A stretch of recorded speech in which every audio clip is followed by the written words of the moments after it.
Dear conference participants and guests, today at this conference we are celebrating the 91st birthday of Regīna Ezera, and alongside it the contribution of women writers in Latvia and the Baltics and Eastern Europe. The pandemic denied the possibility to organize this conference a year ago, as it was planned, but two institutions that undertook the work, the Institute of Literature, Folklore and Art of the University of Latvia and the National Library of Latvia, were not ready to give up. I would like to remind to all of you that both institutions are located in the same building, jointly preserving cultural values of national significance and also contributing research to the international scholarly community. Today's event results from cooperation between three institutions. The third one, the Ministry of Culture of the Republic of Latvia, plays an important role in this project. Without its support, we would certainly not be able to gather on such a scale today. Thank you. Although the conference is held remotely, we are in a reach of a hand to everyone here in Latvia and beyond. Live broadcast is provided not only by the organizers of the conference, but also by our informative supporters, Delfi, Satori, Punktum, Domu zīme, Žoklis, Teātra vēstnesis, Kino raksti, and Latvian literature. Thank you sincerely for your support. Distance not only separates, but also unites people. Let it be the guiding principle for all of us exploring literature, theater, and cinema, and of course the legacy of Regīna Ezera. On behalf of the conference organizers, I have the honor to address the heads of all three institutions to honor the opening ceremony. It is my honor to introduce the Minister of Culture of the Republic of Latvia, Nauris Puntulis. Godātie konferences dalībnieki un klausītāji, latviešu prozas granddāma, prozas ragana, prozas mūķene, šie gan citu, gan pašas piešķirtie apzīmējumi tiecas izteikt un formulēt to, kas latviešu literatūrā ir Regīna Ezera. Dear participants and listeners, the grand dame, the witch, the nun of Latvian prose, these names assigned to her by herself and by others are mere attempts to express, to formulate what Regīna Ezera truly means for Latvian literature.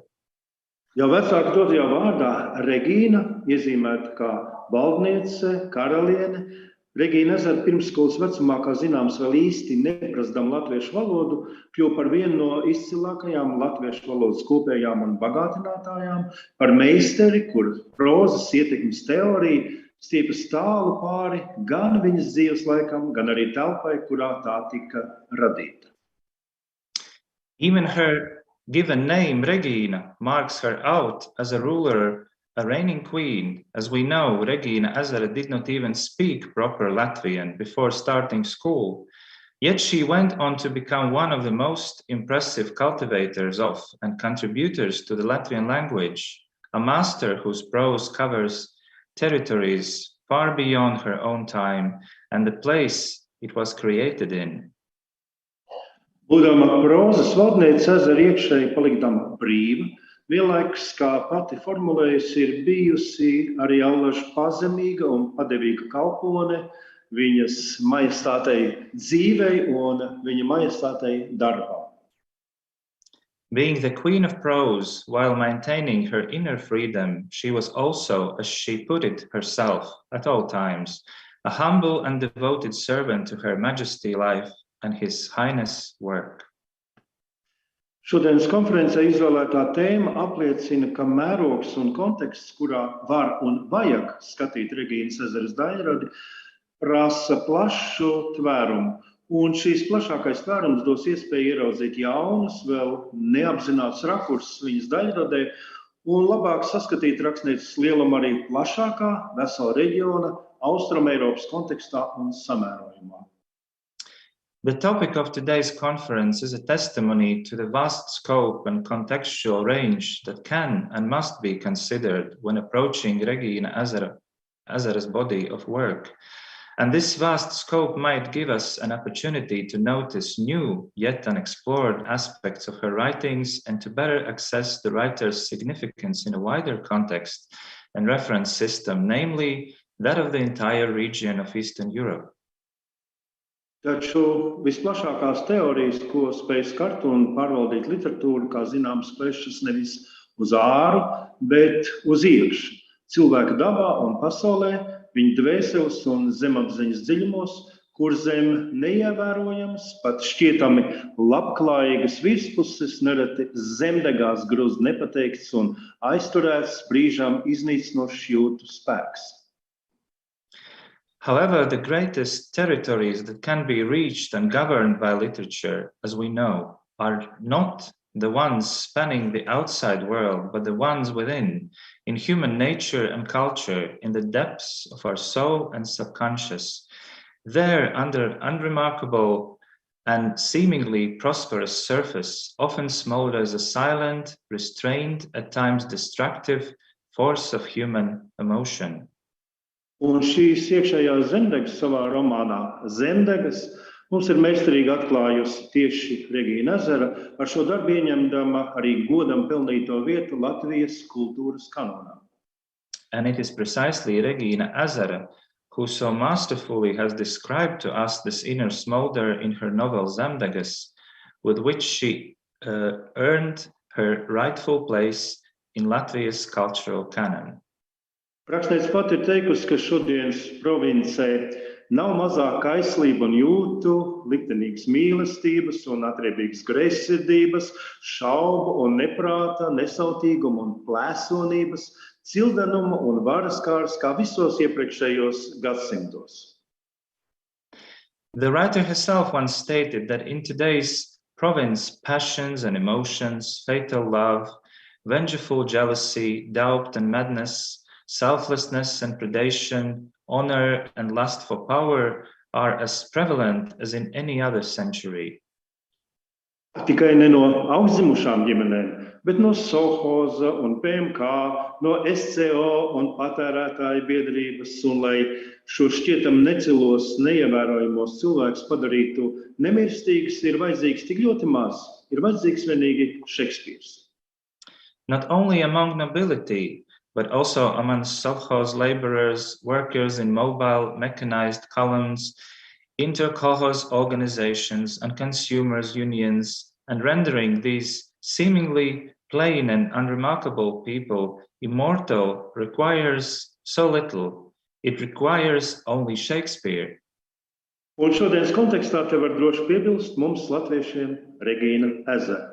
Viņas darba veiksmīgi turpina apliecināt lielā kritiķa laika augsto vērtējumu. In today's context, we can similarly say, we Latvians need Regīna Ezera. Her works continue to successfully justify the high appraisal of the greatest critic of all time. Šodien turpat 20 gadus kopš rakstniece devusies mūžībā, mēs redzam, ka viņas darba klātbūtne un kultūras procesos, kā arī ietekme uz lasītāju, nav mazinājusies. On this day, nearly 20 years after the passing of the great writer, it is clear that the presence of her works in our cultural life and her impact on the reader was not waned. Varbūt pat tieši otrādi šodienas nelīdzsvarotajā samilzušo kolīziju pasaulē vēl palielinājusies, jo daudz no rakstnieces skartajām tēmām arī tai paudzei, kas nākus jau labu laiku pēc viņas, ļauj labāk saprast šodien aktuālos procesus, vardarbības, nodevības, melu radītas traumas, vientulību. Possibly it has even increased since in the current and stable world of growing conflict, many of the subjects discussed in her writing can help following generations long after her to better understand the issues so pressing in society, such as trauma and loneliness caused by violence, betrayal, and lies. Arī filma un teātra izrāžu varoņos pārtapušie Ezeras darbi un radītie tēli joprojām uzrunā, skarot arī šodienas cilvēku pasaules izjūtu pandēmijas psiholoģisko blakņu skartajā pasaulē. The characters of her works adapted for film and theatre also remain appealing and relevant when considering the current state of our perception of the world altered by the psychological side effects of the pandemic. Regīnas Ezeras atstātais mantojums ir patiesi auglīgs un rosinošs. Tas joprojām vēlo izplata radošu impulsu dzirkstelis un uzplaiksnī mūsdienu aktīvajā radošajā sabiedrībā, kā to labi redzam šobrīd. Regīna Ezera's legacy is truly fruitful and inspiring. It still glows, spreading sparks of creative impulse and shines brightly from within our contemporary creative community, as we can see at this very moment. Nebūtu nekā formāla nodeva rakstnieces apaļai jubilejai, ir radušies jauni, nozīmīgi literāri un mākslas darbi, ir iznācis Regīnas Ezeras prozas, iedvesmots šodienas pēc Ezeras paudžu autoru radīts stāstu krājums Regīna Ezera, tika sarīkots viņai veltīts punktum festivāls ar performansiem, koncertiem, lekcijām un diskusijām, teātri iestudē pēc Ezeras darbiem veidotas izrādes. It is not merely a formal obligation to mark the writer's significant anniversary that has provoked the creation of new important works of literature and art. Regīna Ezera has inspired the recently published collection of stories Regīna Ezera, written by authors representing post-Ezera generations. Performances, concerts, lectures, and discussions were dedicated to her at the Punktum Festival. Theatres haven't ceased putting on plays based on Ezera works. Nāk klāt arī jauni tulkojumi svešvalodās, kas paver mūsu izcilās prozaikas darbiem plašāku ceļu ne tikai Austrumeiropas telpā, kur tie jau pieejami un pazīstami, bet arī rietumos. Un tas viss paplašina prozas valdnieces Regīnas teritorijas un uz rakstnieces simtgadu, kas zina, aktuāli kļūst starptautiska konference Regīna Ezera un Rietumeiropas literatūra. New translations are opening even wider the doors for our excellent prose author, not only in Eastern Europe, where her works are already accessible and recognized by readers, but also in the Western world. All these events contribute to the expansion of the prose queen Regīna's domain, and it just might that her 100th birthday will be celebrated with an international conference titled Regīna Ezera and Western European Literature. Taču šodien, lai visiem izdodas piedzīvot iedvesmojošu un auglīgu konferenci, kas atklāja jaunas aspektus Regīnas Ezeras mantojumā. But today, may everyone have an inspiring and fruit-bearing conference that allows us to uncover new facets of Regīna Ezera's legacy. Rakstnieks turpina valdīt un vest gan latviešu lasītājus, gan lasītājus citās zemēs pašas radītajā cilvēku psiholoģisko un fantasmagorisko zemdegu pasaulē, ar saviem darbiem padarot mūs saprotošākus, empātiskākus un līdzcietīgākus šajā grūti izprotamajā un pretrunu pilnajā reālajā pasaulē. She continues to rule and guide readers in Latvia and abroad through the smoldering world of human psychology and fantasy with her writings, urging us to become more understanding, empathic, and compassionate. Lai radošs un auglīgs darbs. Yes. Thank you. Please join me in welcoming the head of Institute of Literature, Folklore and Art of the University of Latvia, Eva Eglāja Kristsone. The floor is yours. Please turn on the sound. Sorry. Yeah, thank you, Jānis. Dear Minister, dear Director of the National Library of Latvia, dear conference organizers and participants. For the Institute of Literature, Folklore and Art of the University of Latvia, this is a significant and much anticipated conference, which I assume, due to it taking place online, will gather a broad and geographically limitless viewership. Regīna Ezera is a crucial figure in the history of Latvian literature and its contemporary developments. What I would describe as her magic shines forth to this day from the theatre, performances, and cinema, from the writings of her successors, leaving unique marks not only in Latvian women's writing. And of course, magic will never stop shining from Ezera's best works. Ezera's stories, novellas, novels, and diaries, while making use of details particular to her era, are timeless in their deep and vibrant depictions of interpersonal relationships and nature. As the queen of Latvian prose, she is as notable a research subject as any other remarkable Baltic and Eastern European writer. I am delighted to see the immense diversity of topics covered in this conference. By the promising keynote speakers, colleagues from Estonia and Lithuania, and every single scholar with a unique research perspective who will, no doubt, ensure that these 2 days are full of excitement. All this was made possible thanks to the organizing committee. My good colleagues Kārlis Vērtiņš, Jānis Ozoliņš, Artis Ostups, and Ivars Steinbergs remained determined throughout these past 2 years, carefully working on the program and put together and promoted the conference alongside our partners at the National Library of Latvia, represented by Anna Baklāne. Partly deliberately, partly by accident, the Institute has, over the last 5 years, become a host of national and international conferences dedicated to women writers. Andra Neiburga, Monta Kroma, Veltas Niķere, and Regīna Ezera. It could be now called a tradition, which was provided challenges, satisfaction, and motivation for future initiatives.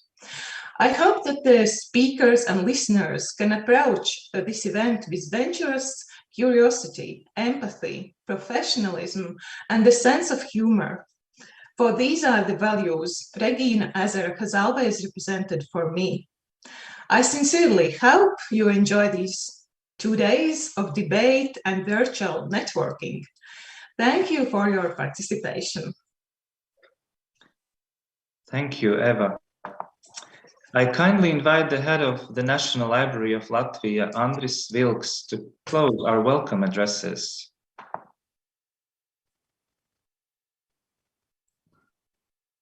Dear Mr. Minister, dear Eva Eglāja, dear distinguished participants, among all scientific and cultural institutions, national libraries are unique for their universal appeal. They collect and safeguard the entirety of published sources, whether they be scientific, artistic, historical, or social artifacts.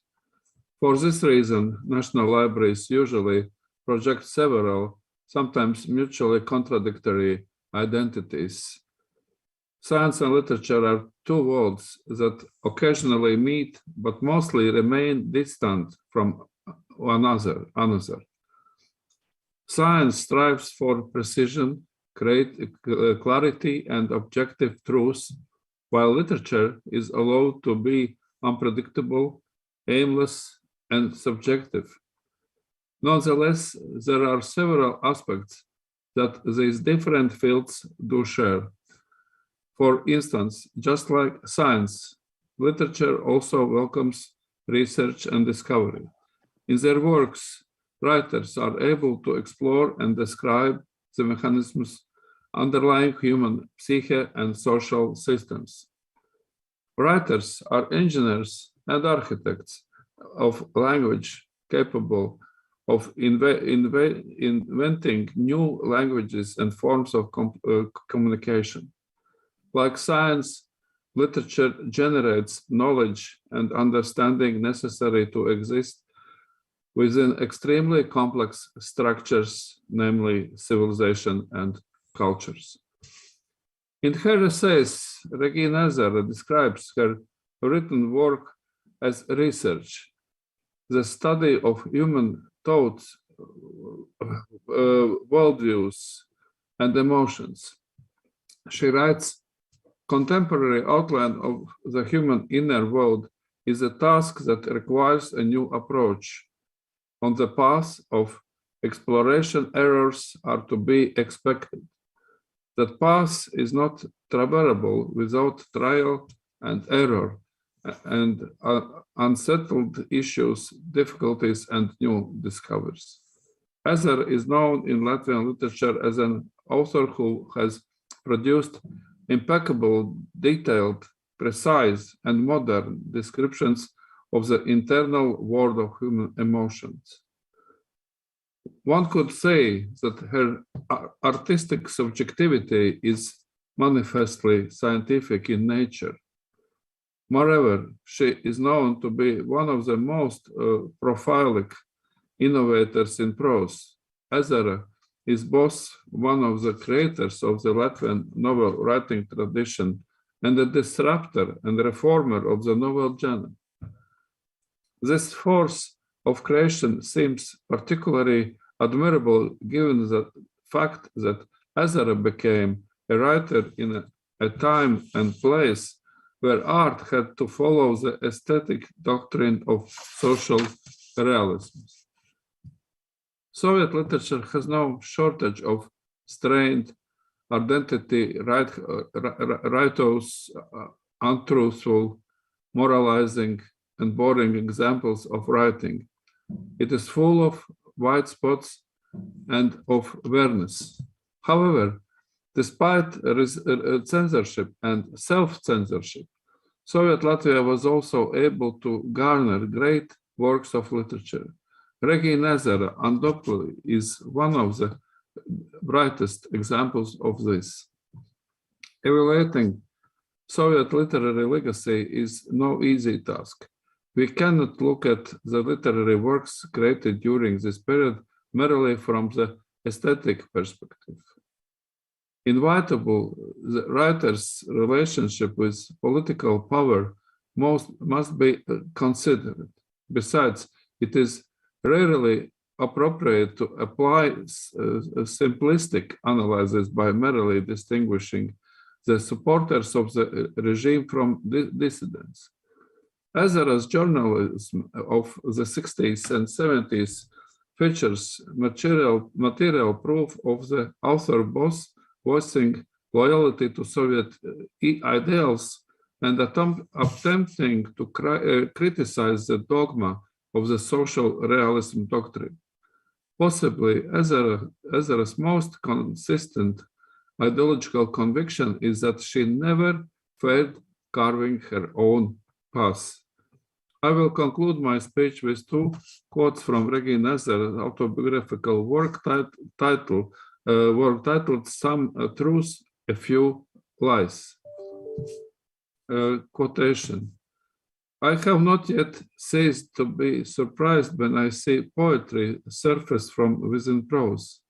When I hatches like the moon peeling back the skyline, comes forth out of loft like a tear, shoots up like a jet from a geyser as emotions come to a boil and overflow.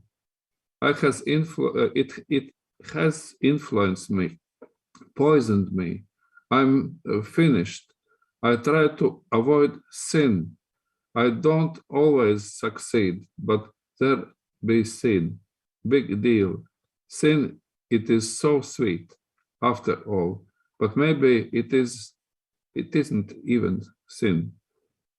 And second, morning tranquility rolls up near empty, no fuss, like an ogre virsgale intercity bus.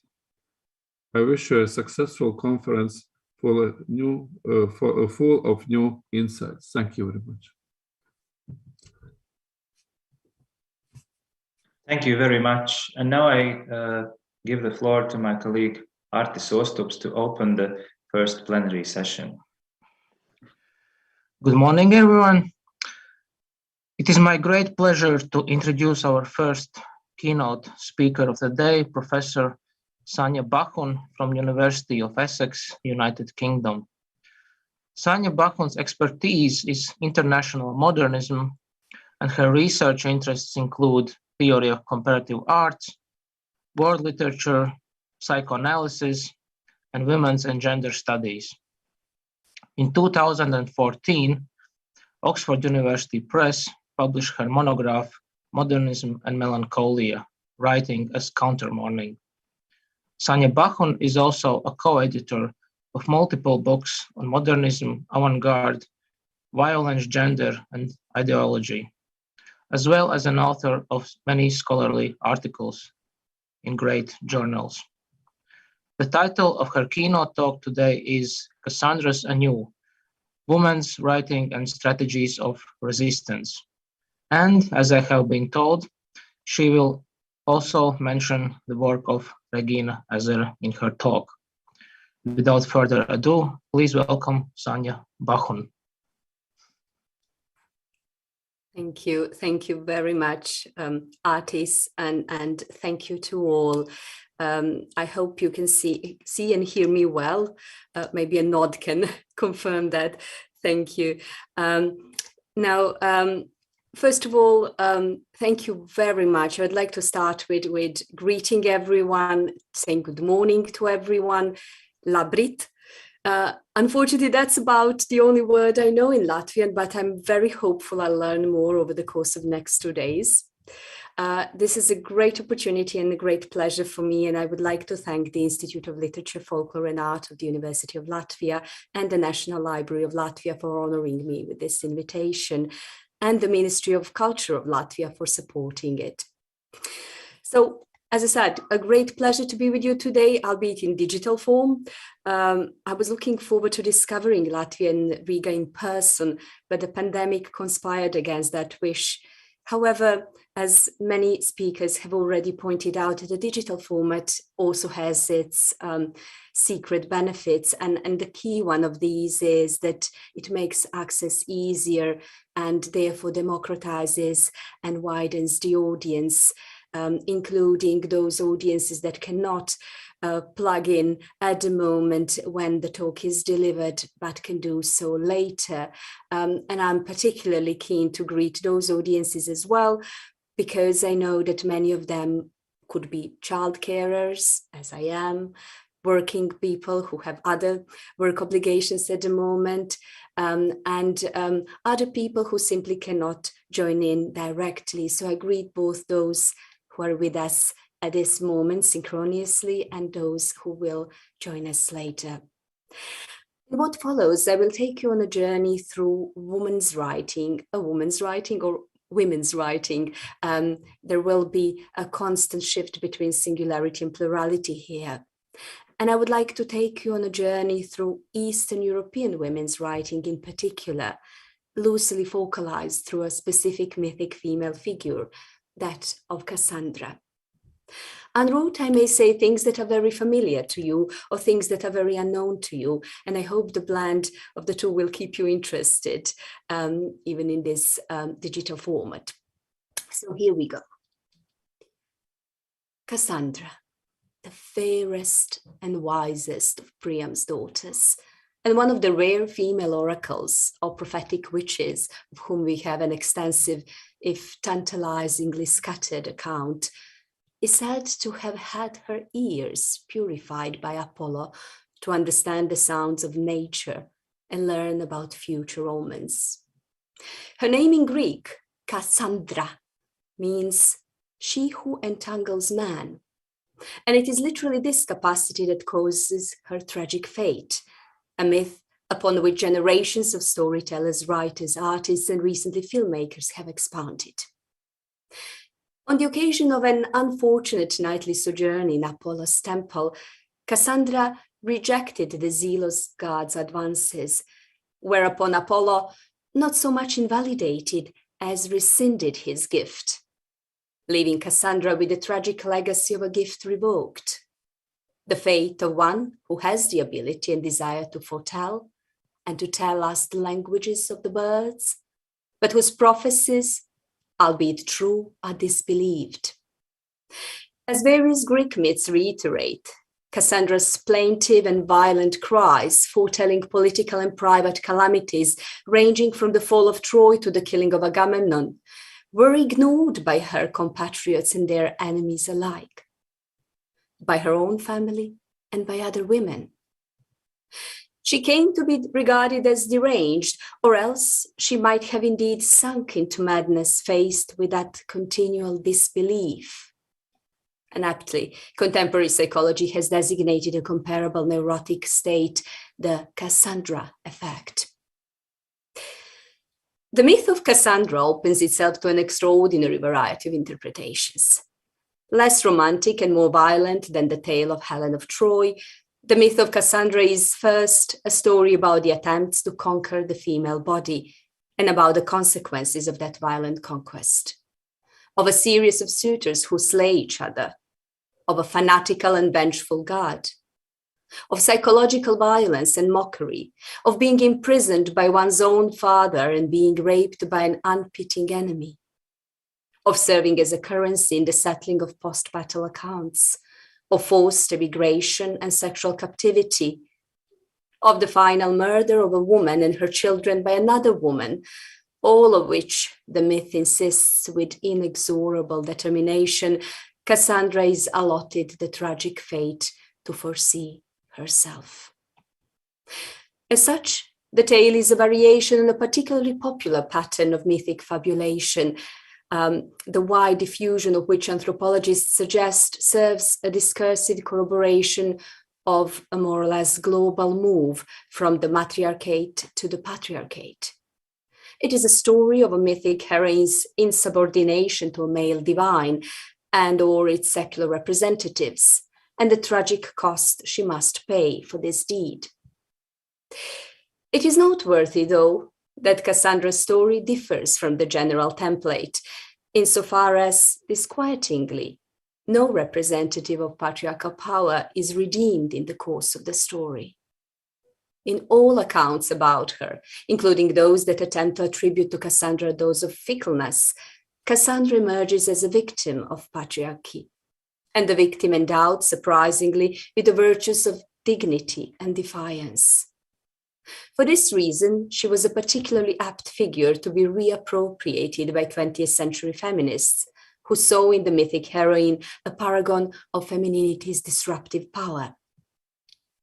But there are other significations that make this particular myth of lasting interest for both artists and scholars. A dual mediator between the divinities and the humans, Cassandra is, in fact, a knowing, if ultimately ineffectual, conveyor of birds' speech to humans, birds being understood as transmitters of divine prophecies and those guarantees of the link of the balance between the congregation of animals and the congregation of humans. Her tale, then, could be seen as a mythic correlative of the human failure to establish a meaningful link between themselves and divinities, but also between the nature they inhabit and the culture they create. A kind of miscommunication that provides incentive to, in particular, the recent production of female authors globally, and that, as you well know, Ezera was very keen to address. Thus, the story of Cassandra's doomed prophecies can also be seen as marking one of those politically charged moments in which the purported dichotomy of nature and culture inscribed itself in our imaginary, and which got further attached problematically to the binary of the female nature and the male principles. Furthermore, while there are no specific accounts of the poetic merit of Cassandra's prophesizing, although mythic accounts do attribute to her speech rare expressiveness, rare embodied expressiveness, and while she is probably speaking more an interpreter of other speech, so the speech of those others, like birds, maybe we could call her a scholar with the gift of particularly disruptive enunciation of the others. So she's more properly speaking an interpreter than a creatrice herself.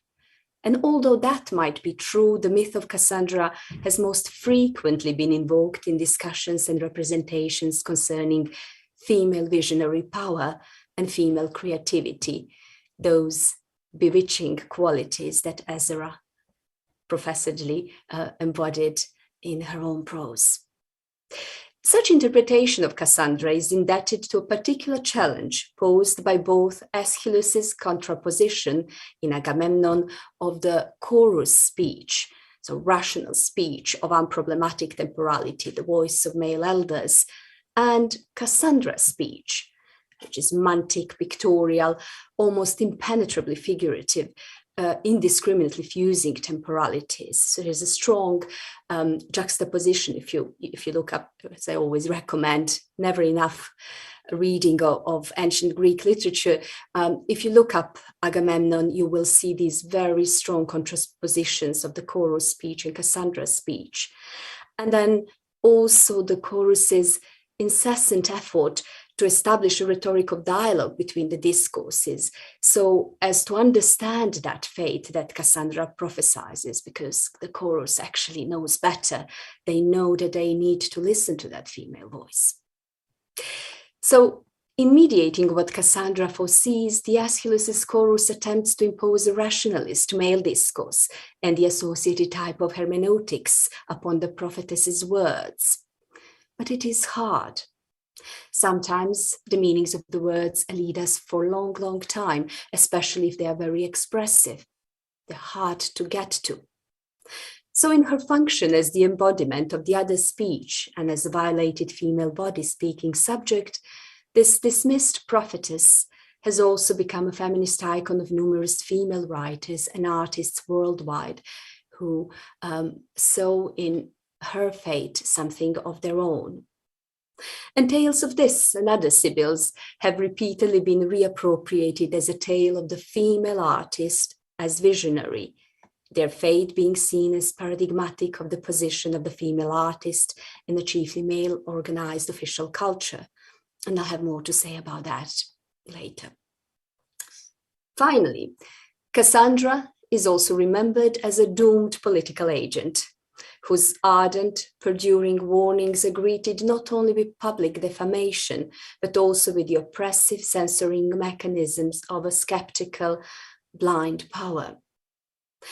Reflecting on her own refabulation of Cassandra's tale in the context of the Cold War, the Eastern German writer Christa Wolf mused that Cassandra must have loved Troy more than her own life when she dared to prophesize the downfall of her own home city to her fellow countrymen.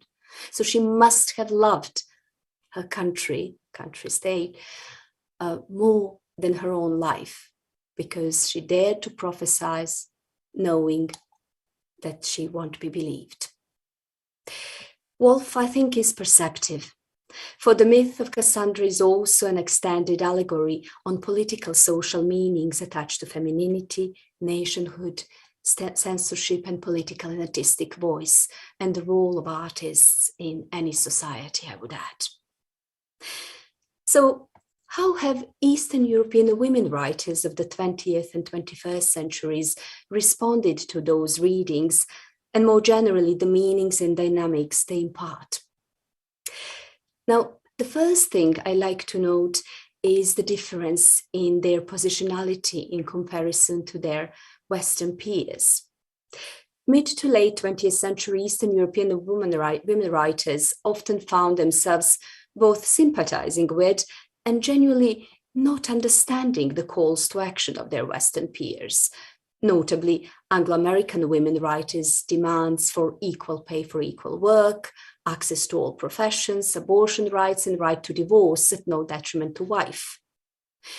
Having acquired all these rights early in the course of the 20th century, Eastern European women writers tended to have less propagandistic tone to their feminist pursuits. They were, as a rule, more appreciative of the more nuanced strand of French feminism, which looked at the hidden hierarchies and patterns of dominance and sexism in everyday life, including those that belied the surface equality in select professions, including creative writing itself. Many, like Regīna Ezera herself, turned these interests into concerns with the specific position of a female writer or a female creator in a male-dominated intellectual, academic, and creative industries. They highlighted that this position belied the surface equality and that for deep reasons that have to do with the depreciation of female intellect and of the alternative affect or emotion-driven ways of cognizing and expressing the world that are often, although somewhat stereotypically associated with femininity, that for all these reasons, their position as female writers amounts to that of a Cassandra, allowed to speak, but doomed for her words not to be taken seriously. I find it indicative that if one takes quantitative data cumulatively across the spectrum of Eastern European socialist countries in 1960, there were more female professionals in mining industry than professional female writers. This is by quantitative data. The same data tells us that, by contrast, female copy editors deployed in that fundamental support role for writers and journalists, but denied their own voice, outnumbered their male counterparts by almost the double. The writing profession where they could make some inroads were those heavily regimented fields of journalism, and in particular what was considered its minor genre, namely children's magazines journalism. And I'm pointing out the 1960 as a year because it is in this context that Regīna Šamreto, with the pen name Regīna Ezera, started her career. Second to these, for Eastern European women writers was the thematic concern with the position of a woman as a carer, most often a child carer. I should remind you of Ezera's positionality as a working single mother of three, and that the theme of motherhood in all its glories and challenges dominates her fiction.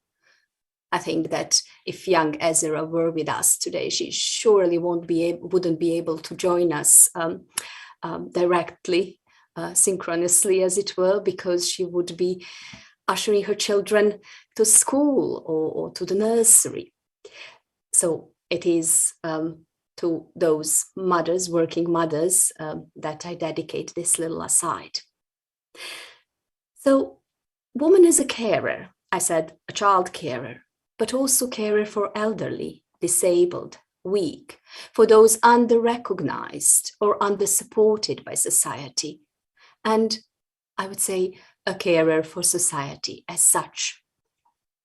It is this last property, resonating again with the story of Cassandra, that became an important embodied positionality for female writers in Eastern Europe. They were the carers for the continuous well-being of society. A care that implied raising their voice against what they perceived as injustice or inequality, and a care that implied thinking about the humanistic and environmentalist future of society in ways that elided their goal-driven male counterparts. Symbolic practices like art production are a means to express the nomos, that set of social narratives and interactions that, according to Robert Cover, locates and constitutes any legal or political system. And art production gives observable, emotionally compelling form to the demands of nomos. The arts thus establish a particular rapport with justice-related practices in society, a relationship that is one of both interdependence and opposition, as well as one of supplementarity. For art may draw attention to inequities committed by laws or states' exclusions, overt or covert, or it can, when the legislators are keen to listen, help law, help state prosper. As carers for society, Eastern European women writers, like their counterparts in the West, saw their particular role in serving, I quote, and you know whom, Her Majesty, life. So serving Her Majesty life and relaying the psychological textures of intimate experience that often escape anthropologically abstracting records of their male counterparts. I know that my colleague Sandra Meshkova will address these in the next lecture. More often than not, Eastern European women writers follow Cassandra in interpreting, I quote, the speech of birds, I quote from Aeschylus. So interpreting the speech of birds implies highlighting environmentalist and ecological concerns and the fundamental interpenetration of nature and human culture and precarious balances that characterize it. Ezera was among the more astute interpreters of this kind in her short fiction collection, Dragon's Egg. And I believe we'll hear some papers on that topic. I'm looking forward to it. Eastern European women writers also treated themselves as vigilant keepers of oral historical memory. Most often, as in Ezera's, there were 3 of them, or more recently, Russian Elena Chizova's The Time of Women, most often across generations of women. And for some reason, it is always invariably 3 generations of women. And there's a whole question why that's 3 generations, but generations of women. And they also saw themselves as privileged recorders of society's highs and lows, including the achievements and pitfalls of the socialist project in which they participated themselves. As the socialist states transformed one by one in the 1990s, with the degrees of negotiation and trauma attached to this transformation spanning from civil wars to peaceful signing of agreements, female writers found themselves in yet another role, memory keepers in another way, crucial to the negotiation of transition realities. The label transition, as you know, is generally attached to societies that transit from a totalitarian regime or a conflict to a more pluralistic type of governance and a peaceful and just society. The questions of justice, of just society, figure prominently in transitional periods, and they are integrally linked to the society's dual effort to bring justice to the past through redistribution and recognition, and to ensure the continued practices of fairness in the future. This is the field of transitional justice, and I have often maintained that women writers have a particularly important role to play in that field, whether they have willfully subscribed to such efforts or their writings were summoned for such efforts without their explicit wish or intent.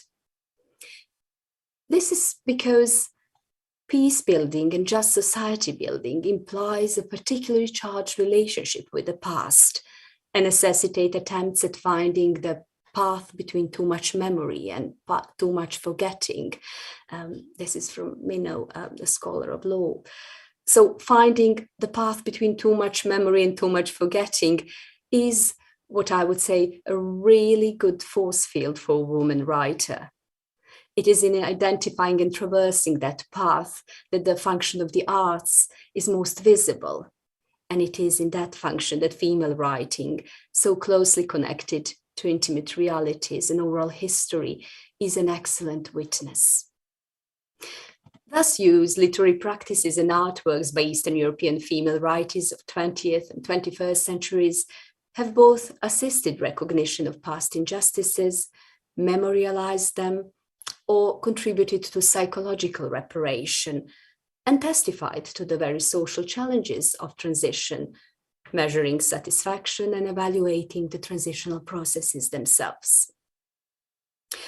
Now, all of this social function brings to the surface the significant question of form in which such corrective utterances may be expressed. While, in general, Eastern European women writers were appreciative and adoptive of the French feminism's call to feminine language, l'écriture féminine, and they were appreciative of formal ruptures, theirs is very often a delicate formal intervention, which one learns to detect and appreciate over the course of time. And I'd like to reiterate this, a delicate formal intervention, because I think it describes very well a kind of formal innovation that Ezera, over the course of decades, pursued. Eastern European women writers' innovative strategies most often circle around the relaying of psychological realities through a language that mimics processing of reality in our mind, and in particular processing of traumatic reality. Theirs is a patient, stubborn exploration of the concatenation of words and phrases that create literary reality for us, prophetess-like, as Ezera was bound to do. To this aim, they often also experiment with focalization of the narrative and bouncing against each other 2 focalizations or 3 focalizations and verbalization of the same event or condition, often from male and female perspectives. Again, a persistent trait in Ezera's writing. Eastern European female writers frequently recourse, as Ezera does, to metatextuality, probing their own female language as it comes into being, in process, and their own accomplishments as a writer. They look back and forth, often through rapid moves through narrative frames within an autobiographical or semi or quasi-autobiographical framework, as Ezera, I understand, does in her late fiction, and writers like Yugoslav-Croatian Dubravka Ugrešić or Latvian writer Anita Liepa have made their signature traits. There's also an interest in intertextuality, including bouncing their writings in tandem or against the male canonical Eastern European writers like Dostoevsky, or generally male counterparts. Shakespeare is a particularly interesting interlocutor for many of them. They often resurrect in intertextual spirit female mythic figures like Cassandra or Medea from global literary history, heritage, and often displace them in new realities, as Christa Wolf does.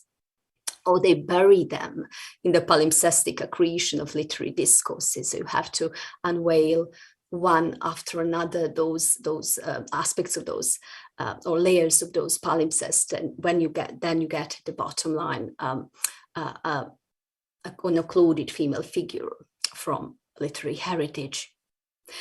Finally, they tend to experiment with the genre and mode of utterance themselves, pursuing genre blends of fiction and journalism, as in Croatian Slavenka Drakulić or Georgian writer Anna Korzaja Samadashvili's prose.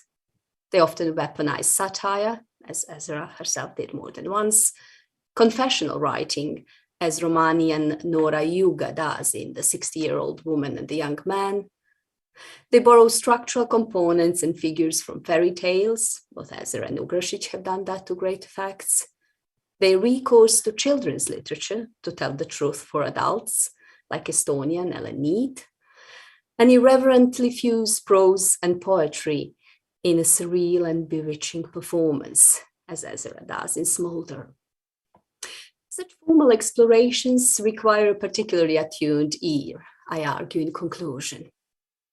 We are yet to learn, as readers, male and female, how to read women's writing. We are yet to learn how to appreciate the nuances of what is said, the craftsmanship and craftiness of the utterance, and the specific ways in which female writers have negotiated their place in literary history, or history as such. Cassandra's words may have not been listened to at the time, and her poetic speech may have been illegible to the assembled and passing by audiences.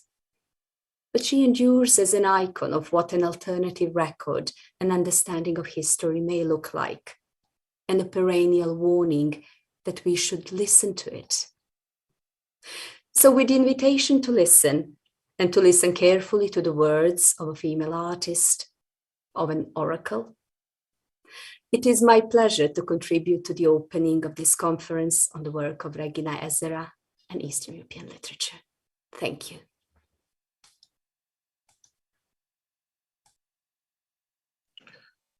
Thank you very much. Are we now proceeding to the next keynote? Yes. It is my honor to introduce the next keynote speaker of this plenary session. Sandra Meškova is Associate Professor at Daugavpils University, Latvia. She teaches courses related to literary theory, text interpretation, and the history of British and American literature. Her research interests are related to the spheres of autobiography and gender studies, comparative literature in the context of North American, British, and Latvian literature. Sandra Meškova is the author of more than 80 publications in scholarly journals, research paper collections, collective monographs, and author of 2 research monographs, Subjekts un Teksts, or in English, Subject and Text, in 2009, and Anita Liepa dzīves raksti, Anita Liepa Writing of Life, in 2017. The title of her keynote speech today is Texture of Experience in Regīna Ezera's Early Prose Fiction. Please join me in welcoming Sandra Meškova. Hello, dear colleagues, conference participants, and distinguished guests. I'm really greatly honored to participate in this forum. It's also a great pleasure and wonderful opportunity to exchange ideas with acclaimed scholars, experts in different fields that still are focused on Regīna Ezera's writing, women's writing, and also this regional context of East Europe, its literature and culture. And my great gratitude to the conference organizers for making this possible, for arranging and collecting such very interesting conference program, addressing so many scholars also from different countries, so that hopefully, and I'm very sure of it, this forum will be very, very interesting. I'm also very greatly impressed by the previous speaker, Sanja Bahun, who provided not only a very broad picture, but a very deep dimension for considering women's writing in general. And actually, it's very inspiring to think about Regīna Ezera's texts in this connection to women writer as a possible prophetess, as a voice that should be listened to, a voice which could be warning against certain things, and also inspiring and probably showing the way. So, and I'm sure that really such ideas will be exchanged and appear and be discussed in these 2 days. My presentation focuses on Regīna Ezera's texts. I reread early period writing by her and actually was really surprised in a pleasant way that so many interesting things concerning modernist technique, concerning very deep insights into this texture of human experience are present already in her first collections of stories and definitely in her novel Aka. So I will share my presentation. I will have quite a lot of quotations. That's why it's better that they appear on the screen. And I could start by saying a very obvious thing that Regīna Ezera is a veritable classic of Latvian literature of probably we could say all times, and surely we'll get much proof of this statement in these 2 days. Her name will definitely remain in Latvian culture canon, not only in the direct sense of the word, as her novel Zemdegas Smoldering Fires is included in the official Latvian culture canon, but she will remain there as a writer who developed and diversified new tendencies in her contemporary Latvian prose fiction, nowadays termed as silent modernism, to use the term by Jūrate Sprindīte. Regīna Ezera belonged to the literary establishment. She was a member of Latvian Soviet Writers' Union, received several prestigious prizes of the Soviet period, yet this was not connected to ideological engagement. Nora Ikstena, a distinguished present-day prose fiction writer, in her book on Regīna Ezera's life and writing Esamība ar Regīnu, being with Regīna, I quote in my translation, writes, "She could not have been an obedient first-rank writer because her inquisitive spirit, talent, and obsession with language guided her to the depths of human existence, and censorship could not reach so deep down. She was reproached for excessive psychologism and let alone, unquote. This is approved by awarding Ezera the Order of the Three Stars, the highest award of independent Latvia in 1995, soon after the gaining of independence. A key to Regīna Ezera's success has been formulated by the writer's daughter Aija Valodze, stating that her mother uses words to create a world. As Aija Valodze is also a prose fiction writer, then we can also take it as a writer's idea about another writer, and actually then this is a very high praise.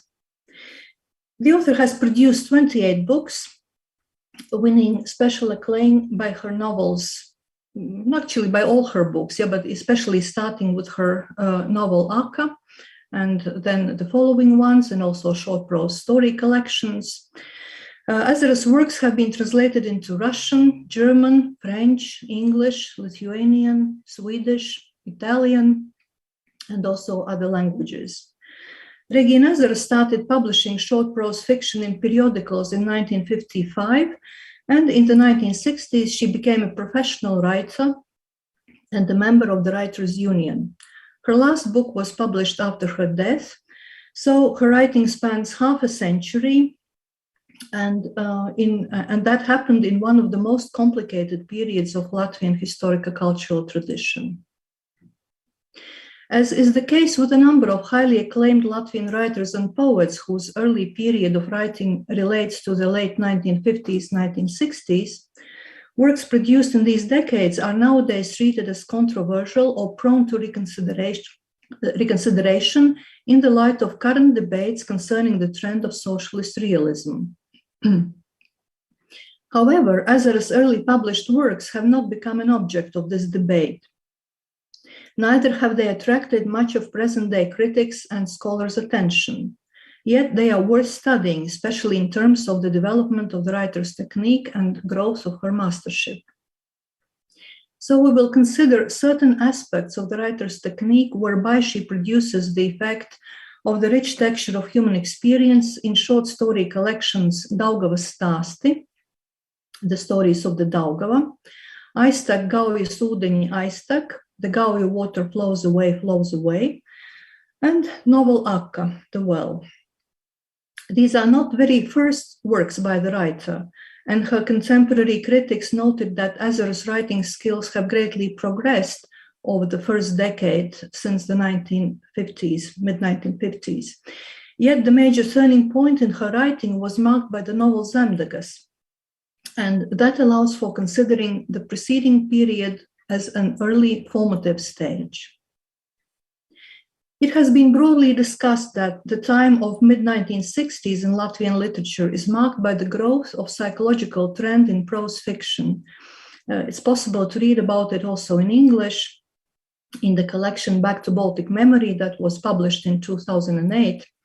And it was also noted by the reviewers of Ezera's works, her contemporary reviewers and critics, also some writers among them, that the role of external events is reduced to minimum. And the writer's focus is on the inner world of characters, their feelings and experiences that are almost invisible in their external expressions. Reviewers refer to Ezera's own statement that the depth of literature is mostly about its psychological depth. There is no problem in literature that could be regarded outside the prism of a literary character. And I quote Regīna Ezera's statement: "Not to construct a hero as he needs to be, but depict him as he is, with all contradictions and doubts, agony and happiness, because literature, for it to reach human heart, and that is the specific objective of verbal art, must first and foremost be human," unquote.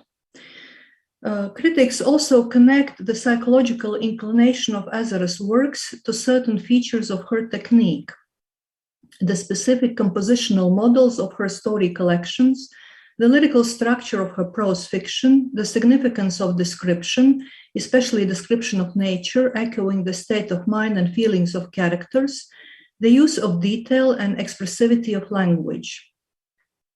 However, excessive attention to formal features in the late 1960s and 1970s was not welcome, as the canon of socialist realism, even in its soft version, would prioritize the depiction of conflicts stereotyped according to Marxist-Leninist ideology, for example, class conflict, and the discussion of ideas and measuring them according to the ideological standards set by the Communist Party and circulated by official literary and critical nomenclature. Hence, the formal features were not discussed as such, but in a balanced relation to the ideas and thematic issues of the literary works. With the decreasing monopoly of the canonized framework of literary criticism and proliferation of critical contexts since the mid-1980s, the formal issues gained more and more attention, yet those were mostly the mature works by Ezera that were studied from those new perspectives, leaving the writer's early texts in their shadow. In this presentation, I would like to focus on three aspects that reveal affinity of Ezera's texts with modernist prose fiction, making them so interesting in the context of Latvian literature of that time. The sonorous component in description, multiplicity of narrative perspectives, and the complex temporal dimension of narrative. And here I mention the texts in which I will be considering these issues. The Stories of the Daugava, Ezera's second published collection, comprises 4 stories: Autumn Song, Shadow, Ice Floats, First Planted Tree, written with a certain time distance. And these years are also indicated after each text. The collection has an elaborate composition connecting all stories in a continuum regarding the place. The action is set in the vicinities of a small town on the bank of the river Daugava, and the time. The action in a subsequent story continues that of the previous one. For example, the story Ice Floats depicts the life of a widow and her son after revealing the causes and conditions of the husband and father's death in the preceding story Shadow. Another way of connecting the texts is by means of characters. A secondary character in one story becomes the protagonist in the subsequent one, and vice versa. In this way, Ezera creates a mini version of Faulknerian Joknapatova in a province of Latvia of the 1950s and 60s, bringing out the themes of interconnectedness of human lives, the complex interactions of human and his/her environment, the ambiguity of human experience, that will be elaborated into deeper and even more complex variations.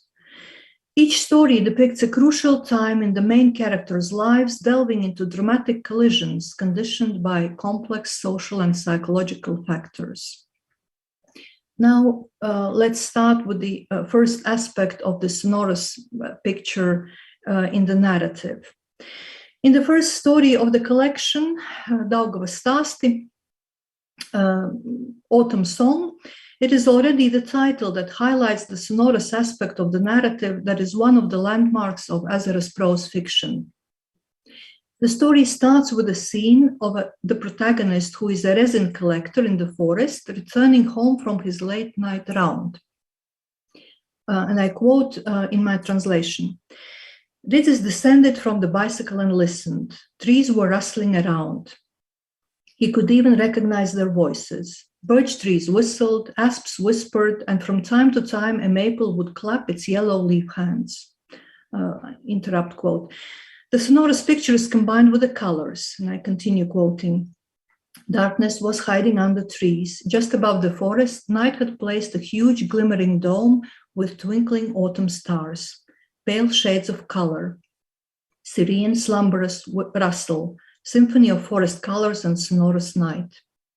End quote. Against the background of this lively scene of the nightly forest, referred to as symphony, an intruding noise is heard. I continue quoting. "Unexpectedly, a new unfitting sound broke into it, a child's cry.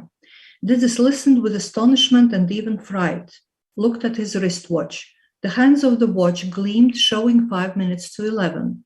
A dark autumn night, the very heart of the forest. No, he must have mistaken it. Whence could a child happen to be here? But as if responding to his doubt, the voice grew louder. It seemed to call and summon, a small, piteous voice. End quote. The description of the sounds and colors of the nightly forest introduces the scene of Didzis meeting the daughter of his beloved woman, Anita, about whose existence he has been unaware. He finds the child lost in the forest, takes her to his hut where she sleeps overnight, and in the morning they find the girl's home. The encounter inevitably leads to learning the truth silenced so far by Anita, confusion following it, and parting of the lovers who had been planning to get married. Thus, the scene sets in motion the action representing a drama of a love affair. As discussed by Mika Bal concerning description in narrative, traditionally description has been treated as interruption of the flow of narrative in terms of decelerating the time of discourse and the time of reading. But Bal argues that for description to be generative of narrativity. This is well exemplified in realist narrative, where the environment, milieu, conditions of action are presented in close connection to the processes proceeding in them and particular incidents within those processes. Being a resin collector and working in the forest, Didzis is a man of nature who has met his woman, wishes to follow the natural course of events, but the sudden incident in his life destroys the designed harmony, like the loud and piteous cries of the girl destroyed the initial harmony of sound and in the nightly forest. The breaking up between Didzis and Anita is revealed in several episodes based on the juxtaposition of speech and silence.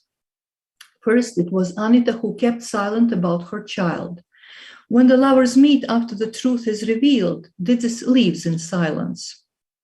As Anita bursts out with her story, explanations, and excuses for not having told everything from the start, Didzis fails to react, and his speech fails to express what he has been thinking and feeling in recent days. In between, there is an episode when Anita secretly comes to the hut in the forest, where Didzis stays overnight when making late rounds. She is at a loss how to make things right. Imagines talking to Didzis, tries writing a letter to him, and by accident drops a kerosene lamp and the hut catches fire. I quote, Anita imagined Didzis being here, hearing her voice, and she was telling everything. He was listening patiently, he was not leaving, and all will be well. Nothing bad had happened, just a nasty dream. Didzi, honey, she said to the dark walls of the hut.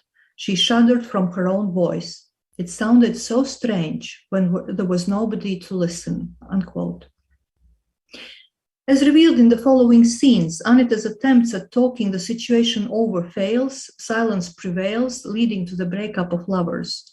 In the episode of their last meeting, the melody of the forest restores itself through silence contrasted to the joyful shouts of the girl as they wait for the bus to arrive and take mother and daughter away. I quote, Sarmita ran away, joyfully shouting, rustling the fallen leaves. Didzis and Anita stood looking at each other. It seemed easier when Sarmita was chattering here. Words were not needed then. Now there were no words. Silence again. No wind whip around, but the half-bare tree was dropping one leaf after another. They fell from branch to branch, softly rustling, and then drifted down to the ground with light buzz. It sounded like music, tender, soft, and sad. The autumn was singing its song, unquote. What cannot be said between people, the silent undercurrent that at some point blows up the scaffolding holding together two persons, male and female, two diverse generators of illusions, dreams, projections, is thematized in the story through the poetics of sound and silence. According to Mika Bal, description institutes the subject-object split in the narrative, detailing the focalizing subject's perception of the object and elements constituting it. This function of description is very important in the novel Aka, the Well, and the sonorous picture plays an important role in it. The novel depicts an encounter of a Dr. Rudolfs who has come from Riga to spend his vacation in the countryside, resting by the lake, fishing, and Laura, mother of 2 children, whose husband is in prison for unintended murder. During Rudolf's summer vacation, they meet several times. The reason is a boat that Rudolfs occasionally borrows for fishing. They fall for each other, but Laura finds it hard to give in to her feelings and finally rejects Rudolf's advances. The opening episode of the novel shows Rudolfs coming to the homestead Tomēr to ask for a boat. He comes at sunset and, first meeting no one, looks around the homestead, which seems very old and deserted, more like a museum that has no residents, only things and objects owned by them long time ago. The impression of desolation vividly described in the opening of the scene is enhanced by the silence. Quote, "Only distant sounds, more distinct or muted, reached the place. On the other shore of the lake, somebody was hooting, cows were bellowing in desire for their shed, but here even a dog did not run to meet Rudolfs. He stopped, trying to discern voices or any other sign of life, yet nothing could be heard around him. Tomēr seemed deserted." Unquote. As Rudolfs moves around the house and into the garden, the scene comes to life by way of sounds. First, it is the beating of an age-old wall clock. Then he hears children's voices, laughing and shouting. Finally, the sound of saw leads him to the shed where he meets Laura. Quote, "Suddenly, the silence was broken by shrieks of a saw. Rudolfs cast a look around. The sounds came, so far as he could judge, from the shed. For some reason, Rudolfs was certain that the one sawing would be a man, who would be most appropriate for settling the deal he had arriving to Tomēr, but he realized that it was a woman." Unquote. The composition of the opening scene of the novel very specifically positions the subject-object split and the dispersion of objects in space.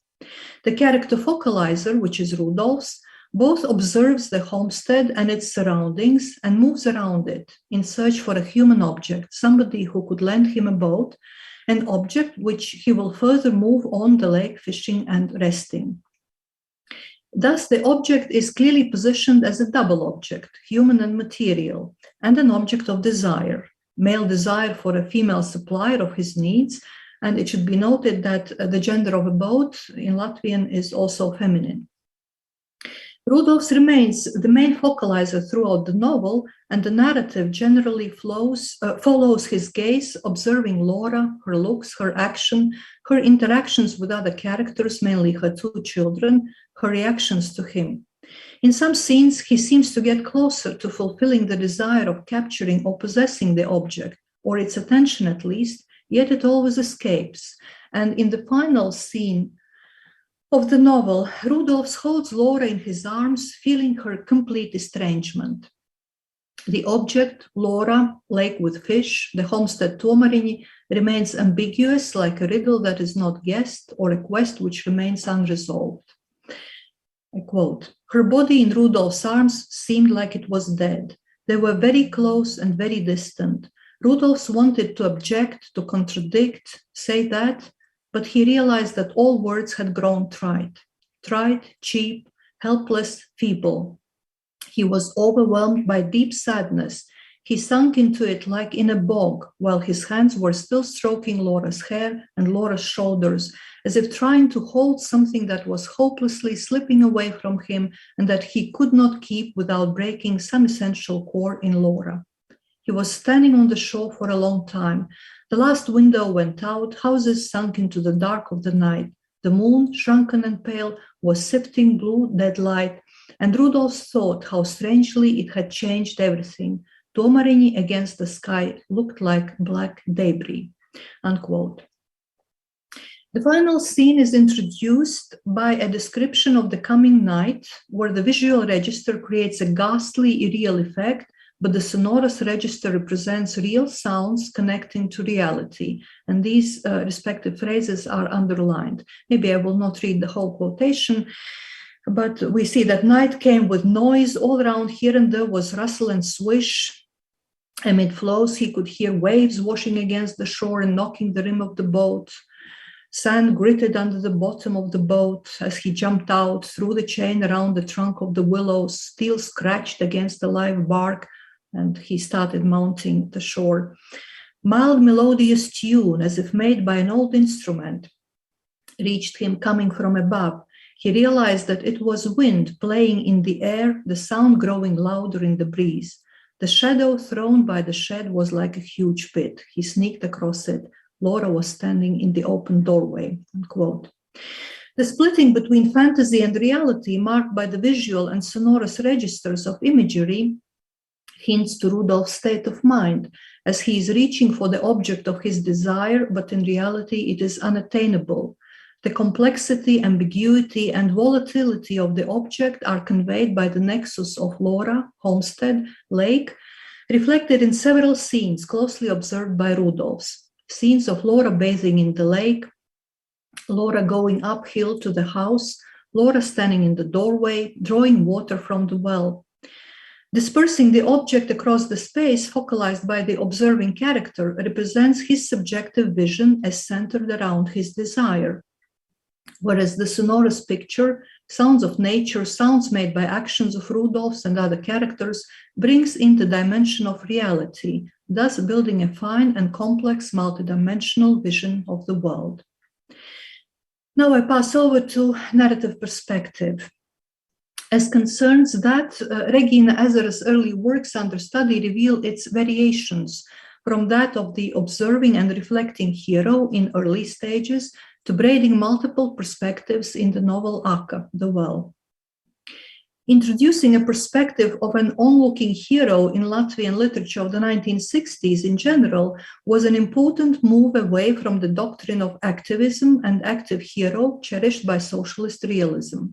Expanding the character's vision of the surrounding reality happened along with the growth of psychologism in literature, which was, as mentioned before, so much emphasized by Ezera. The observing hero prevails in the story of the Daugava. In the story Shadow, Licis, the protagonist of the first story of the collection discussed above, becomes a witness of the destruction of Oskars, his dormitory roommate, who has given in to the power of money, neglecting his wife and little son, moonlighting and engaging in illegal trade. Now, in the Soviet times, this moonlighting was usually condemned. It was not encouraged, though very often practiced in order to make some extra money. The drama of Oskar's estrangement and untimely death by getting drowned in the Daugava is intensified by revealing the devotion and suffering of his wife Ilga, who has lived through the slow torture of alienation from her husband, witnessed his gradual degradation, and finally, when he seems to have achieved his goal, built a house, loses him. The climax of this drama appears in the scene when, watching Ilga, Licis has an insight that she still loves her husband, despite all suffering he has caused her. And again, I will not quote, but we see how this is described exactly following Licis' gaze and Ilga vanishing from this gaze, finally, approaching the railway station. Licis' understanding of Oskar's drama is limited. It is supplemented by Ilga telling about the lifelong dream of Oskar's parents for their own house, as well as dialogues where Oskar answers his mate's questions about the reason for his excessive efforts and refusal to lead an ordinary life instead of plodding towards fulfilling a dream, as it turns out, of several generations. At the time of communal flats, factory dormitories, long lines to wait for the free residential space granted by the socialist state, the theme of possessing one's own place, preferably house, but at least an apartment, was no doubt topical. The recent radical turn from private ownership to collective that happened in Latvia along with the return of the Soviet regime at the end of the Second World War needed to be discussed in the right ideological framework. That of condemning the possessive strivings of some irresponsible anti-Soviet elements, I quote this very current phrase at that time, and confirming the worth of the collective property, collective life, collective space and practices. Instead of monologically condemning the possessive strivings and thus propagating the ideological positioning imposed by the Soviet false consciousness, Ezera's text invites to read Oscar's story as dramatic, bringing into it a subjective dimension represented by the onlooking focalizer Didzis, Oscar's wife Ilga, and Oscars himself, who functions as a focalizer in just one scene of the story, the scene shortly before his death. The scene starts with Oscars in his new house, lighting the stove, and the description creates a nexus of the character's environment and his state of mind, suggestive of the thin verge between the external austerity and the light burning inside, yet opened and closed at his imposing and, as will be revealed next, destructive will. The only feature clearly revealed in Oscar's perception as he goes out to fetch some water is alienation. And I will quote the second fragment.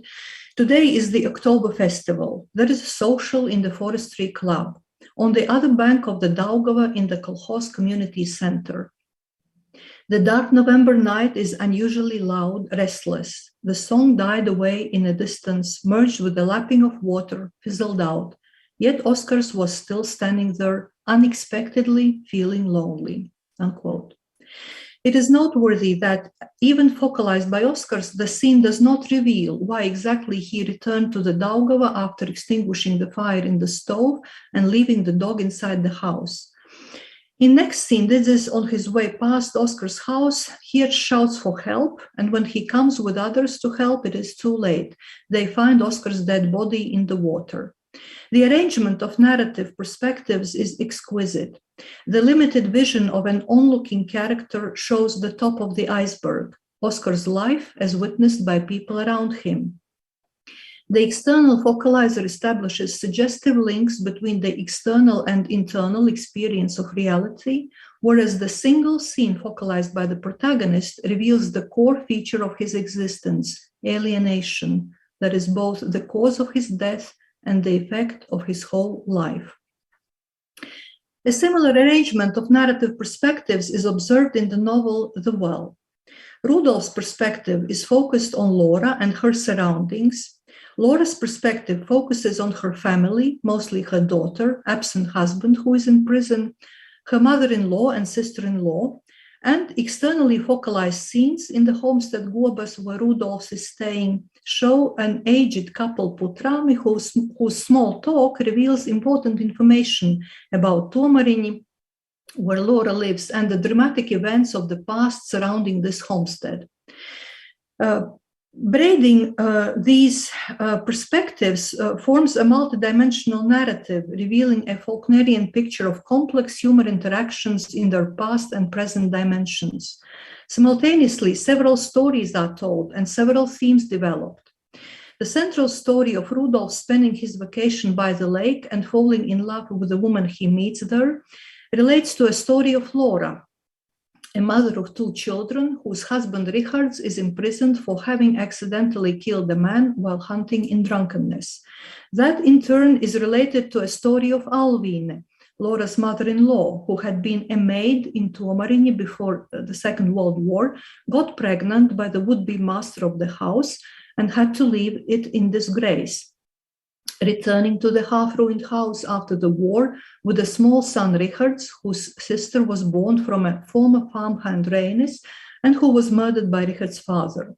This further relates to a story of Vija, Alvīne's daughter, a young woman who hates Tomēr, does not love her stepbrother Richards, a rash drunkard, and tries to persuade Laura that she deserves a better life with a better man. Though each of these storylines contains a drama or even tragedy, they belong to the past. Narration about the events in the present foregrounds Rudolph's observations of Laura's life as it happens in its external surface manifestations. Laura doing some household chores, going to her work in the nearby town and returning home, communicating with her little son and daughter. The limited vision of an onlooking character is supplemented by Laura's memories and insights as well as projections, as she observes her daughter and mother-in-law, whose silent rumination seems to Laura connected to Richards, the son and father who is present in his letters, so much expected by both his mother and his daughter. The circle of each character focalizer leading to another, Rudolf's leading to Laura, Laura's leading to Alvina and Zaiga, closes upon Laura's husband, absent but so distinctly present at the same time. The static quality of the narration achieved in this way creates the effect of impossibility for a change, impossibility to reach reciprocity, verbalized by Laura in the final scene of the novel. And I quote, "Why are we all unhappy?" Laura passionately said in despair, with reproach addressed to somebody unknown. "Why?" Unquote. And I pass over to temporality. The temporal structure of the novel The Well is similar to that of a modernist narrative described by Paul Ricoeur in his Time and Narrative on the basis of Virginia Woolf's Mrs. Dalloway. I quote, "As the narrative is pulled ahead by everything that happens, however small it may be, in the narrated time, it is the same time pulled backwards, delayed, so to speak, by ample excursions into the past, which constitute so many events in thought, interpolated in long sequences between the brief spurts of action," unquote. The effect of the intricate use of anachronies is that the total interval of the narrative, despite its relative brevity, seems rich with an implied immensity. All active events have happened in the past and appear in memory scenes, analepses, focalized by Laura and her mother-in-law Alvina. Alvina's return to the ruined house she had to live in disgrace when pregnant, dramatic post-war years and the murder of Alvina's husband, Laura's life with Alvina's son Richards and the event leading to his imprisonment, also Rudolf's divorce from his wife and estrangement from his son. The present time of the narrative, the narrated time, is framed by Rudolf's coming to Tomēr for the boat and meeting Laura, and their only and final embrace before parting. Long scenes focalized by Rudolf's observing Tomēr and Laura and his introspections into his own past create the static effect of the slow and inconspicuous present, which like a top of the iceberg hides the dramas of the past that, though unseen, continue affecting the character's life. A similar model of the interrelatedness of the past and present appears in the earlier work by Regīna Ezera, a collection of stories, The Gauja Water Flows Away, published 4 years before the novel The Well. Like in the previously discussed stories of the Daugava, action in all stories of the collection is set near the river Gauja, yet they are not otherwise interrelated in this collection. Both rivers are very special in Latvian cultural geography. The Daugava is the major river running through the center of Latvia, whereas the Gauja is surrounded by a romantic air and is associated with love and beautiful landscapes. Several stories in this collection depict a man meeting a woman he once loved and still loves, but the situation makes it clear that they won't stay together. The focalizer in these stories is the male protagonist who intentionally or incidentally comes to the woman's place, observes her, how she has changed, still remaining attractive.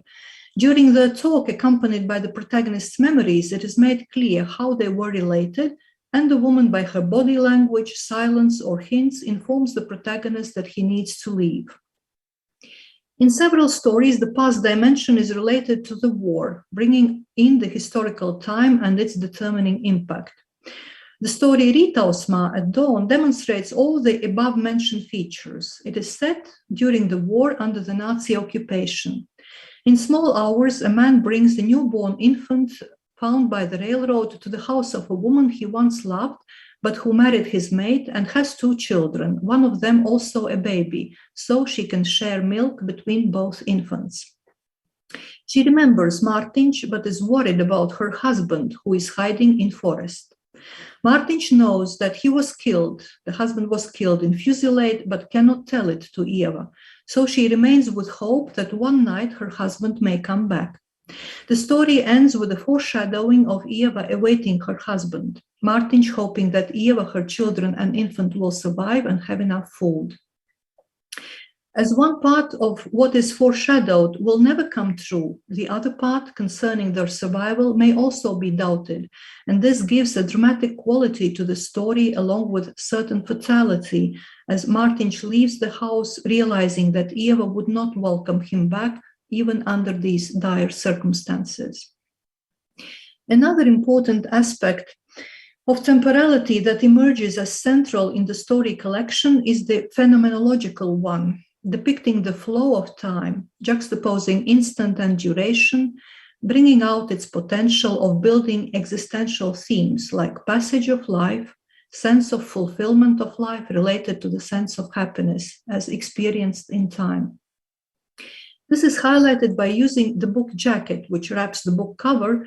On its inside flaps, there appears a text that conceptually wraps the whole book and very straightforwardly announces the theme of happiness, relating it to the experience of the passage of time, using metaphors of wind and river that relate to representing the paradox of instantaneous events and their accumulation in movement, process, passage, paradox of sensation and experience. A version of this epigraph appears in the story Gaujas Aquarelis, the Gauja watercolor. The protagonist here is a young girl, Kaija, which means gull in Latvian, who takes a swim in the Gauja and meets young man Arvīds, who will soon be called up for service in the army, and gives her a kitten as a token for his wish that she would wait for his return after 3 years of service. The opening scene of Kaija bathing in the river repeats with some variation many images and notions from the epigraph: the white hot sand, birds crying, flow of the river, and objects carried by its stream, longing. Giving into the flow of time, like floating with the stream, is juxtaposed to the daily events that follow: getting dressed, returning home, talking to Arvīds and mother, cooking soup, feeding the kitten. Beyond the surface of daily routine, events that follow each other in their customary sequence, making small advances, exchanges, and returns, there is the overwhelming sense of the flowing time, which is not yet recognized as passing by the young girl, as for her all lies ahead: anticipation of love, a relationship to be, budding womanhood.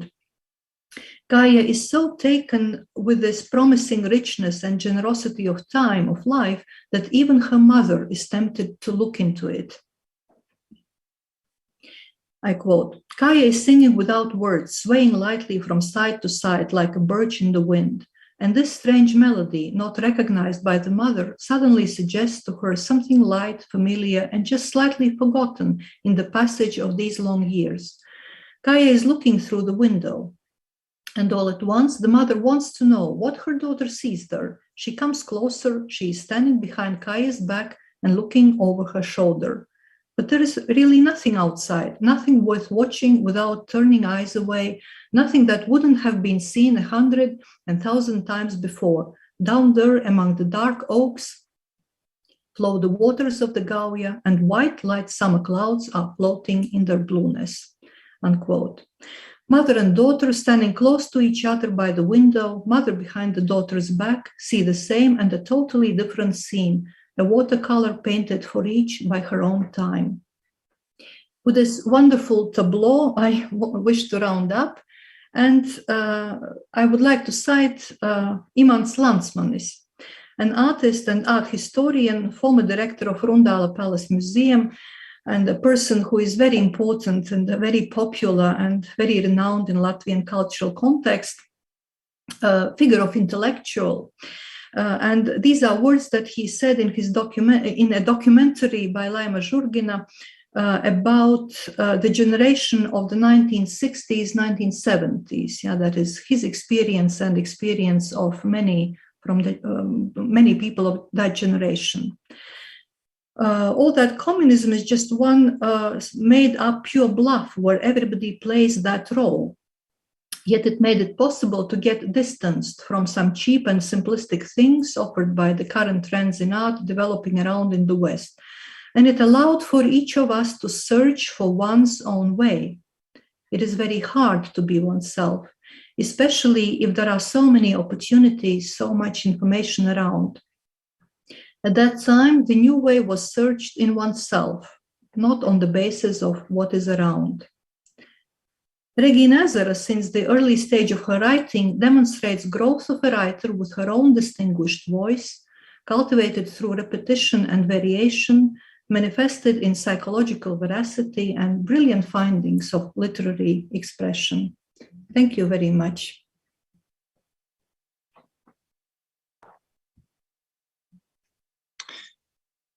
Thank you for your presentation.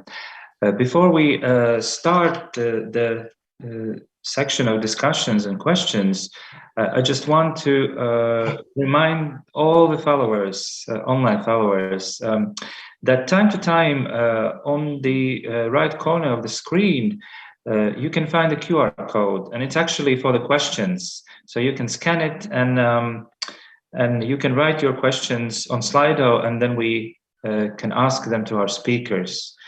So as you see on the screen at the moment, there's also a QR code. So please, you're kindly welcome to ask your questions to our keynote speakers as well. And yes, Artis, could you? Yeah. I could start off the discussion with my own questions, if I may.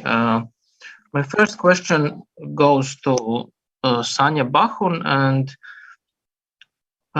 what would be the role of Cassandrian narrative today in Eastern Europe? I imagine that it would still involve the function of keeping memory of the past, but maybe there are also some other challenges. Thank you very much for that question, Artis. It's a very pointed question. One of the things that I know about Cassandra, and we know very many things mediated through many mediators now, is that she's looking backwards as well as forward. And I find the resonances of that in Ezera's prose and in Sandra's kind re-representation of it really strong, so that at each point in time, that expressive utterance looks back, captures what has happened, captures in particular the traumatic aspects or embodied aspects of what has happened, but also looks forward to the future. And you know, sometimes for Cassandra, it's mostly warnings, but these warnings are born of genuine care for the well-being of society. And for that reason, as I pointed out in my address, we should listen to them. So the role of Cassandrian narrative would be really in soliciting the knowledge about the future. Now, what is also accompanying that is a complex expression. And in her close reading, Sandra has pointed out how complex that can actually get in a female writer or a female artist. And part of our challenge is really to have patience as readers, as recipients of that utterance, to understand what's behind it and to get those lessons for the future. So there's past, there is future, but I would also say there is present. So when you have a Cassandrian narrative, it is very much about seeing where we are at the moment. Are we amounting to the big, noble ideas that we have for us as human beings, that we have for our environment? Are we listening to every single voice in our environment democratically? And I'm here thinking about human and non-human voices. So that is the message for the present. So combining these three in a Cassandrian narrative, to me, sounds as a challenge for the listeners, but also one that we must embrace. We are facing so many external and internal challenges nowadays, and I think that listening to those voices can really help us navigate these turbulent times. So, yeah, thank you. Thank you. And my second question goes to Sandra Meshkova. Could you briefly reiterate what seems modernistic about Ezera's early prose and how it compares to other Latvian female writers of the same time? Yeah, thank you. And this is a really very dense question, I would say. I'm not sure. I need to make maybe more presentations need to be made on this, but no, yeah. Generally, maybe I will comment around this question. I was thinking about this modernism and its connectedness to realism, modernism, realism, in the context of Latvian literature in general, which has been much investigated recently. There are books published and articles about, let's say, this early 20th century period. But actually, this can also be compared to, let's say, American literature, where realism entered later, and it had shorter span of this 19th century development. And probably similar tendencies can be observed in Russian realism, when Dostoevsky, for example, when we take him. So he's labeled as a realist writer and as a modernist writer also, which means that exactly through this psychologism, through going deeper into the representation of maybe first character, then already a certain type of thinking, maybe, consciousness, we could say, that is already this modernist feature, right? Then here realism makes this passage into modernism, or passage or connection, then it depends on the writer, probably. And in Ezera's case, there happens exactly the same thing, when she starts maybe as a realist writer in these very first texts. And then exactly due to her interest in psychologism, and maybe it's not only interest, maybe it's also her strategy, her strategy, which exactly like Nora Ikstena very well observes, the strategy allows her to escape censorship, and escape these schemes of socialist realism. She doesn't pay any tribute to them in these texts. And this is how realism then flows into modernism, and that is this basis. And of course, these features, what is modern? It's a very, very broad question, right? Is it about only techniques? I would start with, I don't know how long I could talk, but I would start with modernist conception of time, modernist conception of reality, subjective dimension of reality, that there is no single reality perception possible. And here we have this contrast, mimetic approach of realism, which searches for reality and its representation in text or in art, and then modernism, which evades it, which is searching these subjective dimensions, like Virginia Woolf, when she braids several characters, she has these several focalizers, and she braids these perspectives, creating exactly this multidimensional vision of reality. And then this surface, or reality as such, reality per se, then needs to be recreated by the reader, if the reader wishes to do it. Like that. Thank you for the question. Sure. Sanya has a question as well to Sandra, so you're very welcome to ask it. Thank you. As I was listening to Sandra very insightfully invoking Virginia Woolf, I was really struck by the correspondences in the treatment of time and space, and really highlighting that shift that brings realism into modernism, that Auerbach, among others, was also keen on exploring. So what is that happens to realism or realist mode in modernism? Is that the overturning of the realist mode or continuities? And being a Woolfian scholar, I just happen to have some curiosities on me, which is a knowledge that the first Latvian translation that appeared in journal Daugava, of all, appeared in 1930. The first Latvian translation of Virginia Woolf's prose appeared in 1934. And that is the section "Time Passes" from the Waves. And I find that absolutely fascinating. I mean, I don't know how on earth will I get to that particular journal in 1934, but I find it fascinating because you would, for instance, have to wait until 1978, I believe, to have a first translation of Woolf's prose, and that was essays in Russian and in many other languages. And I find there is more than coincidence in having that translation there, that there is something about that section, about the treatment of time in that section in Virginia Woolf that speaks to writers like Ezera. And maybe not knowing that, maybe someone will address that later in the conference. Ezera read that translation, engaged with that translation. So my question really to Sandra is, do we know anything about Ezera and Woolf in particular? Because that sounds as such a potent link to me. Yes, so thank you very much. Oh, definitely they should be compared. I'm not sure that, I'm sorry, maybe I have missed something. Yeah, I haven't really followed absolutely all new developments in Latvian literary scholarship. I believe that somebody might have taken it up, but no, it hasn't been like, it hasn't resonated very widely. Yeah, but this would be a very, very interesting topic to investigate. Exactly,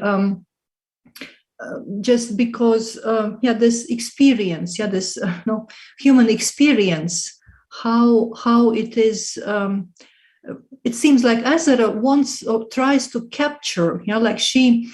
It was mentioned by the Minister of Culture in his address that Ezera, Latvian was not her kind of native language, that she learned it as a foreign language. And this has been stated by many scholars that Ezera kind of learned, she practiced so much. There is this statement about her no day without writing a line. She, like Virginia Woolf, she very extensively relied on notes, on making notes, on writing even, I'm not sure if it's diary, if it could be called diary, but notes, everyday notes. When she wrote down whatever, what she was doing, what happened, what she thought, what somebody said, some conversation that she heard maybe somewhere in the public transport, or talking to the taxi driver, for example. And Nora Ikstena in her book quotes, provides these quotes from Ezera's diaries, but that is of course a very, very valuable material to investigate. And so this is probably what makes her similar to Virginia Woolf, capturing these moments of being, how to capture, now I don't remember that quote from Woolf exactly, but how in this cotton reel, maybe you can help me, what kind of surrounds reality, how exactly to delve into it, how to extract what makes it, and this is so much about time, exactly, experience of time. So yes, so that would be a very, very interesting comparison to make. Thank you for this idea. And we have one question from our viewers. Johanna Ross asks to Sanja Bahun, could you elaborate on the observation that the technique of switching focalization stands out among Eastern European women writers? What are some examples, and what do you think is the effect of this technique in these works? Thank you very much for that question. So this is something that I've observed being used more often or more readily by Eastern European writers than their counterparts in the 50s, 60s, and the 1970s, but also today. So you could think of Ezera. Ezera deployed it to relay male and female perspectives, and we touched upon that recently. Writer who was very skillful in using these would be, who is very skillful, in using these, would be Dubravka Ugrešić. She's a diasporic former Yugoslav writer. And in a nutshell, for the wider audience, focalization is not necessarily just the voice, but the person through whose eyes we see the narrative unfolding. And very often the focalization, the visual focalization, of the narrative is accompanied by the shift in voice, so you adopt the voice of that person. At the risk of repeating Virginia Woolf's name too much, it is inaugurated by modernist techniques of, for instance, in Virginia Woolf's To the Lighthouse, there's a famous scene where she switches from the perspective of one to another to the third. But what I think Eastern European writers, women writers, are doing more often is using that for a pointed social critique, highlighting those aspects that are unseen, and then casting these focalizations on the same condition or the same event. So you see what passing of a kitten might mean for a girl who's doing that, as well as someone who's receiving it. And you can say it is simply about augmenting reality, creating that richer and denser world, but they often use that also to comment on reality, on social reality outside. So I hope that answers your question. Thank you. Thank you. I would address a question to Sandra. We know that in Regīna Ezera, in her later novels, somehow enters her own novels as a character. There's a character author.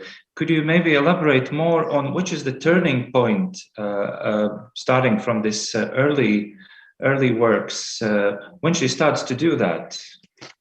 Mm-hmm.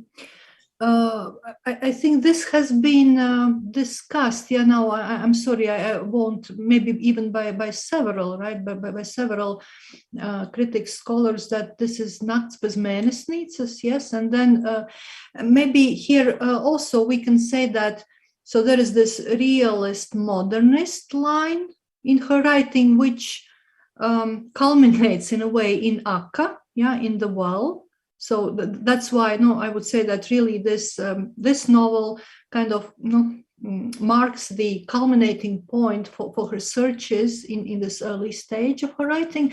And then in parallel, she starts this postmodernist, self-reflexive line, which actually then leads to feminist insights, exactly through this self-reflexivity. But also, of course, irony and through Zemdegas then leading further on. So these two simultaneously developed lines. And that's also very interesting. So she kind of covers the whole field in a way. She by experimenting, of course, I was constantly thinking, I haven't maybe done research. This could be also a very good idea to regard Ezera in the context of European literature more. This has been like Broņislavs Tabuns, for example. He gives some insights into this, but this could be really investigated, like Faulkner, for example, because Faulkner, Hemingway, Maupassant, these and more writers, they are mentioned by Ezera as having inspired her, which means that, of course, reading in Russian, probably, again, I'm sorry, but probably this was the way how in journal publications in Russian, this is mentioned by Zanda Gutman also very recently in her book, that these Russian journals, Nový Mir, Iностранная литература, they were very, very important in this thaw and post-thaw period, because they published these world literature texts, and this was the way how throughout the Soviet Union and those who knew Russian, they got into knowledge, and experience of these texts, which means that, of course, under the influence also of these writers, but very much experimenting herself, it seems, so that she was developing also this self-referential, self-reflexive, ironic line, which then leads further to very interesting experiments. Thank you. We have still time for one last question. Artis, do we have some questions from our followers? Unfortunately, no, we don't have any incoming questions. But if we need still one question, I would ask Sanya, Bahun, you mentioned you touched upon also you touched upon form, and that Cassandrian narratives have specific form, and you mentioned such characteristics as poetic and what could be other characteristics of Cassandrian narrative in formal terms? Thank you for that question, Artis. Well, I think we've collectively assembled them already. And I appreciate Sandra's drawing in postmodernism as well, especially when it comes to the writers writing in the second half of the 20th century and 21st century. But I can sort of summarize them and potentially add to them. A Cassandrian narrative, if it reinterprets the speech of birds, as we are told, a Cassandrian narrative would feature a more fluid discussion of the boundaries between humans and non-humans, as we have seen in Ezera's fiction as well, either with non-humans being companion species to humans and working or interacting with them in narratives, or as serving as metonymies to non-humans.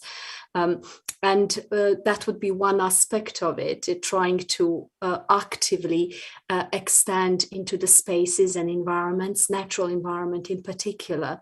Another aspect of that would be that bewitching talk, where the craftiness of the sentence is actually born out of a really, really concerted effort to master language. Without wanting to expand too much, I would say that the effort to master language, Freudianly understood, is always an effort premised upon loss or premised upon an attempt to conquer loss. And as such, it is a really deeply personal effort. And when we speak about writers such as Ezera or Joseph Conrad, who adopt and decide to write in a language that was not the first tongue they acquired, that becomes this almost obsessive pursuit of language. And that bespeaks Cassandrian narrative very well, because Cassandrian narrative is, of course, premised on understanding that however much you try to express, however much you try to articulate and make others hear it, you will never get to that perfect articulation. And I think there's a real modernist streak in the writing Cassandrian narrative, insofar as it aims towards perfect articulation whilst being aware of its impossibility. But there are also in Cassandrian narratives very many features that are postmodernist, like metatextuality and intertextuality, the palimpsestic nature of it, because it is born on the actual reality, including the reality of the writer's own engagement. I have also highlighted the borrowing of genres, a bit insouciant attitude towards genres, trying to break the boundaries, because what is preeminent is the effort to articulate rather than conforming to genre boundaries. So there's often fairy tale-like quality, or poetry switches between poetry and prose, or a fusion of poetry and prose, and in some cases blends of fiction and journalism, so which yields the opposite of that discourse, something that is almost more austere than poetic. So I hope that gives a holistic answer to a question. But I think the intent on language is the key formal feature here, and the need, loss-premised need to perfect the language and to convey what you're trying to convey, whilst being aware that you're never absolutely perfect in it, that there is always a slippage between objects and words. That is, I would say, one of the crucial aspects, formal aspects of such narratives.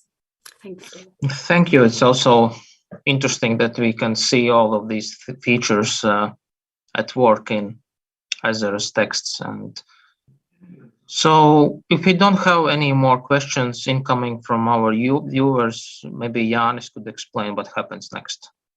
Yes, thank you, Sanja. Thank you, Sandra, both of you, for exciting presentations presentations, thus opening this conference. And I just want to thank you once again for participating. And I hope we'll have it's a great introduction to the conference, actually. And the next panel will be a woman's writing in Baltics, and we'll have participants from the scholars from all 3 Baltic countries. And I think it will be great continuation of the conference. So we meet 12:20. We have a break now.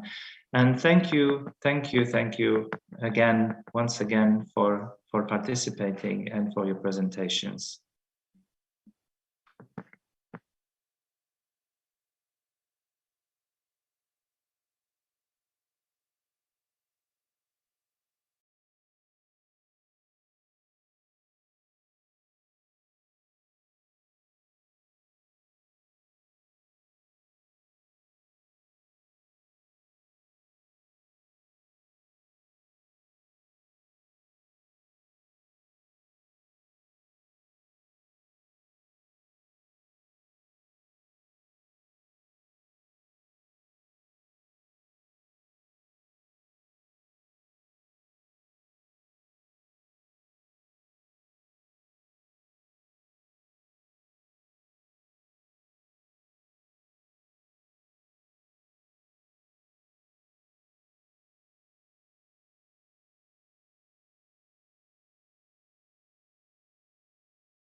Good afternoon, everyone.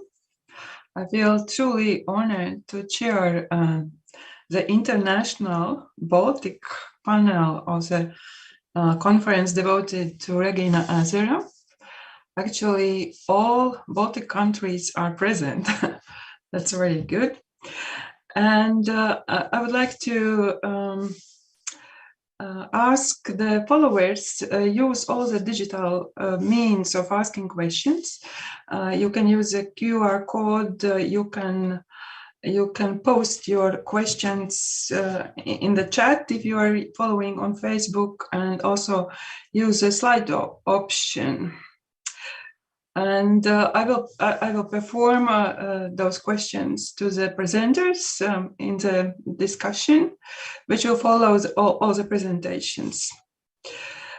Please do mention to whom you are addressing the question.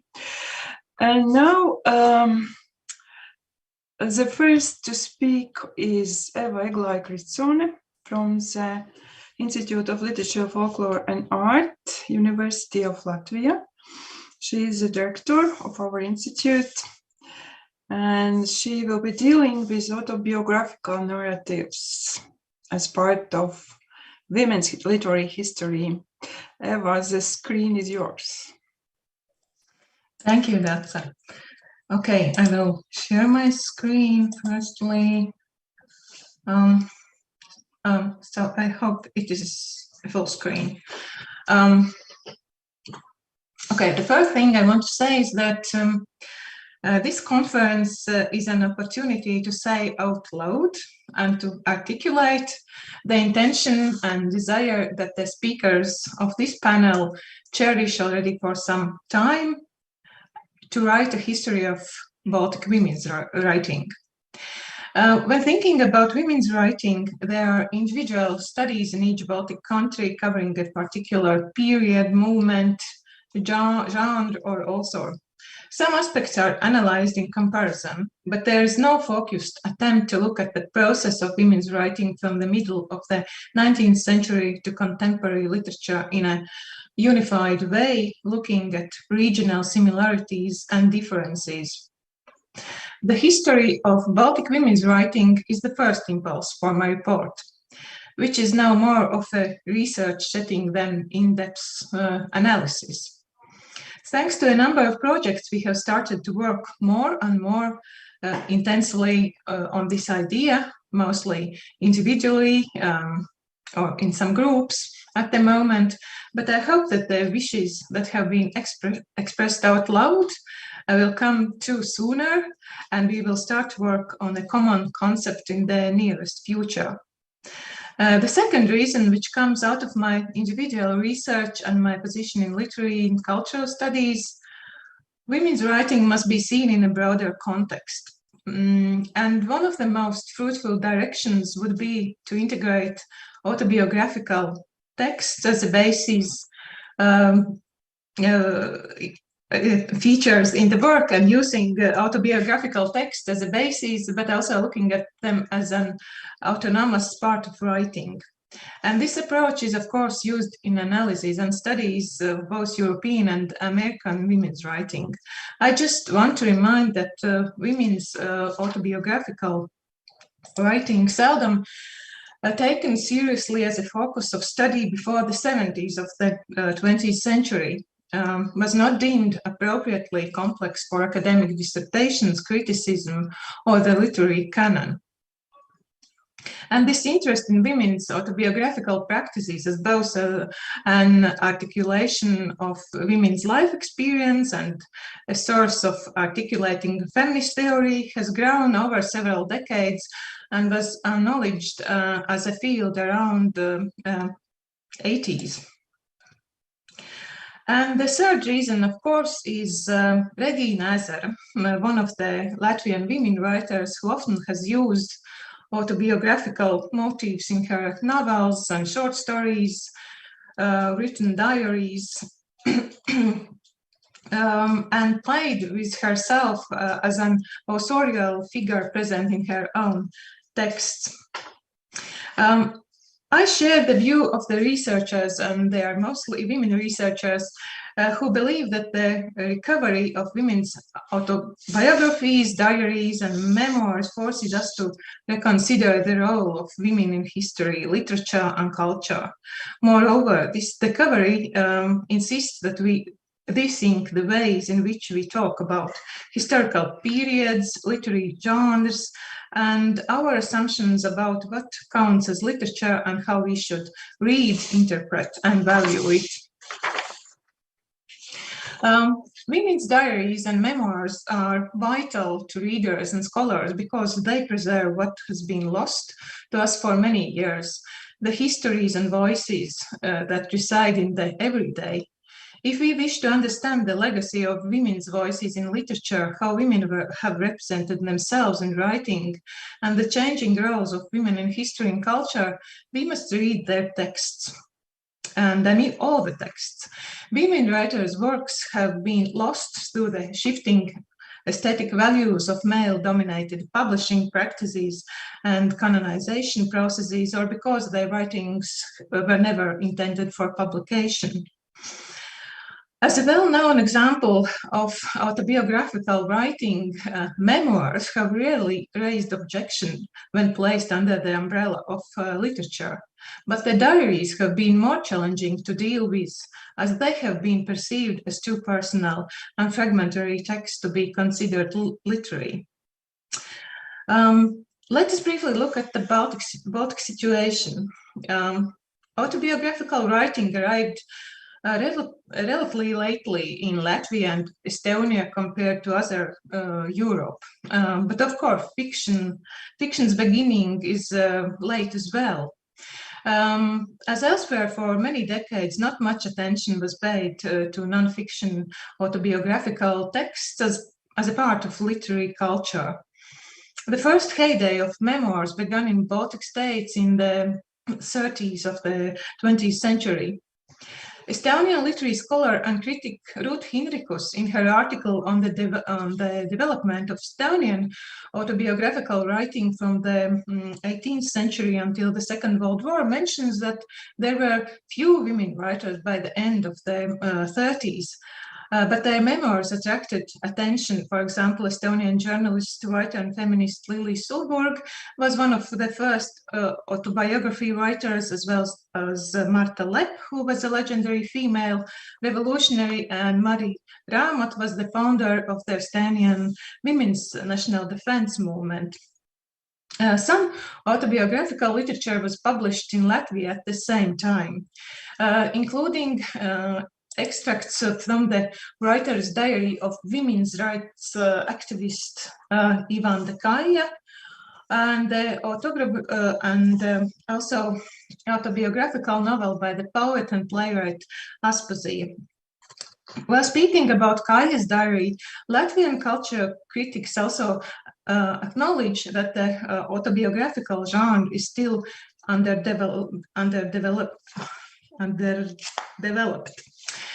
And as you can see, this review highlights another aspect that appears in relation to the publication of diaries quite frequently.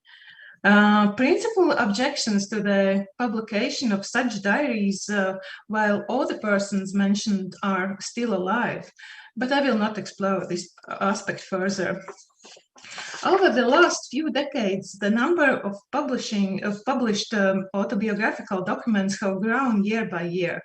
And at the beginning of the 21st century, there is even a flood of memory literature, autobiographical literature, including diaries. Latvian literary scholar Sandra Meškova, whose brilliant presentation we just heard, has written on peculiarities of Latvian women's autobiographical writing in the 90s of the 20th century. Estonian life writing scholar Lena Kurvet-Kausar and Ruth Hinrikus have explored Estonian life writing of the beginning of the 21st century.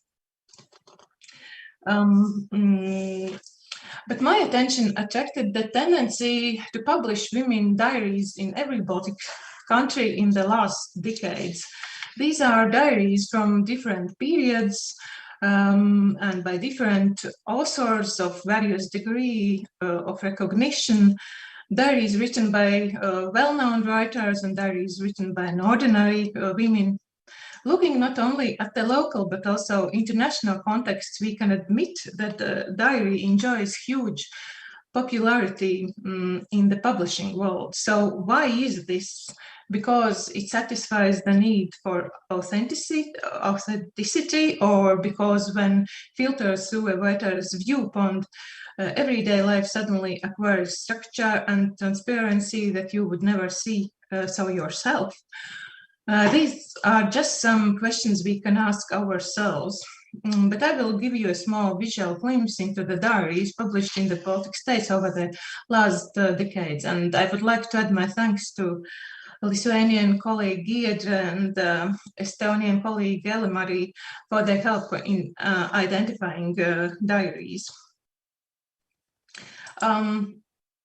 This year and last year, several long-awaited diaries have been published in Latvia, such as an impressive volume of diaries by the Latvian philosopher and pioneer of academic aesthetics, Milda Paleviča, and the diary of the poet Visma Belševica, the diary of the theater critic Lilia Dzena, and others. In Lithuania and Estonia, too, there are diaries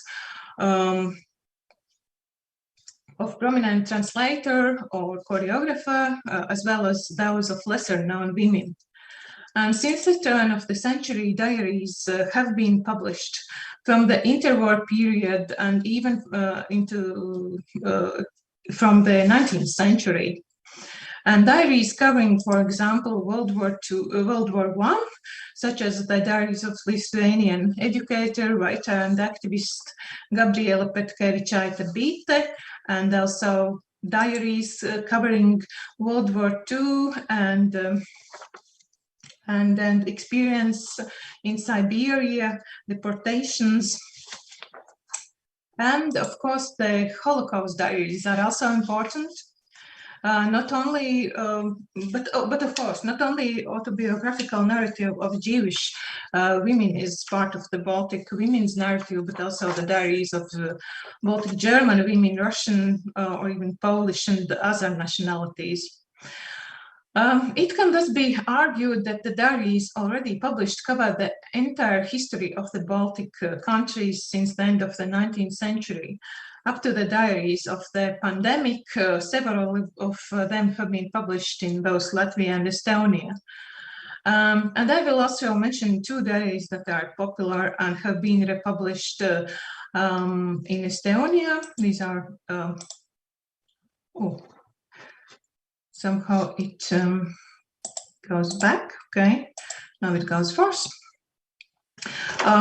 Yeah, these are diaries of Elo Tuglas, who was the wife of a writer Friedebert Tuglas, and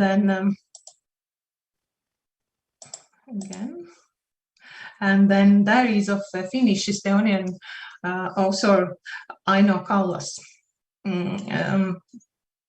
And these diaries are like republished many times.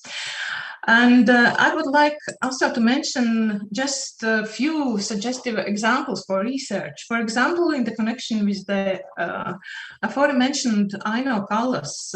Aino Kallas and Margareta Grosvalde, which is a Latvian, for some years they wrote their diaries in London. And they both have met at joint events of the Latvian and Estonian embassies. Margareta was a secretary at the Latvian embassy and wrote diary in English, which is not published yet. And Aino was the wife of the Estonian ambassador in London. And they refer to each other in their diaries and create their own geographical, emotional, and textual mapping of London. And this is one of the research ideas for the near future. And then there is also diaries that are not just personal, that are already shared when they are written. For example, the unpublished diary of a Latvian translator Marija Stalbova, which she regularly gave to her future husband, the quite well-known decadent poet Viktors Eglītis, to read, or the diary of the Estonian poet Marija Under. She kept this diary together with her husband Artur Adson. And when you look at the diaries published in the Baltic states, there is a sense that they need to be talked about, that they need to be included in the study of women's writing, that they push the boundaries and the multivocality of narratives.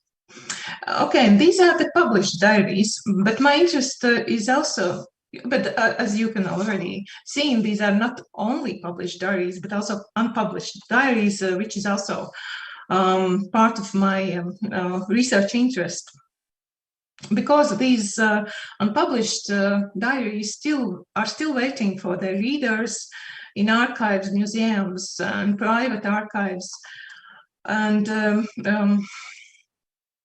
I think that this is a very good initiative started at the institute which I'm representing, that we have this collection, again,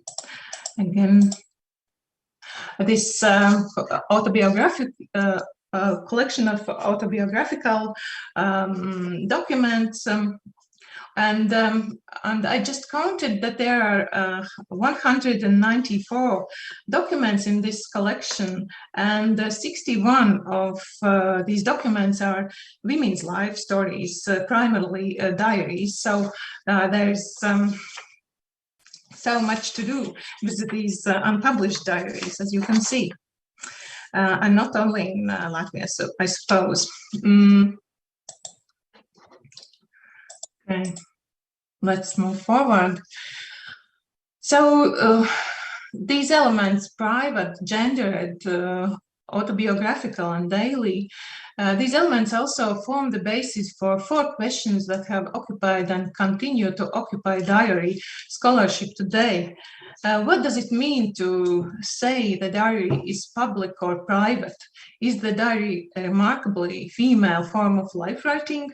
What does dailiness mean for literary value? And can the combination of daily personal writing adapt to autobiography?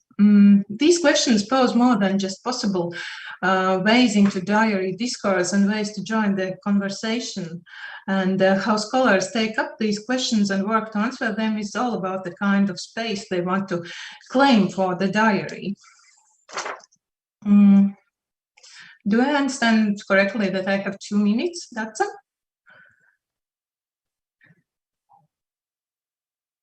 You have 4 minutes. 4 minutes. Oh, that's good. Okay, then let's move forward. And almost every diary explains why is it being written.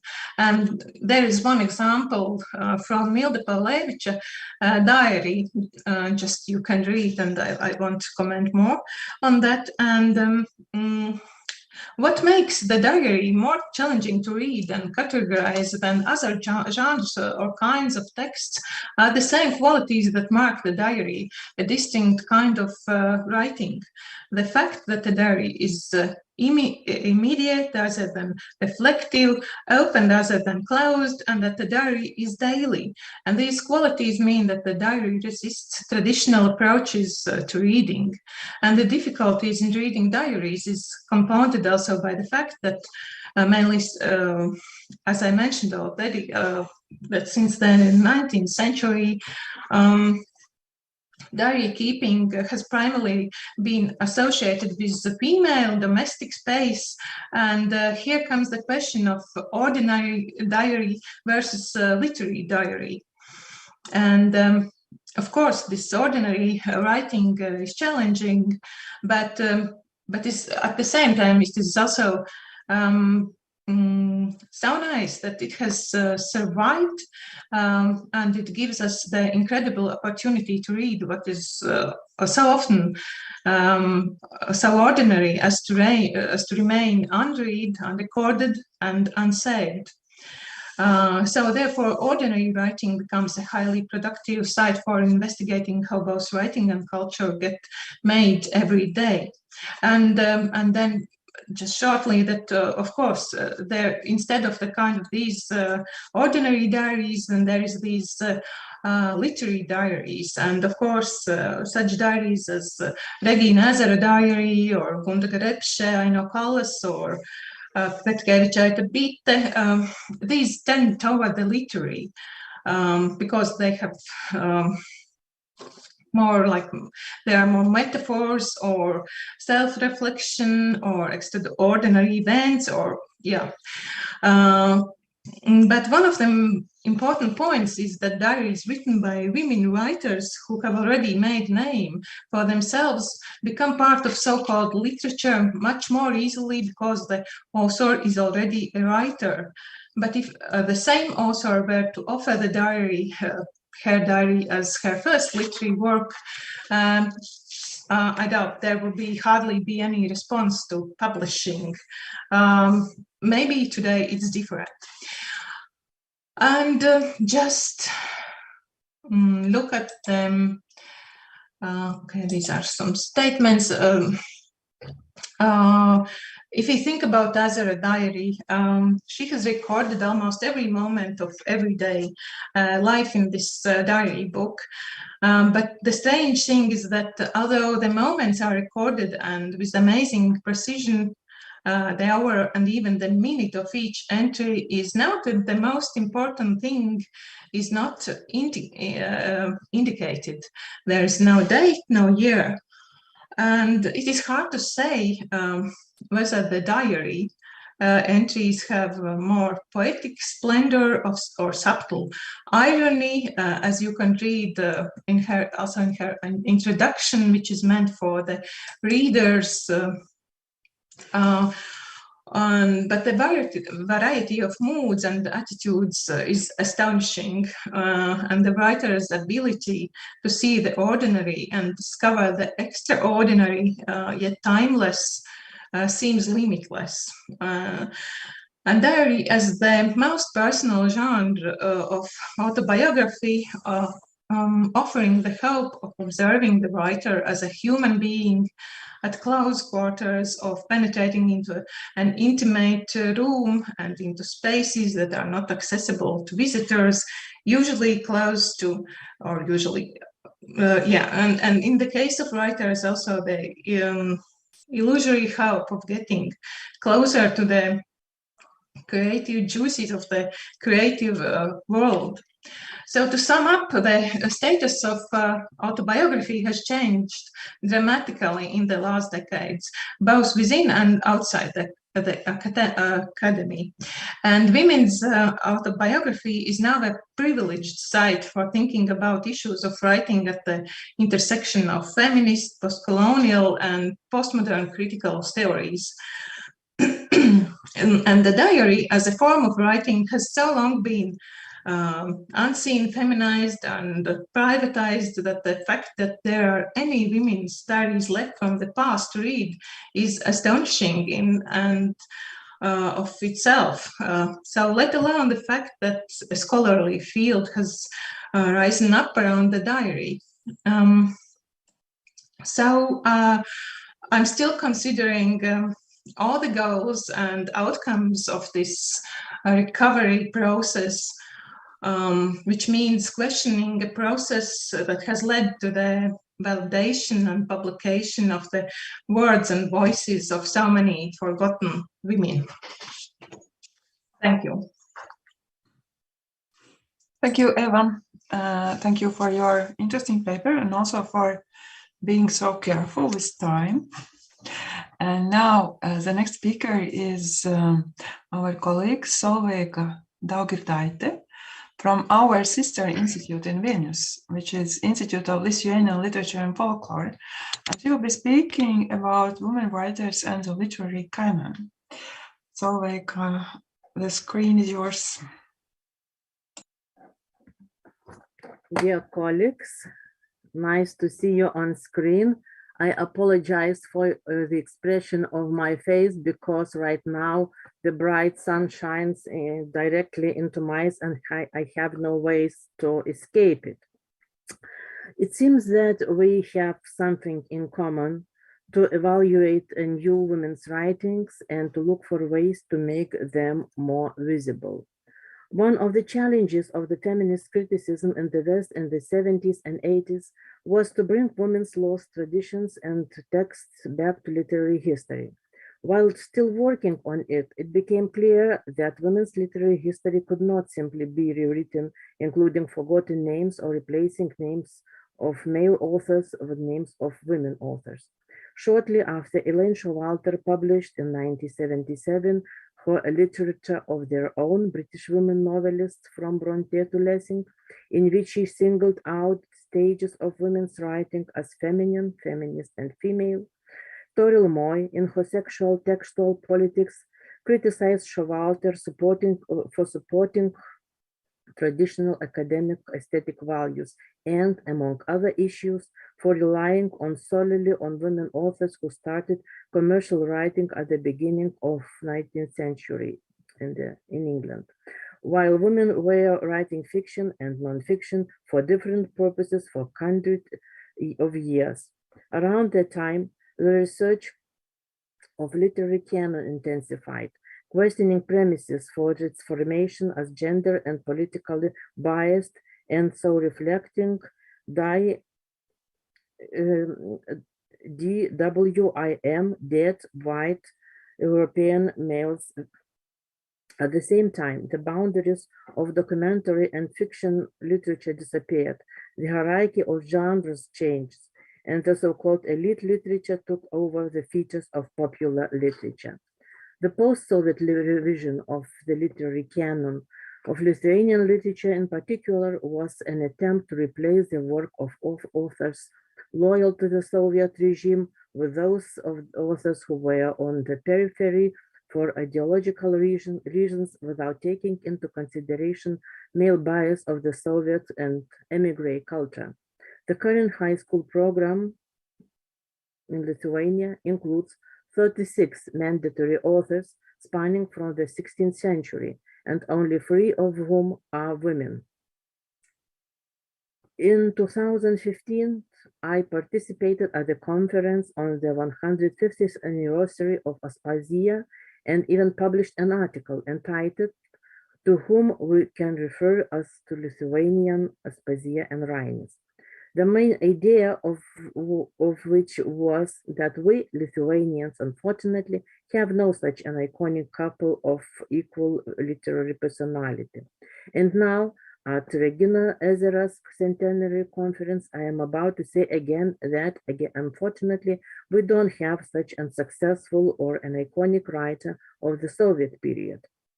And it is not a feeling of inferiority or envy. I just want to say that literature can and does develop in different ways in different directions. Nevertheless, if we draw a parallel between Latvian and Lithuanian literatures, Lithuanian literature has its own generation of writers who were born in 1930. They came to literature during Khrushchev thaw in the mid-50s and dominated as the first generation of pure Soviet writers. Poets Algimantas Baltakis, Alfonsas Maldonis, and Justinas Marcinkevičius, who was also a playwright. Women writers who belonged to this generation were mainly also poets.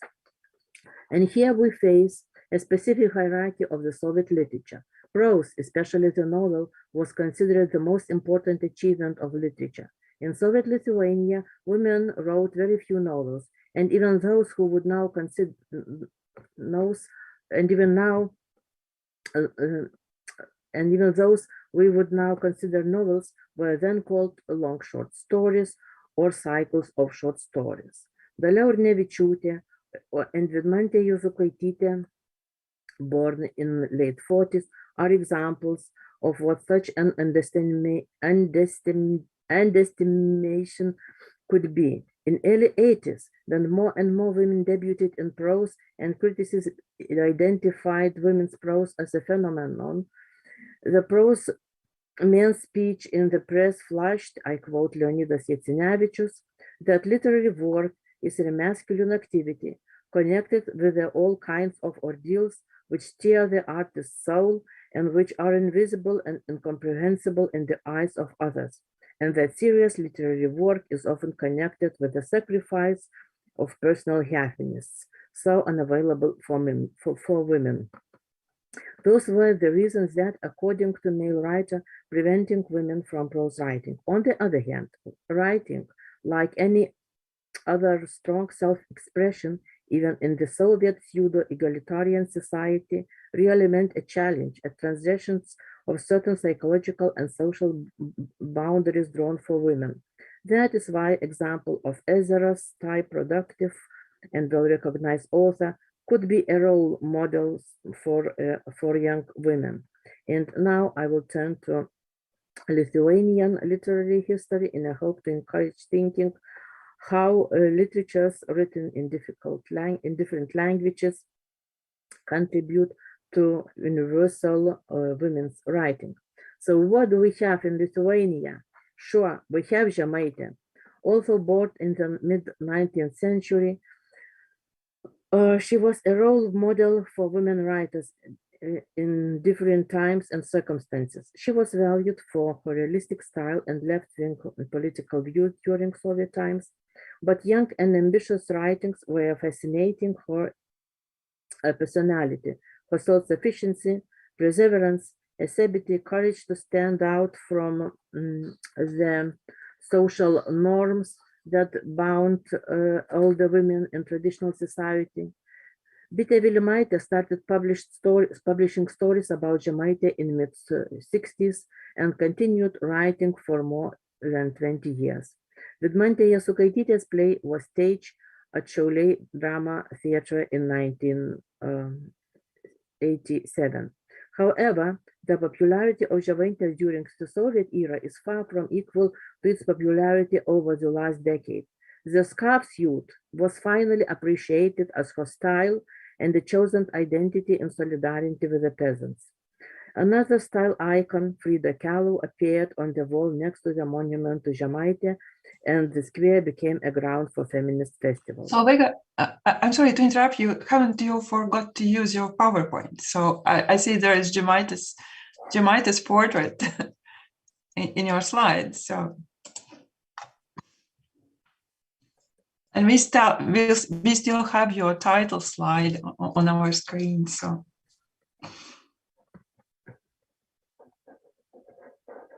And maybe you can switch to the full screen as well. Yeah, right.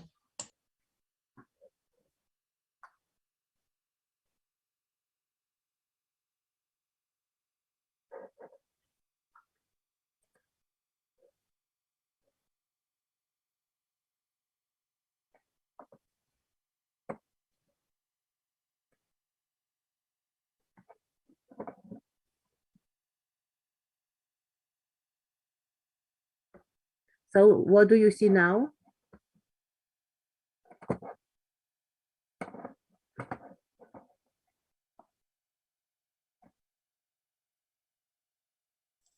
The same. Nothing happened? No.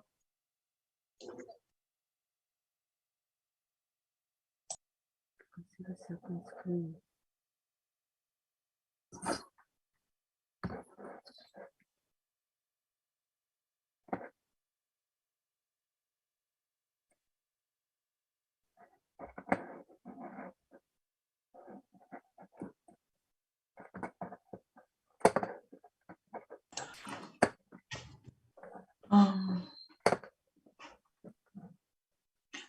Now we see the Žemaitė square.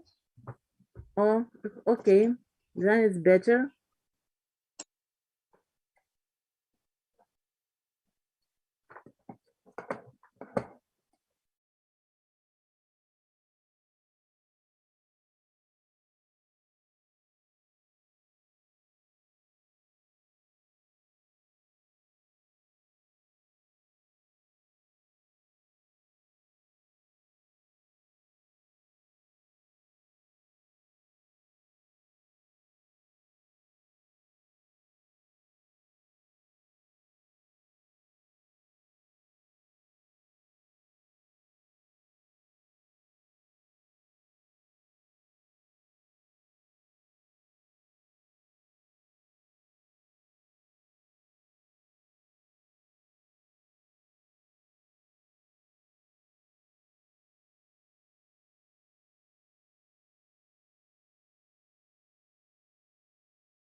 slide number 10 now.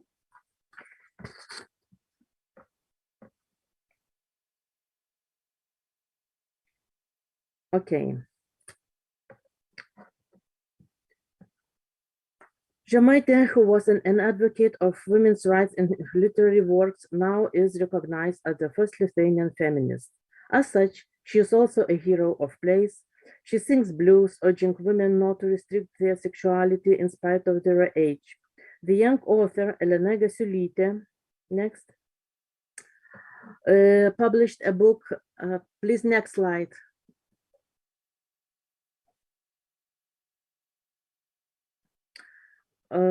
Published a book about 10 most important Lithuanian and Lithuanian-born women, such as an anarchist Emma Goldman. And that was Gasiulytė writes, I quote, next. Why do we even today, even from texts that claim that to present this woman supposedly, please next slide, please. We have lost the slideshow.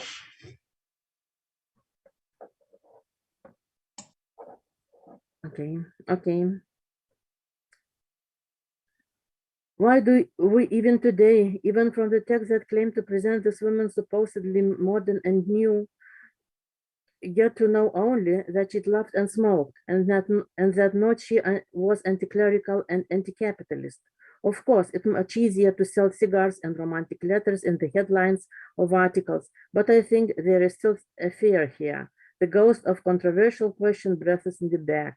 If Žemaitė allowed herself to criticize the interwar Lithuanian government, what kind of classic of literature she is? Maybe she didn't love her homeland at all. This month marks 100 years since her death, but she is alive and noisy, discovered by a young generation of feminists. Next. Well-known writer and Sigitas Parulskis draws a parallel between Žemaitė and the modern woman. Her heroine is a housewife, former actress, invited to play Žemaitė's character, together, like Ibsen's Nora, wanting to break free from her respectable husband. I would say that young feminists nowadays go further than playwright Parulskis. Although the law allows to divorce a husband, it may not allow for revision or updating of classical text. This was confirmed by a group of feminist artists who organized a performance in the parking lot under the monument to Vincas Kudirka in Vilnius. Next slide. A lawsuit was filed over a performance by a painter, a poet, Vilma Fiokla-Curie, and her colleagues. It was called Under Kudirka, or At Request of the Patriarchs at Our Wish. Kudirka, next slide, please. Next slide, please. Next slide, please. Next slide, please. Thank you. Kudirka is an author of a poem called Tautiška giesmė, national song from the very end of the 19th century, which later became an anthem of the Lithuanian Republic. These women sang the edited text, changing male images with female ones. Thus the lines Lithuania, our fatherland, the land of great heroes, was substituted by words Lithuania, our motherland, land of great mothers, and so on. Following a nationalist complaint, an attempt was made to prosecute the desecration of state symbols.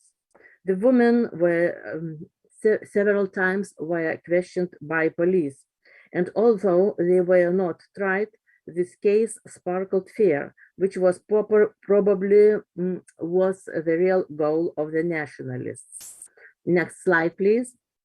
The management of the Paminkalinis gallery that belongs to the Artists Union has decided not to display a feminist interpretation of the Lithuanian coat of arms in the exhibition, ensuring itself against possible sanctions for desecration of state symbols. While the artist's idea was just to say that if we have a woman president than Dalia Grybauskaitė, why should we still use male symbols? And also, if to look more carefully, it can be noticed that the legs of a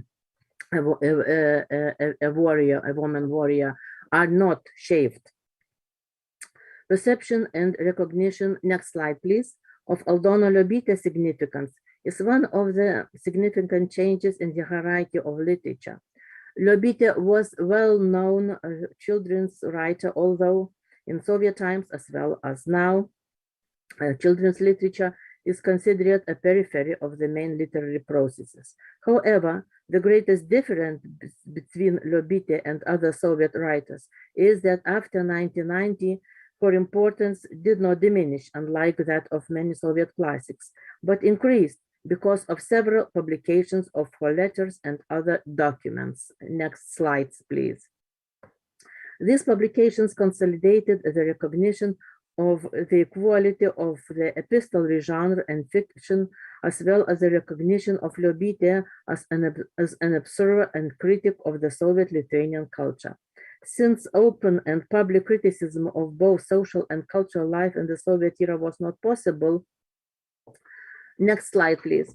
Liobytės letters are a source for cultural historians that presents clearly, though not publicly, articulated opinions that do not correspond to those published by public channels of that time. She was a well-known patroness of young artists and authors, famous for her special wittiness, and was a hospitable hostess. Change the slides, please. Next and next.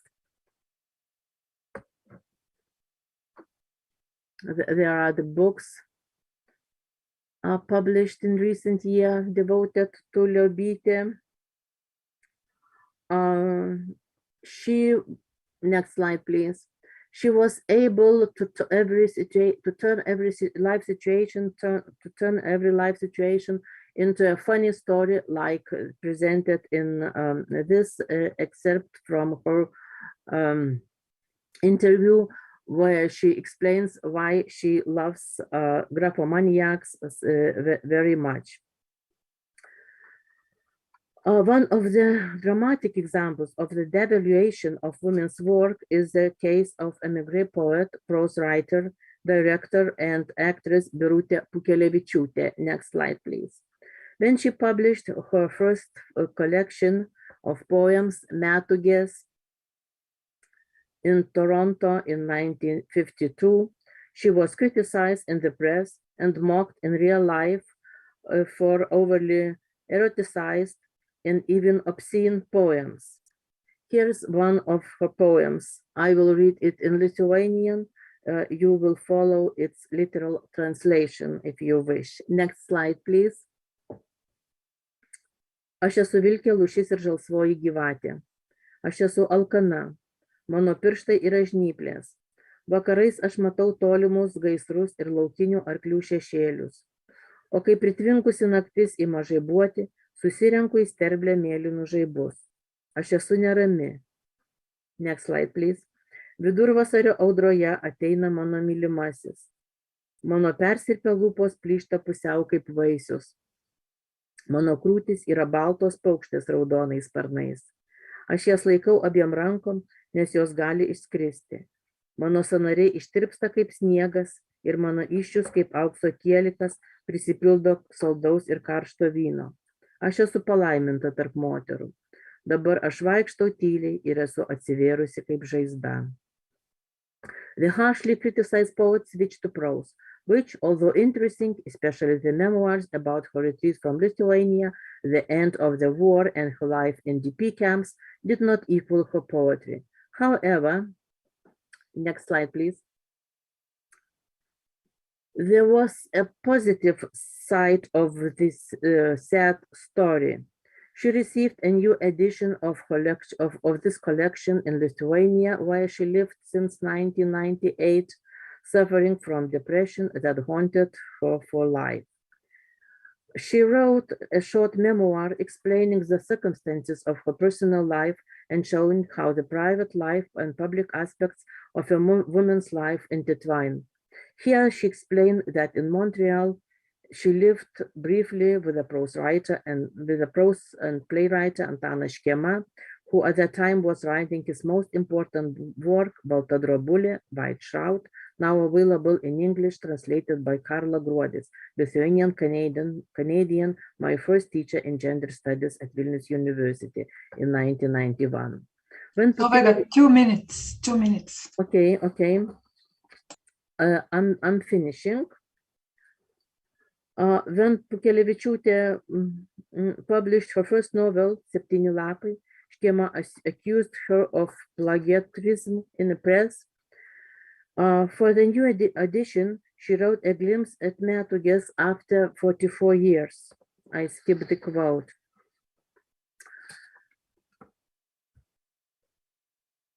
In conclusion, I would like to say that the place of women writers is changing along with the notion of good, valuable literature and the notion that only the so-called big names are important.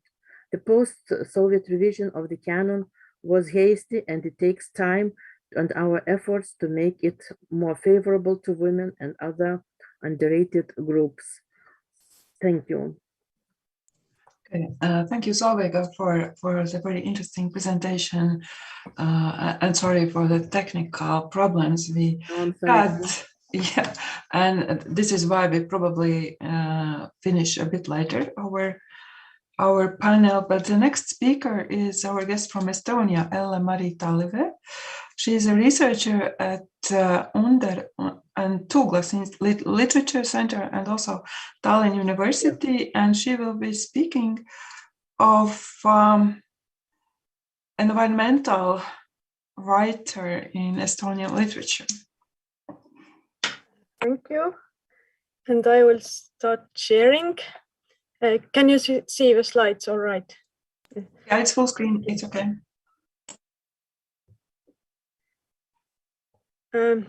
Thank you so much for the possibility to talk here about the Estonian literature. And thank you so much for the fabulous keynotes and previous presentations. And I will speak today about an very important Estonian writer, Aino Pervik. She's one of the most influential authors of modern Estonian children's literature. And she's actually only 1 year younger than Regīna Ezera. She was born in 1932 into a family of a medical attendant trained in the Tsarist army and later at the University of Tartu. And the first memories of Aino Pervik are from the central prison of Tallinn, Patarei, possible to visit today by the seaside of Tallinn because his father was a prison doctor. And one of the childhood memories were the waves crashing against the prison hospital windows in a storm. Later, her father worked as a doctor in Järvakandi glass factory and then as a country doctor, and Pervik grew up in the middle of Estonia, leaving Tallinn only to complete secondary education. She studied Finno-Ugric philology at the University of Tartu, graduating in 1955, and worked after that as an editor of children's and young adult literature at the Estonian State Publishing House and of children's programs at the Estonian Television Studio. Since 1967, she has been a freelance writer and translator from Hungarian. She has written over 60 children's books, which have been translated and often adapted for theater and film. And she is considered the bravest children's writer in contemporary Estonia, as she takes on very difficult themes like immigration, cultural conflict, corruption, the loss of cultural identity. And as I read from the Estonian writer's lexicon, critics have called her style particularly feminine. I would like to add here a question mark just asking what does feminine here mean, but I am not going to answer that today. The issues she has written to children about are, for example, the preservation of ecological balance, the clash of different cultures, the finding of one's identity, war, freedom, fatality. The author frequently addresses acute problems that children face in today's world. Her style is concise. Berwick has never exaggerated with words. Her children's literature is concrete and clear, and yet somehow supportive and equipped always with heartfelt humor, despite dealing with very serious issues. Her last book up to now is The Kite Befriends, about a kite breaking free from the cord and discovering that there are many different creatures in the world who might think quite differently from this kite. And last year, Aino Bervik published a charming little collection of memoirs, which address often events from her childhood. And you might know, and I think this is her up to now most popular book, Arabella, the Pirate's Daughter, which was made into a film and has been translated into Latvian. Aino Bervik was married to Eno Raud. Eno Raud is another classic of Estonian children's literature, and all their 3 children have published books by now as well. And Piret Raud is an illustrator and author, and now the most translated children's author in Estonia. Eno Raud has published more than 50 books for children. You might know the 3 Jolly Fellows, Naksi Trallisi, 3 slightly eccentric fellows, and the dog go on a journey together into the nature. And this is a kind of book about the natural balance of things. Raud and Bervik met while working both in a publishing house, and in the 1960s, the newly married couple traveled together in Karelia, and the journey resulted in a travelogue kind of book written together. I would like to point it out as a beginning of environmental friendly books they both have written.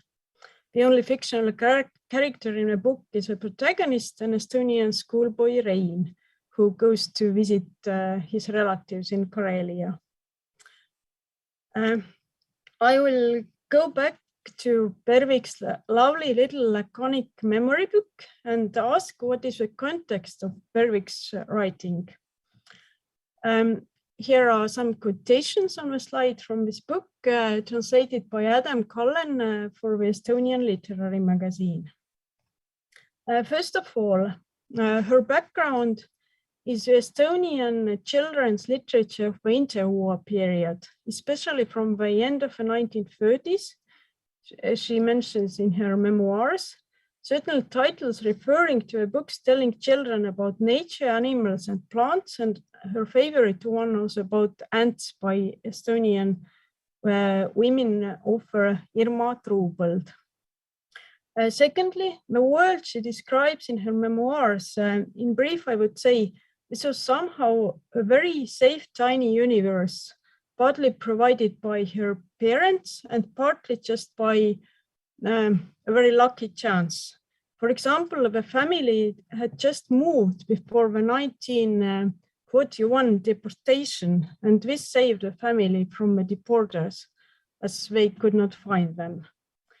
Third, as one of the quotations here show, the Second World War was a part of a little girl's world long before it affected the life of a daughter of a country doctor in the woods of middle Estonia.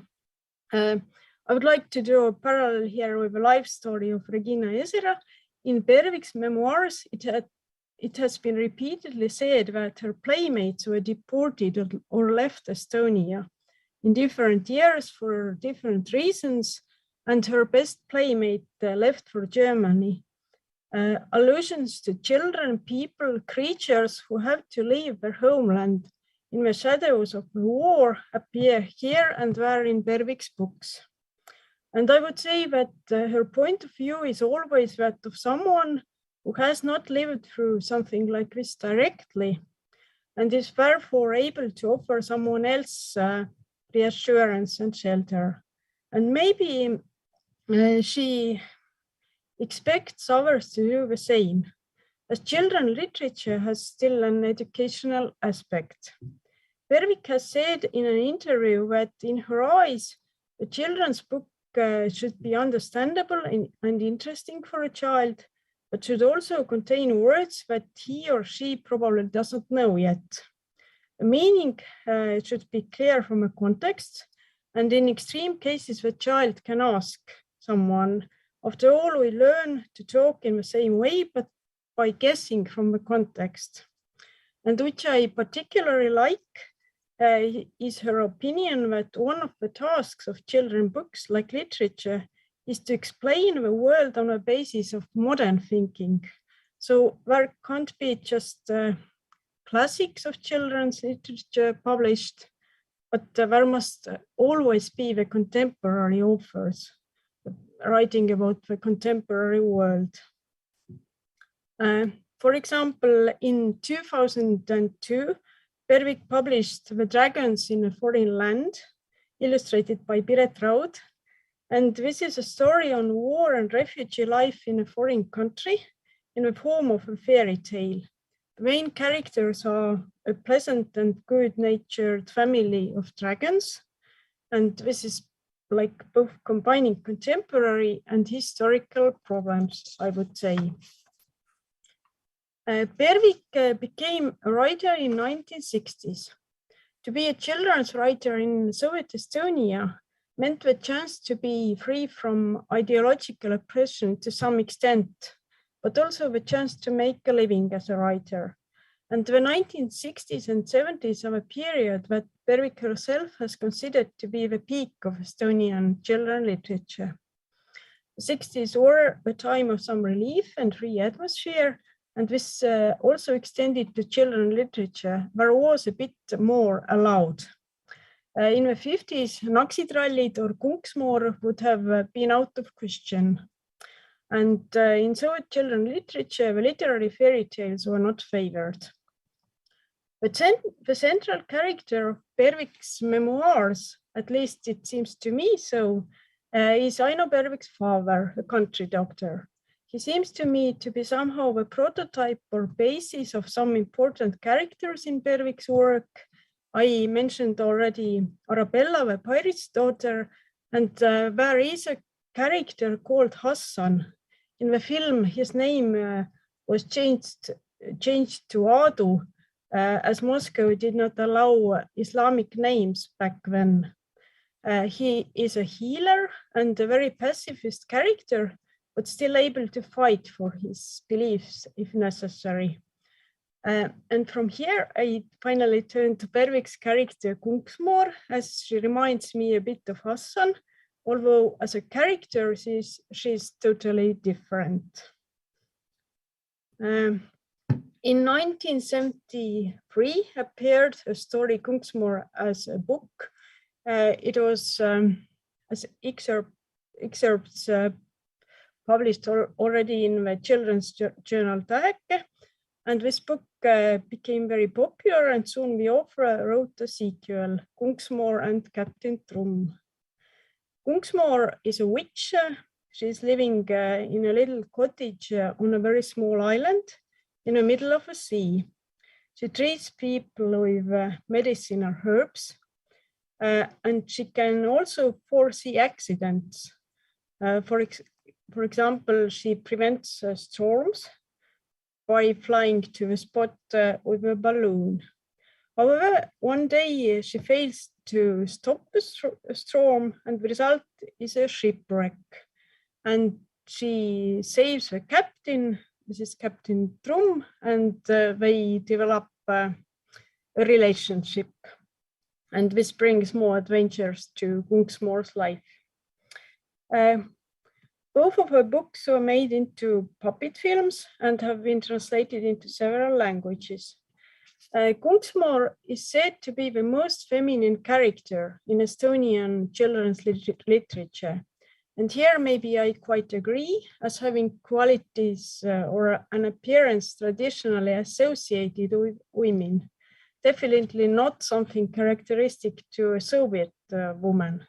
She's vain, childish, needs much attention, cannot stand losing. She's often not taken seriously, but well, still in the middle of it all, she never leaves a person or an animal or a bird in need without help. Who is actually Kunksmoor? It doesn't sound very Estonian, and I'm pretty sure that many readers have treated it just as a name of a main hero of a book, devoid of meaning. This is not the case. Kunksmoor is being translated into Latvian just now by Maima Grinberga to be published in 2022, when Aino Pervik will have her 90th birthday. And this is a good opportunity to explain the meaning of the word. Kunksmoor in Latvian will be burmemme. Maima Grinberga said that she has created this derivation combining bur, a reference both to witchcraft and letters or alphabet, and memme, a word used to refer to grandmothers or even mothers, but historically has also a connection to healers in folklore. In Estonian, there is a slight difference. In the 20th century, this word has not been recorded from Estonian dialects. Pervik found it from one dictionary by Andrus Saareste, who had borrowed it from the dictionary of Ferdinand Johann Wiedemann, which was the richest dictionary of Estonian words for a long time. Wiedemann claimed that the word originated from southern Estonia and meant an old woman sorcerer. The last part of the word, moor, meaning an old lady, is a loan into Estonian from Swedish or coastal Swedish or Finnish Swedish. It's mother. In Estonian, it means an old lady. But the first part, kunks, might probably be just a mistake or pronunciation or transcription. I would say that maybe Kuntimoor or Kuntsmoor would be the right form. And yet the word itself, whether there is a language error or not, is a perfect name for a person bearing this name. It refers to a kind of edgy, unexpected, wild character with this K, and Kunksmoor has a real name as well, very often Meline, but only Captain Trum uses it as a kind of pet name. But it also refers like this character is a kind of error or unusual person. And I would once again go back to the context of Kunksmoor, just to remind environmental issues are often very important in Pervik's book. Mostly they are in the background. The dragon refugees are blamed for forest fires and floods. And in another book, two animal characters have to escape from a forest, which has been cut down into the city. And I have read one Pervik's novel for the adults, and there comes up a passage about the plague of their time, the fear of nuclear disaster. And here is one artwork from Estonian artist who visited Central Asia in 1960s, and maybe this is a reference to the nuclear test site there. But Pervik's writing for children makes me think of two concepts. One is the Anthropocene, a concept introduced in this century about the world which has already the traces of human action. And another thing which is to me very important, the eco-stress or eco-anxiety. Nowadays parallel would be climate anxiety, which is a fear of impending environmental doom. And although very mildly, and maybe even without the author's intention, Kunksmoor as a character adventures in a world that has been massively influenced by humans. She draws attention to industrial pollution, consumerism, overconsumption, the clash of nature and civilization. And the central event of the second book is another accident involving a ship, which results in an oil spill. And the 1960s and 1970s were first decades of great oil disasters of the North Sea. One example is Torrey Canyon accident in England. And I even asked Aino Pervik if it was the background of writing Kunksmoor or describing this event in a book. But the author answered that she was more worried about such accidents inside the Soviet Union, especially the oil spills of the Caspian Sea. And as you know, in the Soviet newspapers or news, such things did not appear. She had heard about these worries from her Azerbaijan colleagues, Azerbaijan writers. And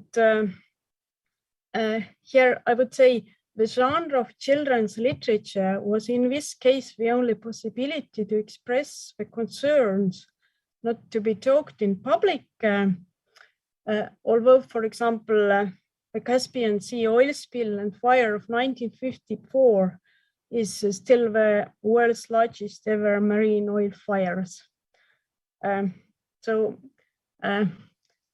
Actually, the background behind Kunksmoor somehow seems to me very gloomy.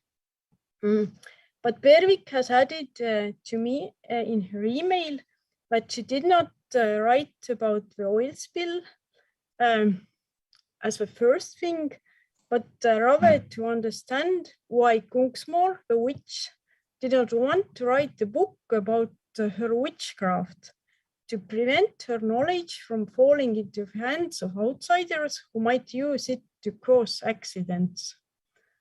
Ella-Mari, 1 minute. 1 minute, yes.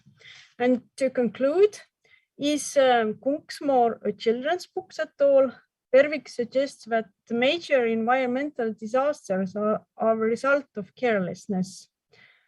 And as a proper children book, it has a rather happy end. Kunksmoor and Captain Trum keep peace on their island. And here is the illustration. Kunksmoor is cleaning the sea from the oil with the help of a rake. And she is something between a witch and an eco-friendly person. And the end of the book is an attempt to find a way of life that is ecologically balanced. I would end here. Thank you so much. Thank you, Ella-Mari, for your presentation. And now we are moving to the last presentation of this panel, which will be given by Zita Kārkla, my colleague at the Institute of Literature, Folklore and Art, University of Latvia. And she will be speaking about moods, affects, feelings, and bodies, embodied subjectivities in women's prose of the 1970s and 80s. Welcome, Zita. Thank you, Dace. I will share my screen. Can you see it? Can you hear me also? Yeah, that's okay. Okay. It's fine. I want to start saying that this paper is a part of a larger ongoing postdoctoral research project, Embodied Geographies, History of Latvian Women's Writing, that proposes a comprehensive research on Latvian women writers writing prose fiction and focusing on a particular aspect, female embodiment, and exploring spatial interconnections that link women writers, their material worlds, and literary texts. And as the effective turn has come to characterize much recent work in feminist studies, it also offers a useful framework to foreground and address the complexity and diversity of women's social, cultural, political, and embodied experiences for my project. And paying attention to moods, affects, feelings, and bodies is one of the possibilities how to explore Latvian women's writing from the end of the 19th century until the first decades of the 21st century. And in today's paper, I will be looking at representations of the late Soviet womanhood through close reading of two novels. Cecīlija Dineras novel, A Man from Scheherazade, Cilvēks no Scheherazades, published in 1971, and Regīna Ezera's novel, Betrayal, Nodevība, published in 1984.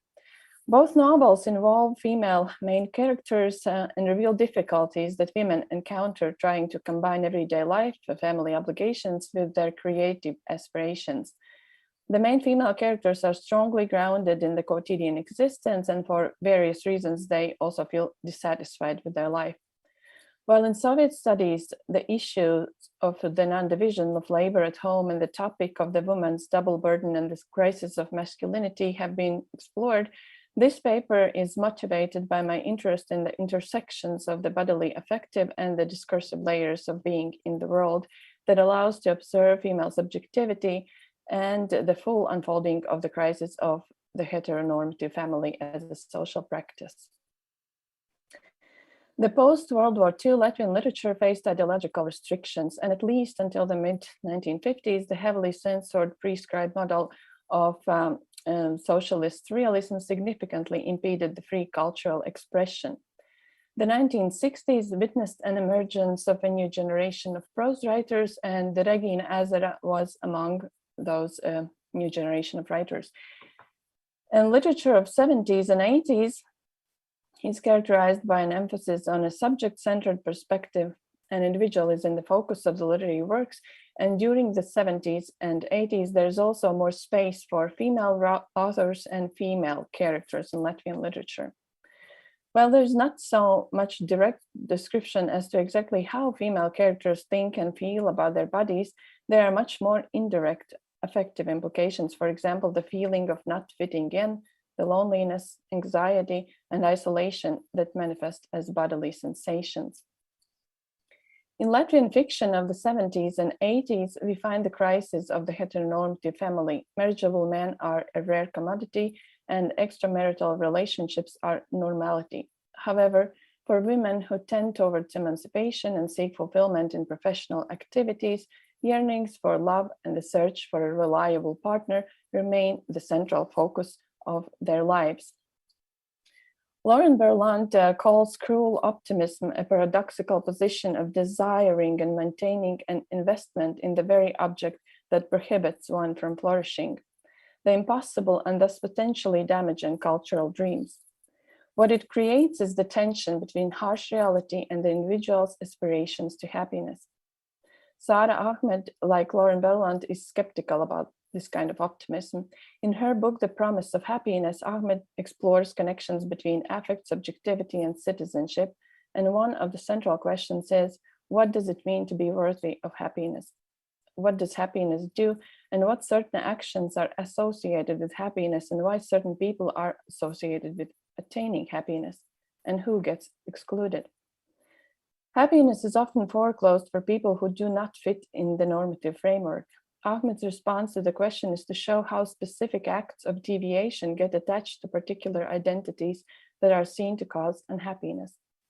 These identities, seen as unhappiness causes, serve to threaten the harmonious status of the social order. Thus, the promise of happiness, a moral imperative to provide individual and social correctives in order to restore the natural goodness of normative family, community, state, or nation.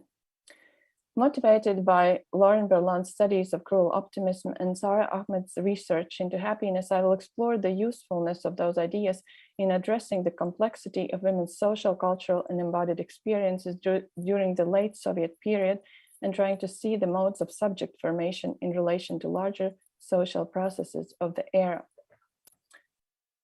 Cecīlija Dineras' novel, A Man from Scheherazade, was written between 1964 and 1970.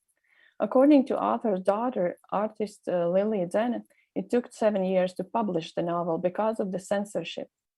Previously, Dinner's poetry was censored and criticized for displaying too pessimistic moods.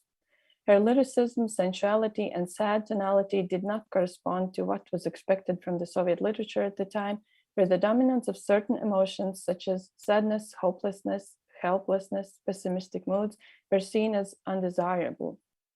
In 1973, Literature and Art published a report of the open meeting of the Board of the Writers' Union discussing the latest contributions to prose. Literary scholar Vera Vāver is alarmed at the way in which the latest prose reveals moral issues and human relationships. Pointing out especially to the female characters, she exclaims, "Everyone is so unhappy." Dinner's novel, The Man from Scheherazade, is given as an example to the unhappiness trend.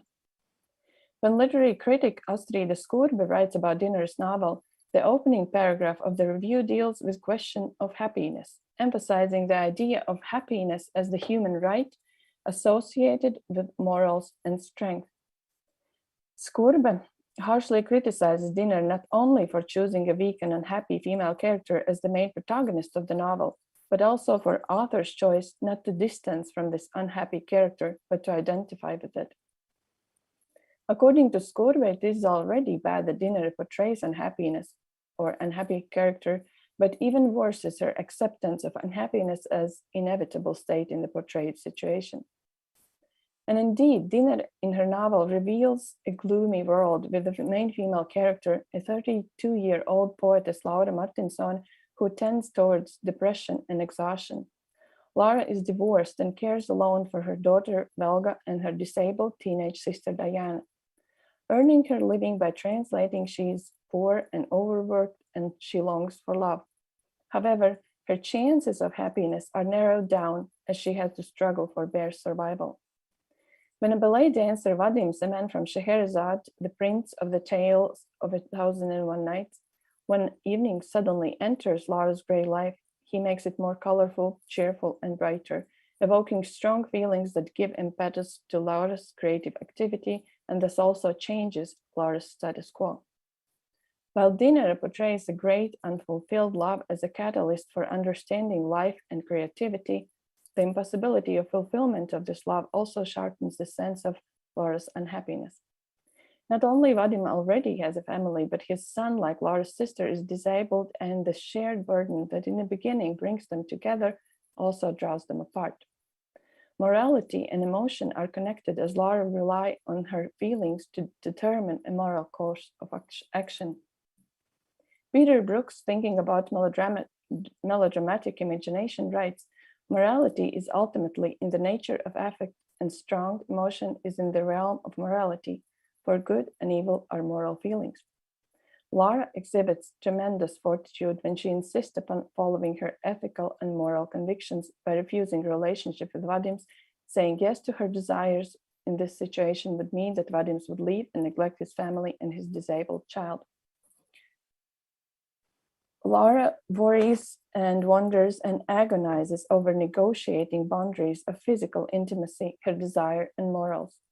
Her struggle against her desire is revealed through bodily symptoms, such as choked throat and shortness of breath, for example.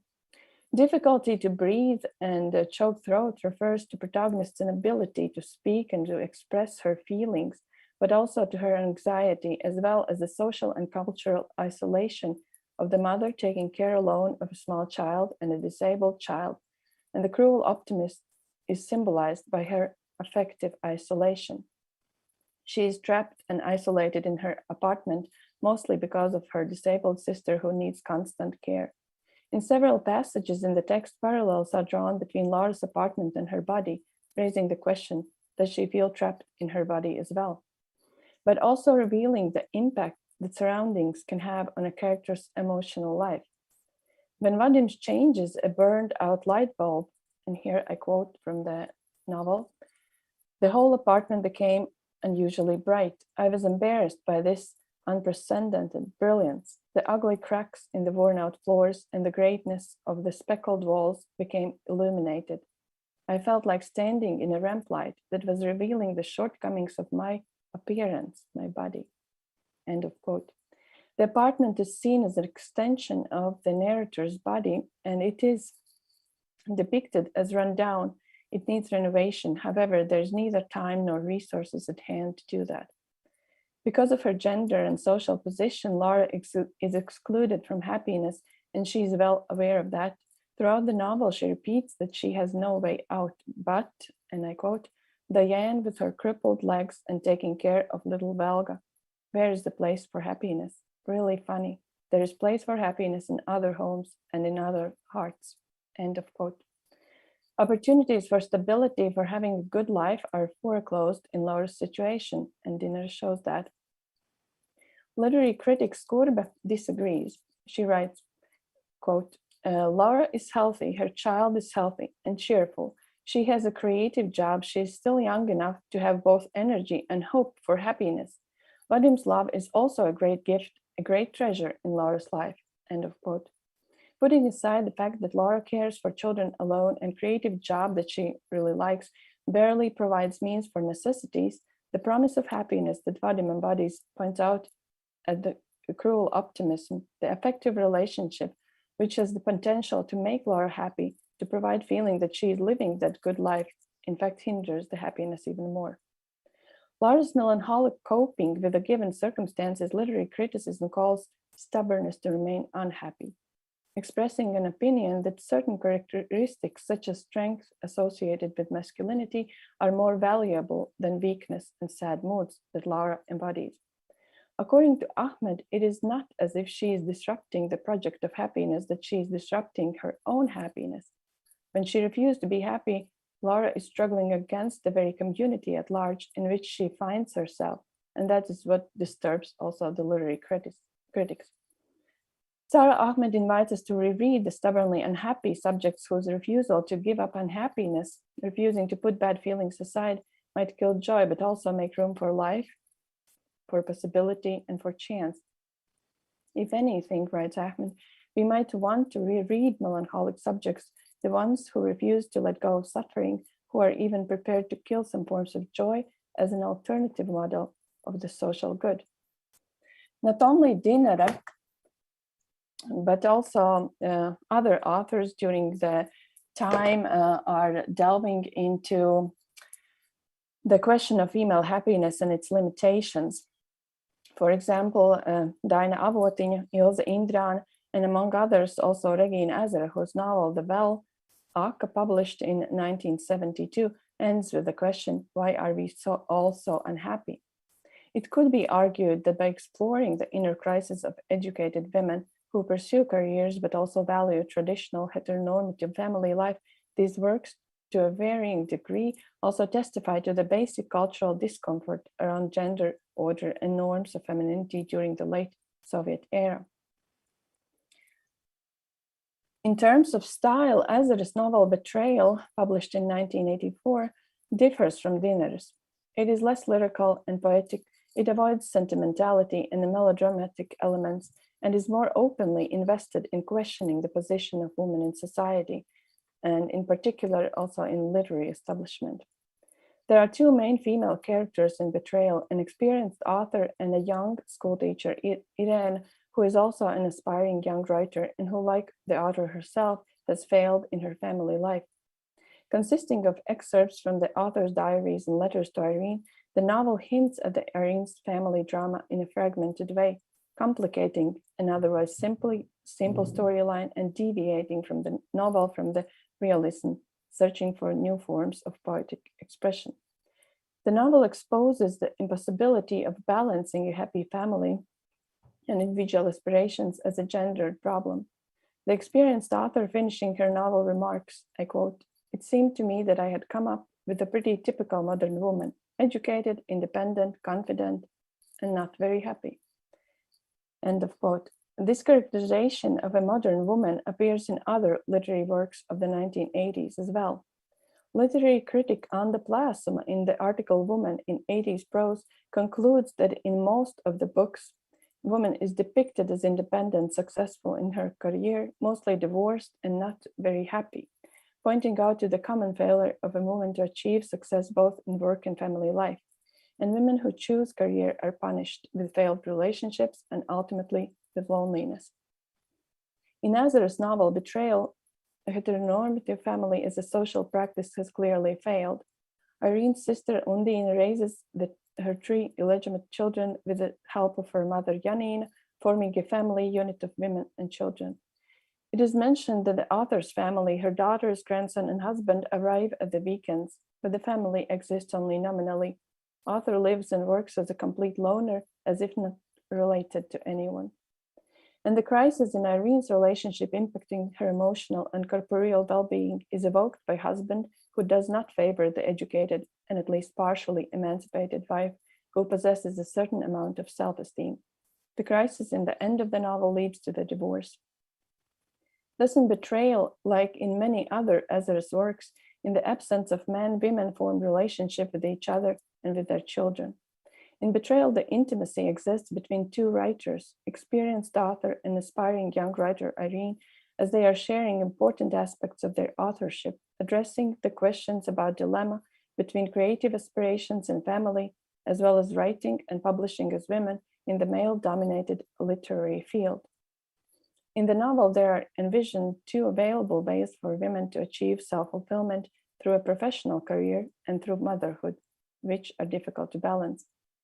Experiences of maternal body, pregnancy, childbirth, breastfeeding, and miscarriage also form an important part of the shared intimacy of the 2 main characters, revealing vulnerability as embodied, ethereal, and effective.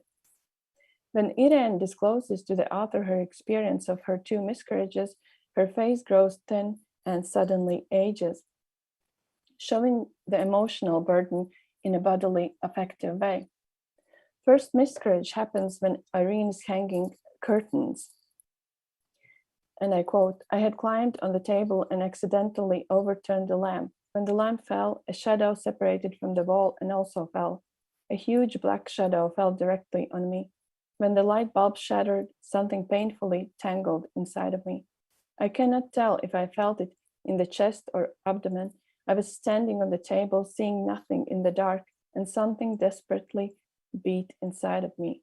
And again, I can't tell, was it my heart or the child?" End of quote. The showing bodily experiences are strongly connected to the emotional ones. And the second time, she's in the car together with her husband, and they accidentally hit the deer that ran on the road in the dark. Although the blow is not very strong, Irene starts bleeding. As she recalls her experience, she says, "In my mother's opinion, the blow is to blame, but I don't remember the blow, and that's not why it happened. No, not because of that." She recalls it differently. In the car, the deer with broken hind legs cried in a child's voice all the way home, and when at home, Gunther, her husband, kills the deer, Irene sees him, his hands are in blood up to his elbows, and she also notices 2 deer embryos in a bowl in the garage, and that's when the severe pain starts in her body, then bleeding and losing of a child. Irene's miscarriages reveal the vulnerability of the body locating the interrelations between the corporeal, subjective, and social aspects of life. Her unhappy marriage, failed relationship with her husband who despises and ridicules her intelligence, and attempts at creative writing are revealed on a bodily level. However, 1 minute. Okay, I'm wrapping up. However, her 2 miscarriages can also be interpreted as supporting the idea that vulnerability and body resistance are mutually constitutive. Because in the end of the novel, Irene is a single parent taking care of her daughter alone, and because of the burdens of everyday life, she has not published anything in 2 years. Thus, her future activities in the literature are endangered or at least questioned. And finishing the novel, the author concludes, "Unfortunately, the end is a bit sad." Displaying the long-rooted cultural ideal of a heteronormative family life as unattainable, both authors, Diena and Ezera, also reveal the basic cultural discomfort around gender order and norms of femininity. Both Lara's and Irene's situations reveal that the clash between what is desired, love and artistic fulfillment, romantic love and emancipation, and what's achievable makes happiness hardly reachable. Thank you. Thank you, Zita. And this means that the presentation part of this panel is over. And let's start the discussion. I think we had a really rich and interesting panel. And I'm sure it's not only my impression, it's proved by the reaction and interest from the followers, because all the speakers have received questions. So let's start with question to Eva. There are two questions, but probably they can be joined together. So the first question is, what are the main differences between diaries written by women and men? And a kind of similar question, how does environment affect the writing of diaries? Are there any differences between diaries written in urban and rural areas? So gender and environmental perspective on diary writing.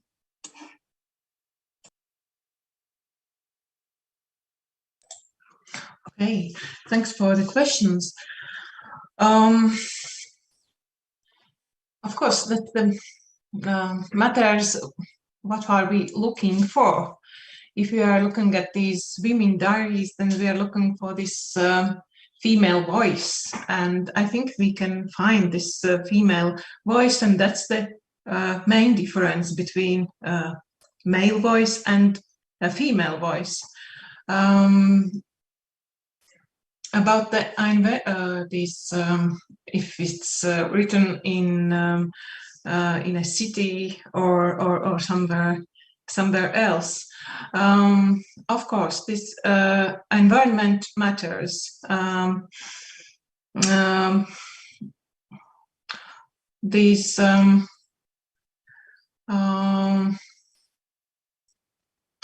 Especially, I think it matters at the beginning of the 20th century, when we look at these women who are in this urban environment and in rural. Then I think there are difference in their feeling, in their everyday life. So I think, yeah, this everyday life thing is the main difference between, how this everyday life is organized. That's the main difference in these diaries written in rural or urban environment. Yeah, and I will probably add my own question to Eva. So you had chosen this comparative perspective and talking about Latvian, Estonian, and Lithuanian women's diaries. So was it productive, and how accessible was the content of those diaries, and were you able to make some conclusions about the similarities or differences? Yeah, thank you. I think it will become more and more productive, because to answer your question right now, of course, I need this Baltic Women's Writing Study group, because unfortunately, the language barrier prevents me from reading everything I would like to read. But as we have seen in this presentation, there are common thematic lines on women's activism or reflections of the 20th century traumas as deportations, Holocaust, wars, or Soviet regime, and also these bodily experiences, and borrowing this idea from Zita's presentation. Also, we can think about this balance or imbalance of happiness and happiness, which I'm sure is in every diary written by the women. And there is also interesting parallels in this professional life, because there are many diaries from all the Baltic states, from actresses or teachers, and also this motive of a wife who writes. If we look at the diaries of wives of the famous men, so I think we just need to go deeper and find out more about whether it is also possible to talk about a particular autobiographical voice of Baltic women and how it fits into the overall field of women's writing. Thank you, Eva. And now a question to Solveiga. how is literary canon institutionalized in Lithuania now? And are there any strategies of excluding women from it? I believe the strategies are the same everywhere, just not to see and not to value what they did. But the only visible list of the canon is, of course, school programs. No other way to find out. And so the fight is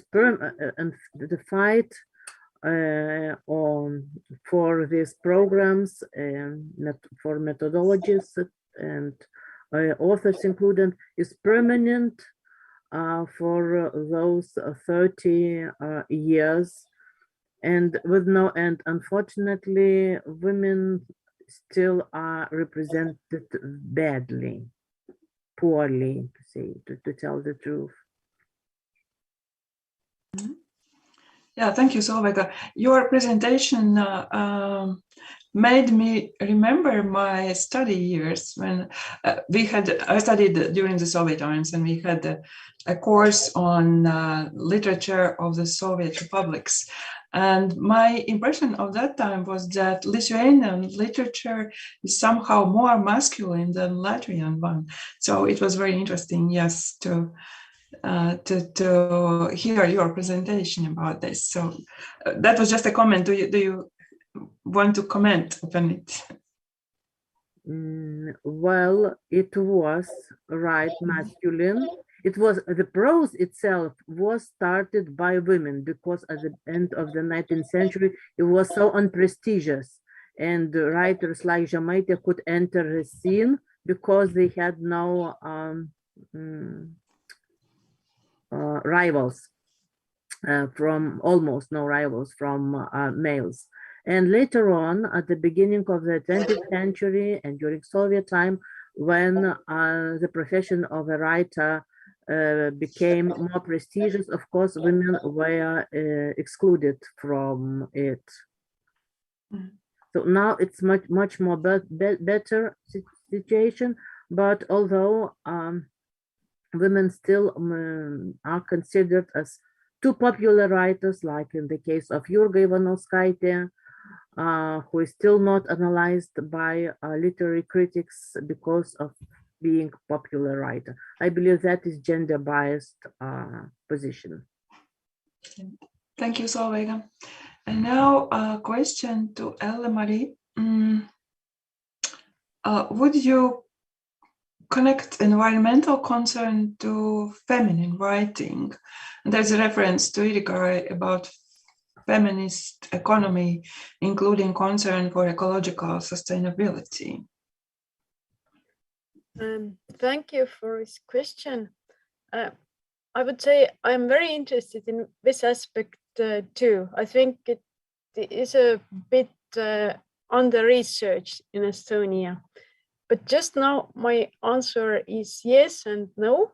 The way, for example, the switch character Kunksmoor solves the problems is maybe something we associate with feminine ways of action, or how this character thinks of such problems, like taking care of somebody or the problems affecting her home. But the environmental concerns in Soviet Estonian children literature appeared in both male and female authors' writings in the 1960s and 1970s. And even in children's literature, there used to be more male authors. And I think that the environmental debate, as far as I know now, was then started by a male author. So the answer is yes and no. Mm-hmm. Thank you, Elle-Marie. And the last question is to Zita. Can one talk of specifically Soviet melancholia and record the question of happiness in this context? Thank you for the question. I don't know how good can I answer it, because I have not thought about that actually before. And when I started writing this paper, I had actually different ideas in mind, exploring more affect and bodily reactions. But then this question of happiness, it just came up. It's so important. It seems to be so important in the literary works by women authors of 70s and 80s, and also this discussion with literary criticism about these unhappy and happy subjects, and I saw in that a possibility for also for female writers to do this social criticism as well. But it would definitely be an interesting thing to explore about melancholic Soviet subjects. Mm-hmm. And I also have my own question to you, which is probably also out of your focus. But since both protagonists of the works you were talking about were writers, so I'm wondering about such an affect as writing shame, which was conceptualized by Elspeth Probyn, which means that shame forces to reflect continually about the implications of our writing, and how the happiness or unhappiness of the both heroes, how is it linked to their being writers and being creative personalities? It would probably more apply to Dinner's novel, because her main protagonist, all the time she criticizes her writing. She feels that her writing is no good. And I actually wanted to use this quotation, but did not, that she was happy when her ballet dancer asks to read her books of poetry. She blushes, and she's very happy that she has hidden them before his visit, because she is ashamed of her poetry. She thinks that she does not have enough talent to write a good poetry. But then she manages to write some good poems because she's so unhappy in her relationship. This unhappiness makes her artistic ability to grow stronger somehow. Yeah. Okay, Zita. So I don't see any more questions. So thank you again, all the presenters. So also many thanks to our followers and all who asked very substantial questions, actually. And I also have a message to all the followers. It concerns the live video after the lunch break. I have to warn you that it will continue in a new live video, and the link to it can be found in the comments. So thank you, and now it's lunch break till 3 o'clock. See you soon.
Good afternoon, everybody, and welcome back. And we will start the next session of the conference, which is titled Women, Writing and Agency. And as the first speaker, I will introduce Dace Bula, a cultural researcher. Her more recent research addresses eco-narratives in an ongoing study for the relationships between the people and urban environment as reflected in stories people tell. And the title of Dace's presentation today is Regīna Ezera's Nature Cultures, Interplay of Anthropomorphism and Zoomorphism in the Zoological Stories. Please, Dace, the screen is yours.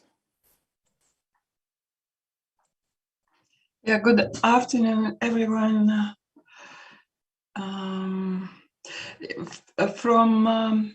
From Sanjas Bahun's keynote and the following discussion, I learned that I'll be dealing with one of the Cassandric lines of Ezera's narrative. Nature culture seemed like an appropriate concept for discussing Regīna Ezera's zoological stories for several reasons. The first is its currency in the contemporary attempts at the production of post-anthropocentric knowledge. The concept nature cultures is believed to heal, as Owain Jones puts it, the crude and violent modern division between nature and culture, and the epistemological ills associated with it, such as the division of the social and natural sciences, the denial of agency in nature, and the exclusion of nature from dominant historical, political, and ethical formulations. Secondly, the concept has already proved to be fruitful in eco-criticism. I was particularly inspired by the Estonian scholars Maris Sormus analysis of natural cultural hybridity in the famous Kibureks novel The Man Who Spoke Sneakish, which, as we know, has been translated into Latvian and recently staged at the National Theatre. In line with this analysis, my intention is also to look for various forms of blurring and dissolving the rigid separation of nature and culture in Ezera's works.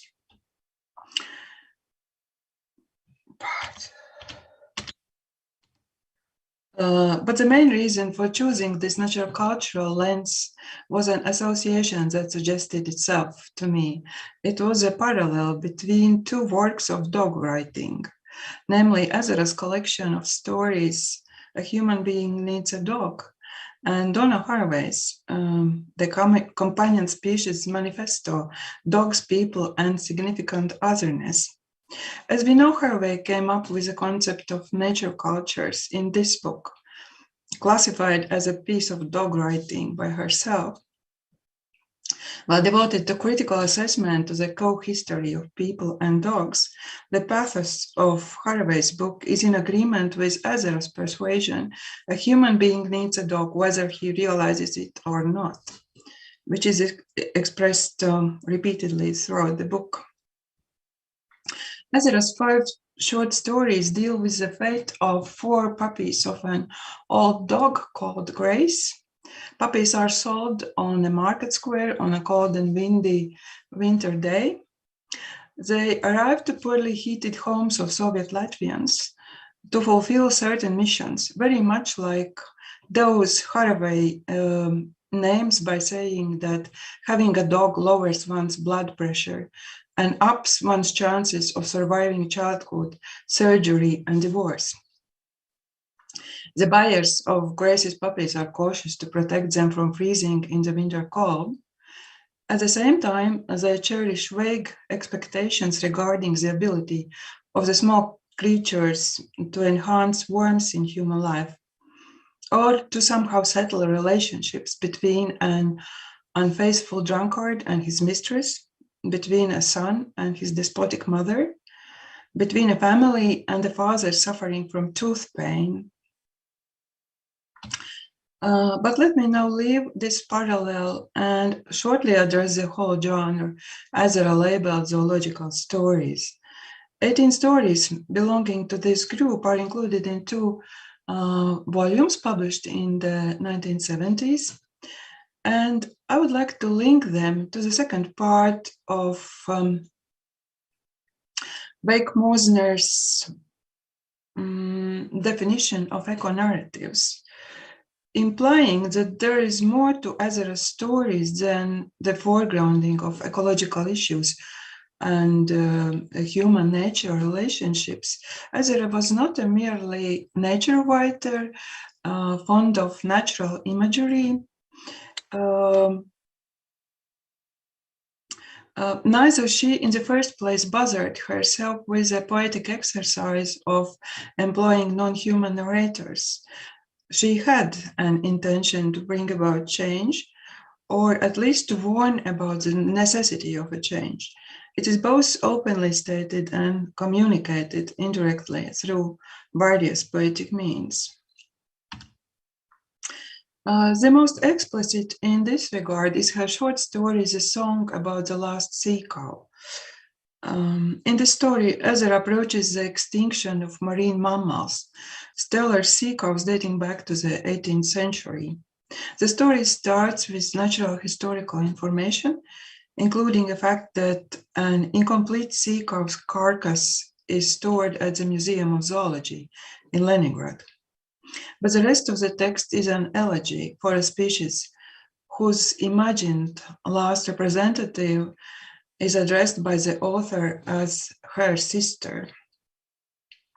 Romanticized, simple-hearted animals, fit members of their habitats, are said to have been unable to survive against human greed. They were killed, as Ezera puts it, one after another, on their fatherland and in their mother sea, because of their juicy and pink meat and legendary fat. Ezera's story, to draw another parallel,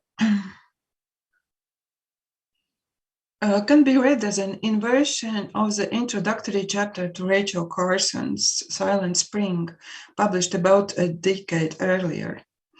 As we know, the book by the American marine biologist is believed to be a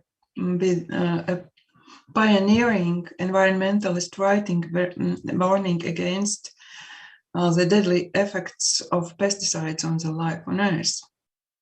Both texts, Ezera's story and Carson's introduction, entitled The Fable for Tomorrow, are composed of 2 contrasting scenes, one full of life, another devoid of it. In Carson's case, it's an image of a town in American countryside, famous for the abundance and variety of its bird life, which is juxtaposed with an imagined tragedy of the death of all birds due to people's passion for chemicals. Ezera, to the contrary, imagines past abundance of life on the shores of the Bering Sea in June, the months of sea cow mating, and juxtaposes it with the stark reality of extinction. The menace of silence as a result of people's environmentally responsible actions is a powerful image in both works. The last sea cow, so incredible and so real. Will there indeed be the last crane someday? The concluding sentences of the story echo a question Ezera addresses to each individual and the humanity as a whole in another story entitled The Elephant. How to live without leaving behind only bare bones, desert, and ashes. And I would like to argue that Ezera's zoological stories can be read as an answer to this how, or a part of the answer pointing to the necessity of a changed perspective on non-human relationships. The perspective she offers herself is a natural cultural perspective, as I will try to show. First, Ezera is openly critical about the assumption of human centrality in the world. She repeatedly and ironically uses phrases Homo sapiens and the crown of creation to question the placement of a human being beyond and above environmental relations. Here, heroes experience encounters with the human world, with non-human world, that highlight the illusionary character of their superiority. Like the protagonist of the story, the bitch, whose self-esteem is threatened by the visual appearance of her dog, who turns out to be not purebred. Boundaries between culture and nature, human and non-human, are dissolved by the reminders of the physiological similarity of human and animal bodies, by the idea of humans as only species among another species.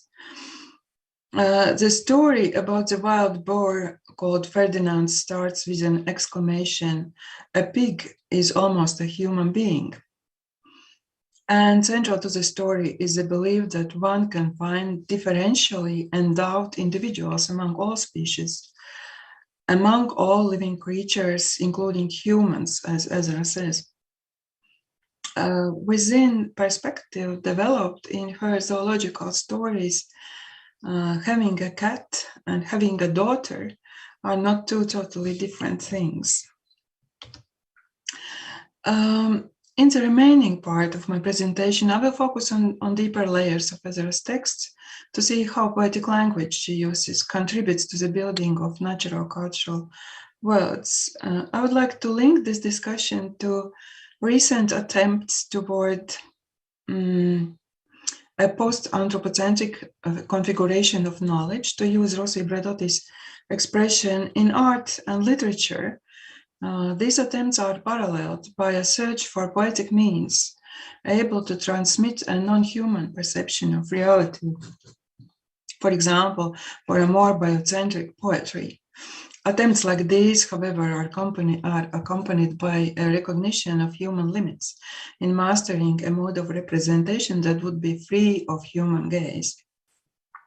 Inevitability of anthropomorphism in human-authored texts is part of this debate.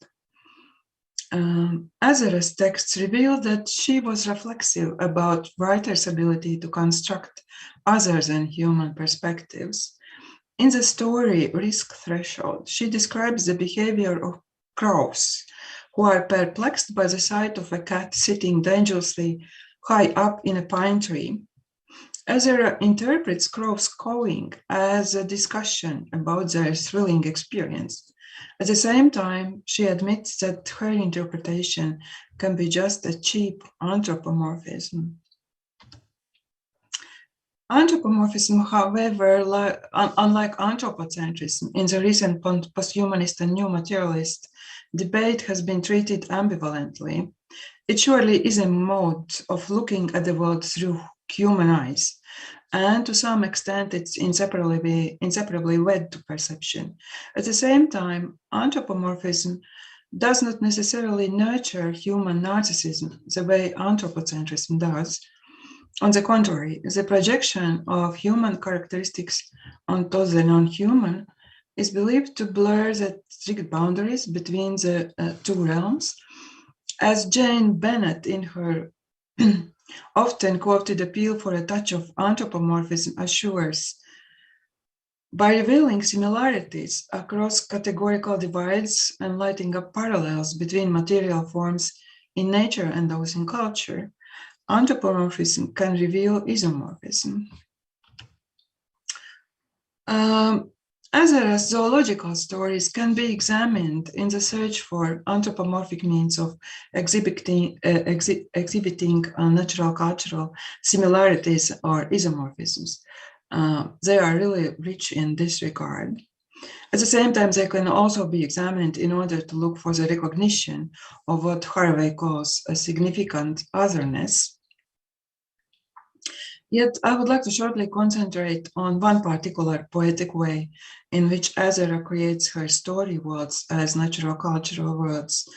And I dare to use the concept of metaplasm that originally denotes any kind of alteration in the pronunciation or the orthography of a word. I will apply it to the sudden twists, concluding some of Ezera's stories, twists in which seemingly anthropomorphic portrayal of the animal world turns into a zoomorphic depiction of the human realm. And it is this swap that generates the true meaning of a story. Donna Haraway, again, is the source of inspiration. She admits that metaplasm is her favorite trope, applicable to the remolding of the codes of life through which flesh and signifier, bodies and words, stories and words are joined in nature cultures. Two other stories are most exemplary in this respect. The story Wild Dogs is narrated from a perspective of a male zebra chased and finally killed by a pack of savanna dogs. Human morality brought into play creates an anthropomorphic scene in which the behavior of predatory animals is likened to a human crime. The dogs are bandits whose visual appearance signals their killer intentions. They move in a military line and don't hesitate to use treacherous methods. Their prey becomes a victim escorted to the killing ground. But at the moment of death, Savannah's scenery is replaced by that of the city of Rome. And the story ends with fragmentary international media reports about the assassination of Aldo Moro, Italian politician and ex-prime minister, kidnapped and killed by a far-left terrorist group in 1978.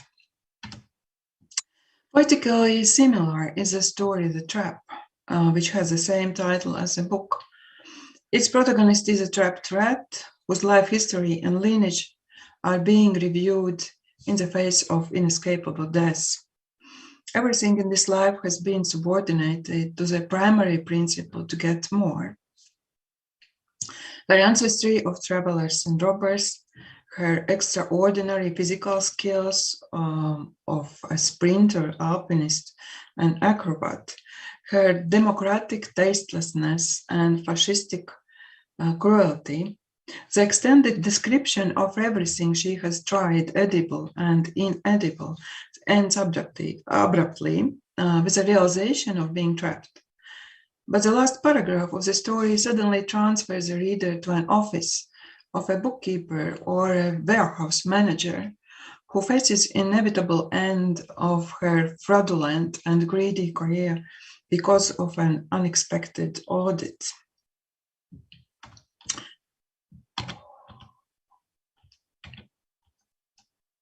Yeah.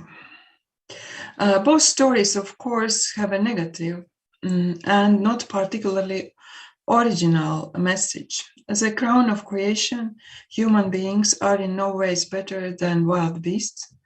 They kill, hunt, and rob. And they do this, unlike animals, not for the sake of existential survival, not for keeping oneself alive. But leaving this moral lesson aside, let me end with a conclusion that Ezera's natural cultural poetics consists in the interplay between anthropomorphism and zoomorphism. It is a reciprocal reading of nature through culture and culture through nature. That's it. Thank you. Thank you, Dace. And I would like to encourage the listeners to use the opportunity to ask questions to the presenters, to the speakers, using the digital means, Facebook and the slide. And as the next speaker, I would like to introduce you to Artis Ostovs, who is a doctoral student at Tartu University and a researcher at the Institute of Literature, Folklore and Art, University of Latvia. And his research interests include modernist and postmodernist literature, trauma and memory studies. And the title of his today's presentation is Metonymy, Presence and Ethical Imagination in Postmemorial Writing, Andra Mantveldes Children of the Dugout and Katja Petrovskaya's Maybe Esther. Please, Artis, the screen is yours. Thank you, Zita. So I will share my presentation. Can you see it now?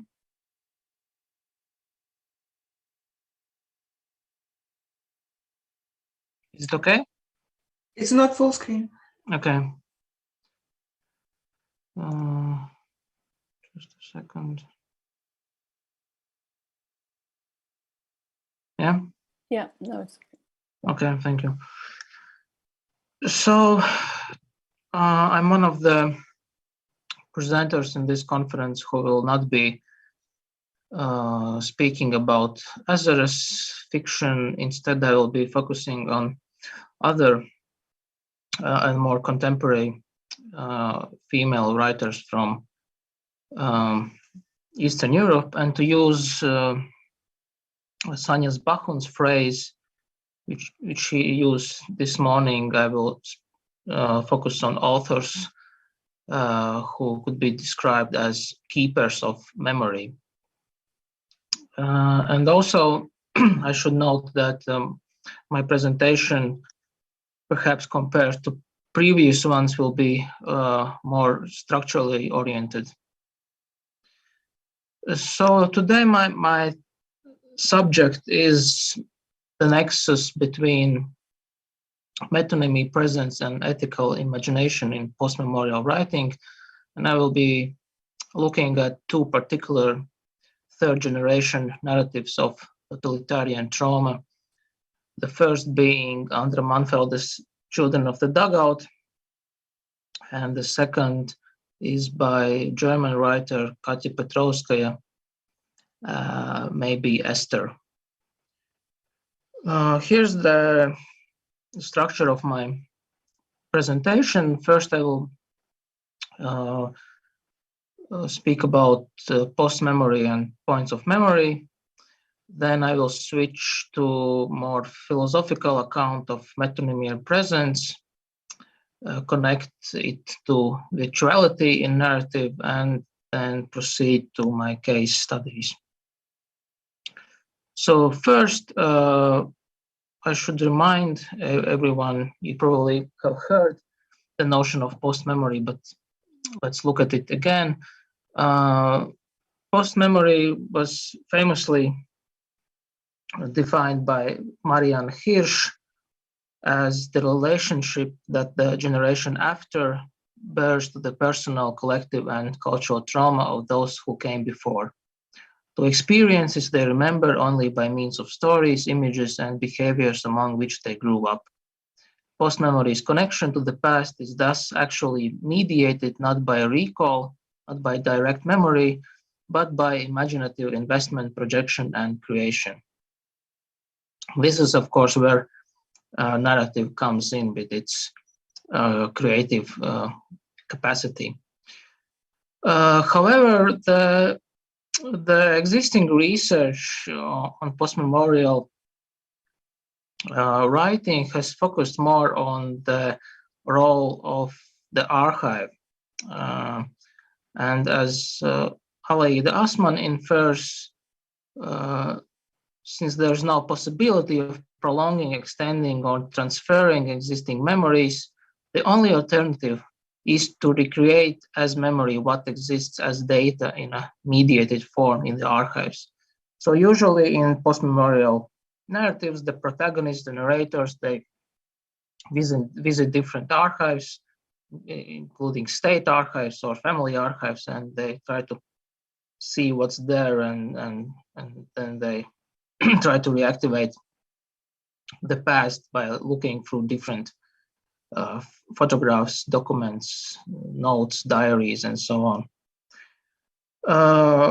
What I want to do today is to switch the focus from the archive to something which could be called the presence of the past, which to my mind is an equally important aspiration by post-memorial writers.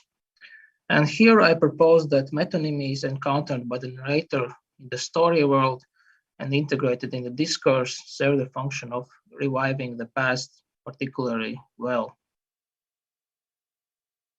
Manfelde and Petrovskaya in their respective works acknowledge that they are writing from a lack of knowledge. In the introduction to the second edition of her book, Manfelde claims to have written the story of her family's deportation to Siberia, quote, from nothing, from faded childhood memories and brown photographs, unquote. Similarly, Petrovskaya, after the death of her aunt Lida, is left with only, quote, fragments of memory, notes of dubious value, and documents in distant archives. Instead of asking questions at the right time, I had choked on the word history, unquote. Furthermore, both works bring the reader into what Philippe Lejeune called the autobiographical pact, by which readers understand writers to be asserting the identity of the work's author, narrator, and protagonist. Petrovskaya's novel explores different archival materials and sites of historical suffering in hope of learning about the role of Holocaust in her family's history. Meanwhile, Manfelde is dealing with the trauma of Soviet deportation of Latvians. Petrovskaya's writing differs from Manfelde's in terms of style and historical scope. Maybe Esther is less poetic and invested primarily in finding out factual truths, whereas Manfelde's prose is concerned more with reactivating the past emotionally. What makes these works comparable is their trust in metonymy's power to transcend the narrative and bring both the narrator and the reader closer to the traumatic past. And here I revisit the notion of points of memory, which appears in one of Marianne Hirsch's essays. And she draws on Roland Barthes' much discussed notion of the punctum. She is inspired by this notion to look at images, objects, and memorabilia inherited from the past as points of memory, points of intersection between past and present, memory and post-memory, personal remembrance, and cultural recall. The sharpness of a point pierces or punctures, like Barthes' punctum. Points of memory puncture through layers of oblivion, intercalating those who seek to know about the past. And what interests me in this quote is that basically Hirsch is talking about metonymies. And if we go back to Roland Barthes' work, Camera Lucida, he also speaks about punctum as having a metonymical power of expansion. And one of the examples he gives is this photograph, which you can see on the screen. It's quite a well-known image by photographer Andrei Kertész, taken somewhere in Romania, if I remember correctly. And Barth looks at this image and feels that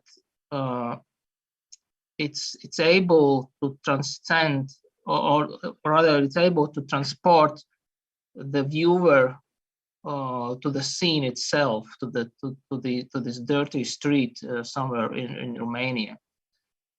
So here we have a process where metonymy helps to transcend the representation. And what I'm interested is in looking how this can operate not just in photographs, but in verbal narratives or in literature. And the second notion that is quite important and it's inspiring for me is the idea of presence put forth by Flemish philosopher of history Elko Runia. And he writes that the key part in these two quotes is where he says that it is the need for presence is a symptom of the determination to account for the fact that our past, though gone, may feel more real than the world we inhabit. So he uses the notion of presence to speak about the experience, the particular experience of the past, of when we feel that the past is somehow still present in our shared realities. And the main trope that he investigates when he speaks about presence is actually metonymy. And metonymy for him is not just an element in linguistic expressions, as cognitive linguistics usually analyze metonymies. For Rooney, a metonymy is something much broader. He actually, his examples include not just verbal and textual phenomena, but also different objects.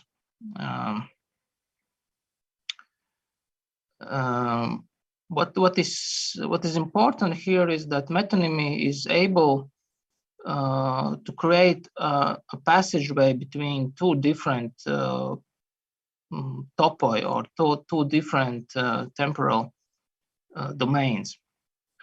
And one of the examples that Rooney gives is actually comes from literature, and it is he revisits the works by German writer W.G. Sebald.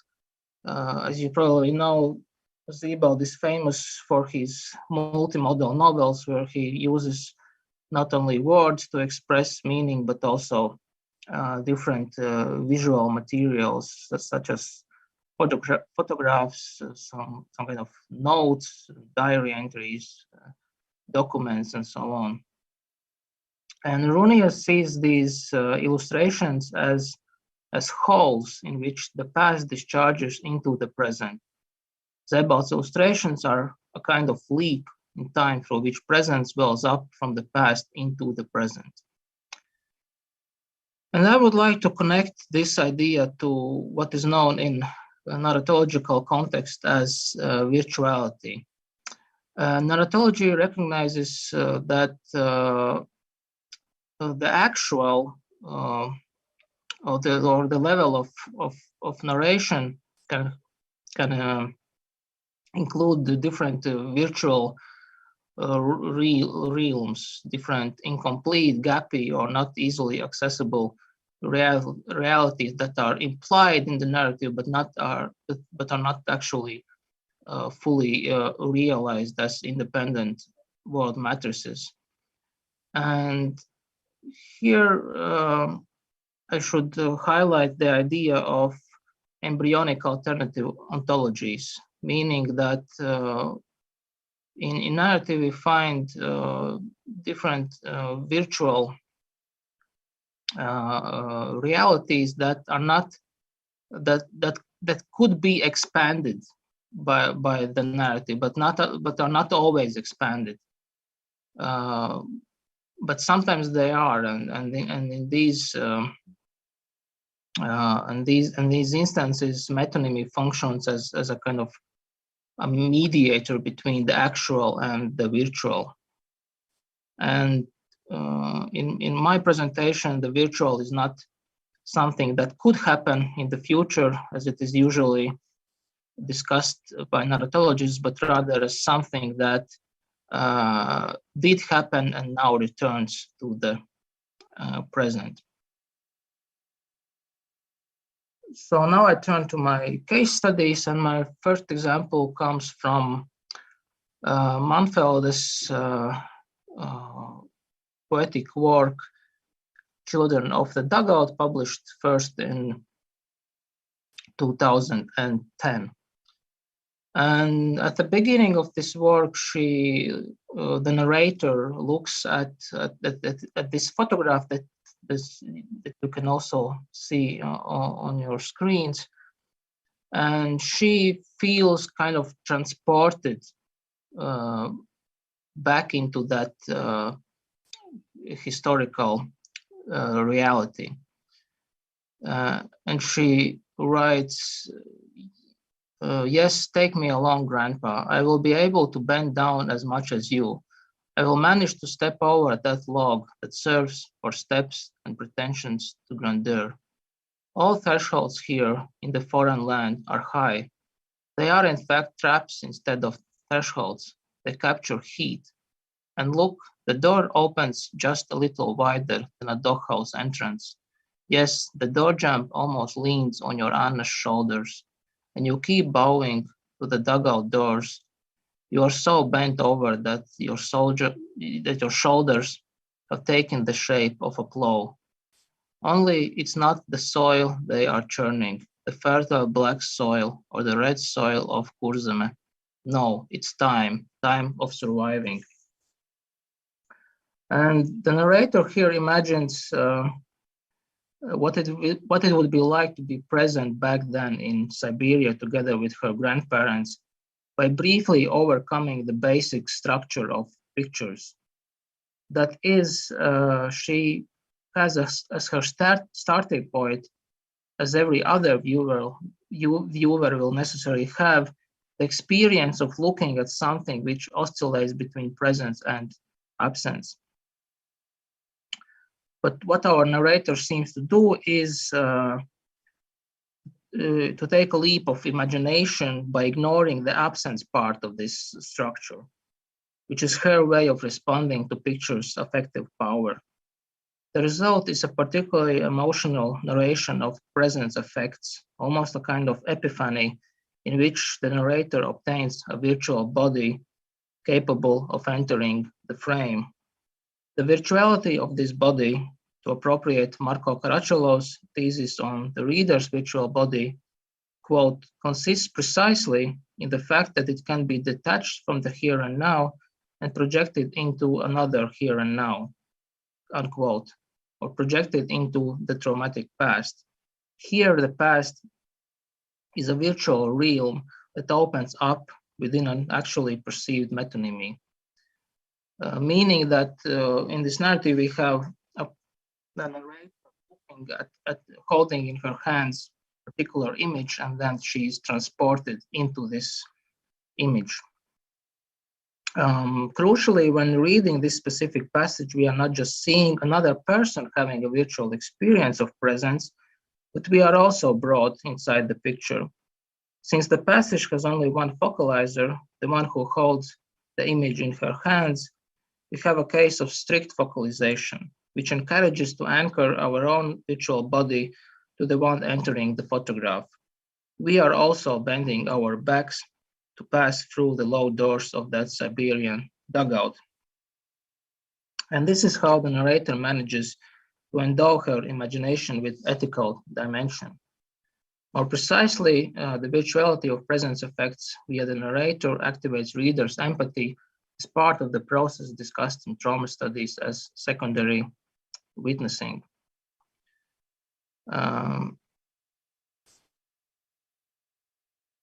To sum up,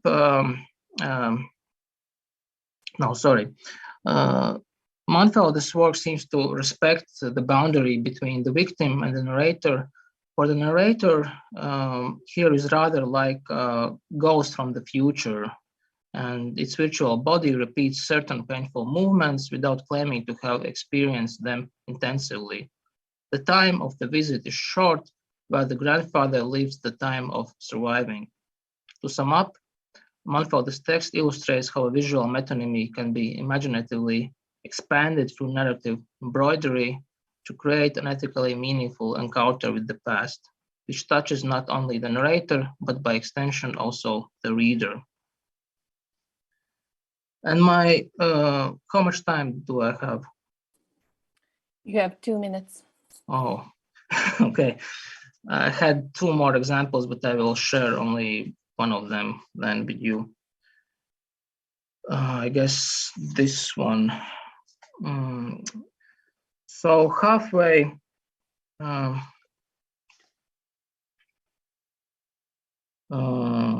through the Petrowska's novel, we find the narrator in Kalisz, Western Poland, in a small town in Western Poland, where her grandfather's family lived until the Second World War, and where she now meets Pani Ania, who shows her letters of Jewish cemetery in the pavement of Kalisz.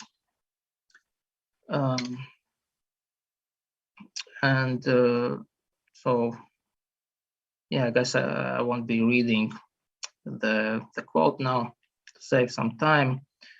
I would just say that in this quote, we see that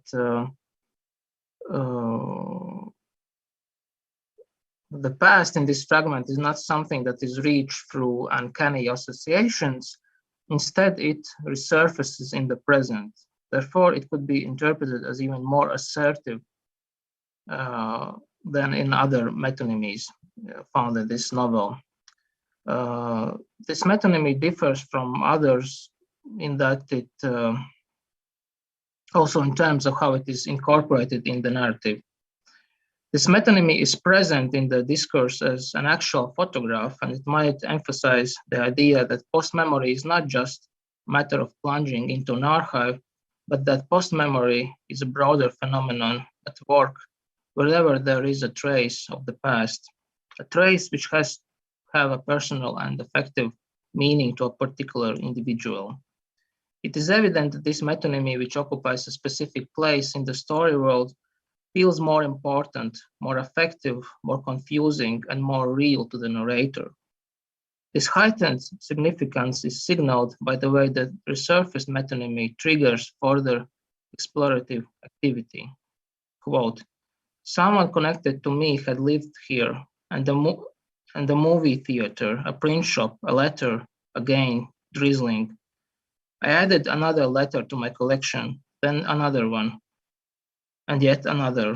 I was undertaking a dubious restitution of vanished things, which I could neither appropriate nor interpret."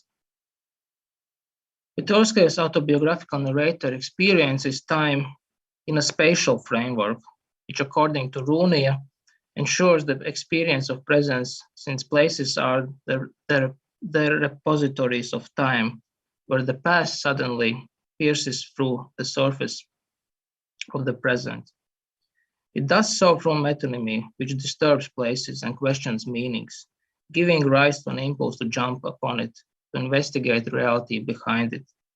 The narrator, however, is also aware that those letters are not for everyone, that people strolling through Kalisz streets do not see them, and are thus completely protected from the grief which can be caused by the metonymic presence of the past. Wrapping up, I would like to say that my departure point in this presentation was Marianne Hirsch's theory of post-memory, which deals with the relationship between the past and the present and offers the intriguing concept of points of memory for understanding the relationship in question. But it has nevertheless been under-theorized. It has nevertheless under-theorized the way the past is present here and now. And I hope that this introduction of metonymy helps to encompass multiple, various kinds of metonymies, not just photographs, but also the texts. Thank you. Thank you, Artis. And our next speaker is Ieva Melgalve. She's a PhD student at Art Academy of Latvia. She is also a fiction writer, editor, and translator, and her academic interests include queer theories and post-humanism. And her today's presentation is about the effect and agency of weather in Zemdegs by Regīna Ezera. Please, Ieva, the screen is yours. Thank you. And I am incredibly grateful to the past speakers who have already introduced some of the themes I will be covering today. So it hopefully will make sense in the context even more. And thank you all for having this exciting conference. So I am sharing my screen. I hope that everything is all right with that. Is it? Yes, it is. Weather in fiction, as in life, has carried different meanings. For most of existence of humankind, weather has been crucial in our survival and well-being. However, with the advance of the technology, the weather in our lives receded into background, especially for urban populations. weather gradually became a part of so-called nature, which was increasingly seen as separate from so-called culture. It is only recently, with the rapidly advancing global warming, that weather has again come to the fore. This concern with weather was my motivation to look at zemdegas, or smoldering fires, by Regīna Ezera, a book set in the countryside of Latvia and published in 1977, to look for the perception of weather in this book from a post-humanist perspective. And now, hopefully moving on to the next slide, please. Yes, moving on to the weather tropes that are quite common in fiction. In the romantic fiction, weather was used to convey the sense of beauty and sublime, which are the aesthetic categories that were initially anthropocentric. They were set against the human ability to perceive and understand the world, as well as a sense of danger, which could nevertheless be overcome. In fiction, weather often expressed and deepened the characterization of people or situations. One could argue that weather as a way of characterization is still prevalent in fiction, even when no other romantic tropes are present. In realist fiction, the weather sometimes serves as an inciting incident of the plot. However, as the story progresses, the weather events become an obstacle that should be overcome or exploited, things that the characters should have foreseen and prepared for. The narrative solution rarely relies on the weather events, as the agency to resolve the issues presented by the complications is the prerogative of the human characters. The so-called climate fiction is becoming increasingly popular today, but its emergence can be located already in the environmentalist fantasy in 1950s, like works by Tolkien and Lewis would be most recognizable. Here, extreme weather serves as a reminder of the possible end of the world. Since this type of fiction critiqued the industrialization and militarization trends, as well as carried influence of Christianity, it was sadly not well known in the USSR, and these subjects, as mentioned before, were often more explored in children's fiction. However, none of these weather tropes are dominant when reading zemdegas. In fact, it is enveloped by a setting where all the conventions of the weather are offset. At the beginning of the novel, the author is surprised by a sudden pain in her chest and enters a space where all the seasons seem to exist at the same time. Here she meets the characters of the story, and it becomes clear to her that this place is a kind of a limbo where the time does not exist. Soon she realizes that all the characters she encounters are in fact dead. After setting up the events of the time and space of unreality, the author returns to a seemingly realistic narrative. However, the book's genre, Fata Morgana, and the enveloping unrealistic scene allows the novel to be read as postmodern fiction that is ostensibly set in the realm where the author is recognized as the creator of the novel. Moreover, the last part of the story concerns the death of the author herself, thus clearly examining and questioning her role. The main body of zemdegas consists of interlinked stories set in Mūrgale, a small village in Soviet Latvia. Mūrgale itself is portrayed as idyllic but underdeveloped place where only a small shop is present and most activities like school and work usually take place in the nearby town. Even though the narrative involves various love affairs and deep-seated tragedies that creates bitterness over generations, the plot seems to be rather loose, each story focusing on a single household and the issues, longings, and troubles of individual characters. The weather, also present in many of the stories, is not the main focus of the novel. It seems to be presented, especially initially, as an idyllic backdrop. For example, right after the narrator returns from the limbo to Mūrgale, she appreciates the quiet beauty of the snowed-in village. The first story, too, seems to be centered on the beauty and harshness of the winter. Here, a convenient interpretation of weather events is fully possible. The story deals with estranged parents who are unwilling to understand her teenage daughter Lelde. The harshness and coldness of the family life seems to be echoed in the harsh and cold winter conditions, but Lelde's ability to perceive the beauty of the winter could reflect her ability to find beauty and hope even in the oppressive environment. However, from then on, the weather events do not lend to such an easy symbolism, especially since the narrative is constructed around several people having very different reactions and perceptions of the same weather. The weather events do not necessarily predict or surround the main events of the novel or the moods of the characters.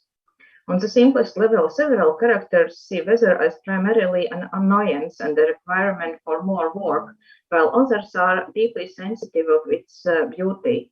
An ecofeminist reading would suggest seeing the first type, the people who see the weather as an obstacle to be overcome, to be linked with masculinity and patriarchy, and the second type, people who tend to accept and cherish the weather, finding ways to work around or even with it, to represent the feminist outlook. However, this division does not seem to be easily applicable here.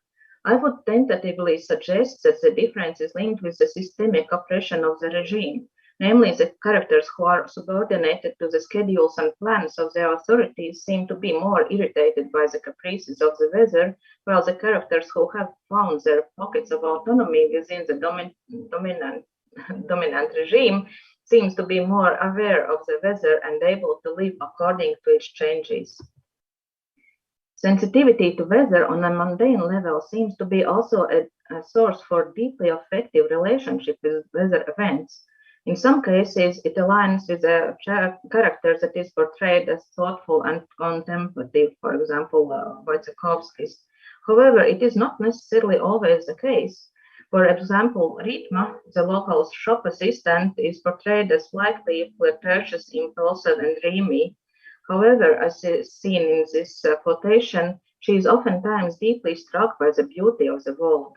Curiously, even though the sunrise over the snowed-in backyard makes her anticipate happiness, this anticipation does not predict positive events in her life. Indeed, her life and relationships get increasingly complicated and troubled.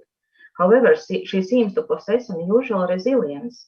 Even a heavy snowfall that forces her to walk home on foot becomes a source of quiet pleasure for her. Similarly, other characters' affective relationship with weather often comes as a surprise or a revelation. The emotions overwhelm them, seemingly coming from nowhere and often leading nowhere. Even though the weather events can influence the plot directly, the effect of the weather on the characters seems to be of value in and of itself. Significantly, the narrator takes care to describe the weather that the characters do not notice as they are too busy with their everyday life or relationships. The third main aspect of the weather in Zemdegas is that it is often closely linked to what could be called chance or fate, a feature extremely important in Ezera's fiction. The stories in Zemdegas, as foreshadowed in the beginning, tend to end with a factual or implied death of at least one character.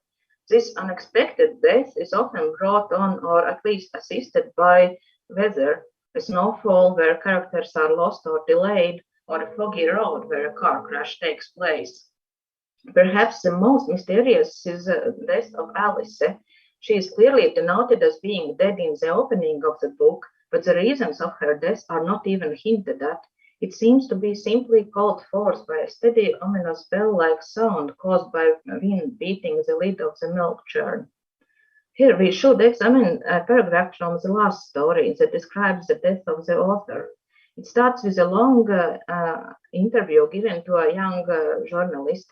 When asked about the scientific and technological revolution and also her anxieties, the author seemingly digresses, expressing her anxiety over the fact that she is unable to save her fictional characters from death. The scientific and technological revolution the journalist refers to is based in the modernist humanist notion of conquering and subjugating the natural world, repurposing it as a resource for human ascension. During the time the book was written, both USSR and the Global West were engaged in a technological race, which included also attempts to control weather. However, it gradually became clear that the attempts to control weather led to unpredictable and disastrous atmospheric changes, and the programs were slowly and at least partly abandoned. This might have been among the first warning signs for the believers of an easy scientific and technological progress or even revolution. Even though the world seemed to belong to humankind, the only rational agents on Earth, it seems that they could not control their own world and the effects of their experiments. Currently, new materialist approaches stress the need to acknowledge the agency of non-human entities, which, even though they cannot be necessarily said to have free will or intent, still affects the world. If we allow for the agentive power of things, then our worldview becomes less hierarchical, and the human beings and their culture is not seen as separated from nature. This allows us to better realize that global events, such as for example, global warming, are not simply reacting to human agency.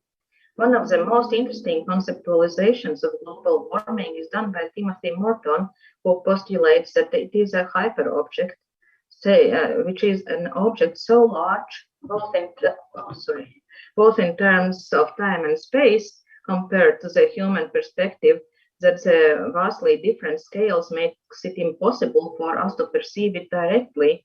We should rather consider ourselves to be immersed in it. One of the aspects of the global warming are the atmospheric changes that we can directly perceive only as weather events. One of the main implications of the existence of hyperobjects is that in encompassing a multitude of objects, they require us to rethink the reality as a complex structure of interlinked objects that are immersed in each other and affecting each other in a multitude of ways. Aware of the global warming, we cannot think of a weather as a simple background anymore. It becomes an active agent in both physical and affective levels. This requires us to rethink the way that we perceive the world or several worlds. We tend to speak of, quote, the inner world, unquote, quote, the outer world, unquote, or, quote, unquote, the world of the book, as self-contained, almost independent systems, evading the fact that these so-called worlds are not closed containers. They are so porous and interlinked that we should really think of a mesh of interconnected objects that are all affected by the hyperobject stretching far across time and space. So if I may recycle my slides again, according to Timothy Morton, the reality is much stranger than we think, and perhaps more akin to the eerie realm described in the setting of the novel, where time itself is not linear or not grounded in the present. Even if we may feel stuck in the present moment, it is more an effect of the way our consciousness works instead of a reflection of the reality. Our perception of everyday life tends to be more like this, contained in the present moment and quite closed off. It is quite similar to the way we think of books, that they contain a separate world, a reality unaffected by the outside world and having little effect on it. Just like the writer is thought to be outside the book, even if she writes herself into the story as an author figure, the modernist project tended to think of the world as something outside of humankind, something to be changed, used, and often abused. It would be tempting to set the ontological worlds in a binary opposition, the humanist view that sets the world apart and the post-humanist view that sees it as interconnected and mutually dependent. However, in reality, as in the novel, the both views exist simultaneously. We are all sometimes annoyed by the inconvenient weather or the sunshine shining in our face during Zoom meeting, and we are somehow all overwhelmed by its sublime vastness. We tend to notice it and then let it slide into the background in different degrees of expression. We are now coming to realize that the changes in the environment that we have to a degree created are not necessarily something that we can easily reverse. Our position of authorship in the world we have created is upset. Our own creation or environment seems to assert her agency, often through weather events that creates a sense not only of beauty, but also sublime fear. So the conversation between the young journalist and the writer gains a new, more direct meaning. In the context of our scientific and technological advance, we are now faced with a situation where we, as the authors of our worlds, should be able to save our characters, but we seem to be unable to do so. Moreover, as the final chapter of the novel reveals, the author, who is one of the characters in her book, is even unable to save herself. Despite her refusal to believe or accept it, she has to face her own death. In the interview, when the journalist asks her how she deals with this anxiety, even fear, the author replies simply, she drinks vodka. One must admit that sometimes the realization of the vast power of hyperobjects is so overwhelming that we tend to do the same. However, the ending of the novel is quite different. In an amazing reversal, the author wakes up from dead. It turns out that she is saved by the inhabitants of Murgale, who turn out to be alive and well, and not only that, in their joint efforts they save their own creator. Even though in our perception of reality, there is nothing less capable of agency as a character in a work of fiction, it is through granting this agency to her characters that the author is able to live. Perhaps through acknowledging and taking seriously the agency of the most fleeting and seemingly illusory agents, even the weather, we might be able to find ways to coexist and prosper in this strange new reality where no world is closed off, and even a fictional sunrise written 50 years ago can overwhelm us with anticipation of happiness. Thank you.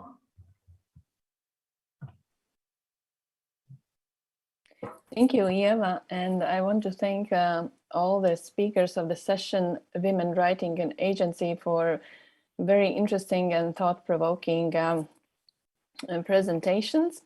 And now we move on to the questions. And a question to Dace. Assuming the intention was to have social impact and bringing about social change, do you see Ezera's stories having real societal consequences? Yeah, thank you, Ivars, for the question. The first, I think we should ask what can be societal consequences from a literary work or from writing. And I think that probably the main consequence could be some conceptual shift or modified ways of thinking and relating oneself to the world and environment. With regards to Ezera, I think Ezera belongs to really early environmental thinkers of the Soviet period.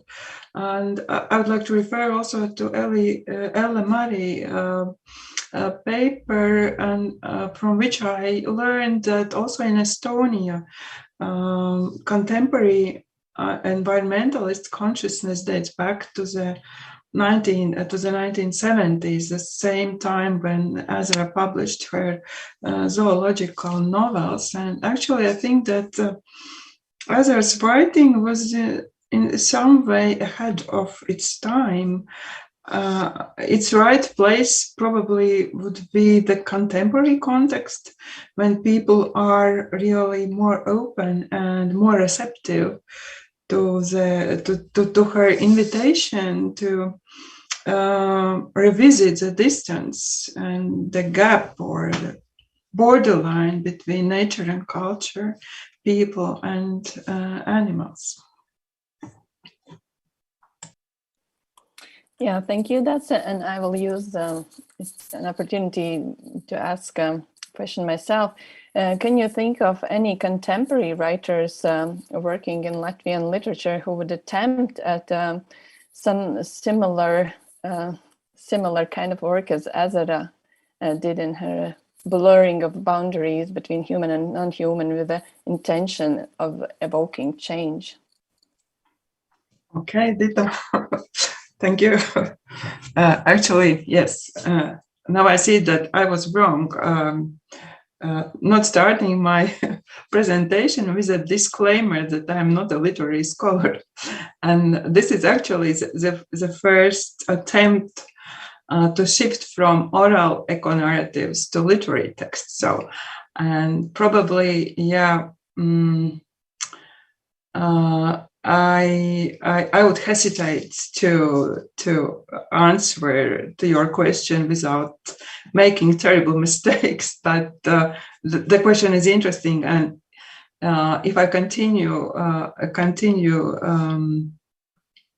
examining also literary texts, so this is a good program for this. Thank you. Thank you. That's it. And next question will be for Artis, and the question is, trauma being about what cannot be represented is virtually effective presence, not the actual presence, a way of dealing with it.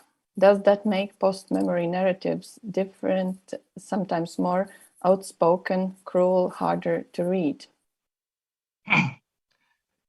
Well, before I answer this question, I would just like to add that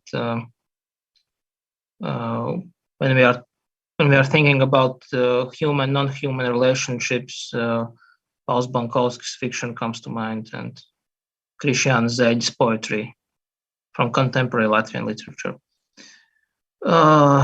So yeah, trauma. Well, actually, I have problems understanding this question, but I can maybe speak a little bit about the relationship between trauma and virtuality. I guess in post-memorial narratives, trauma is something somewhere between the virtual and the actual.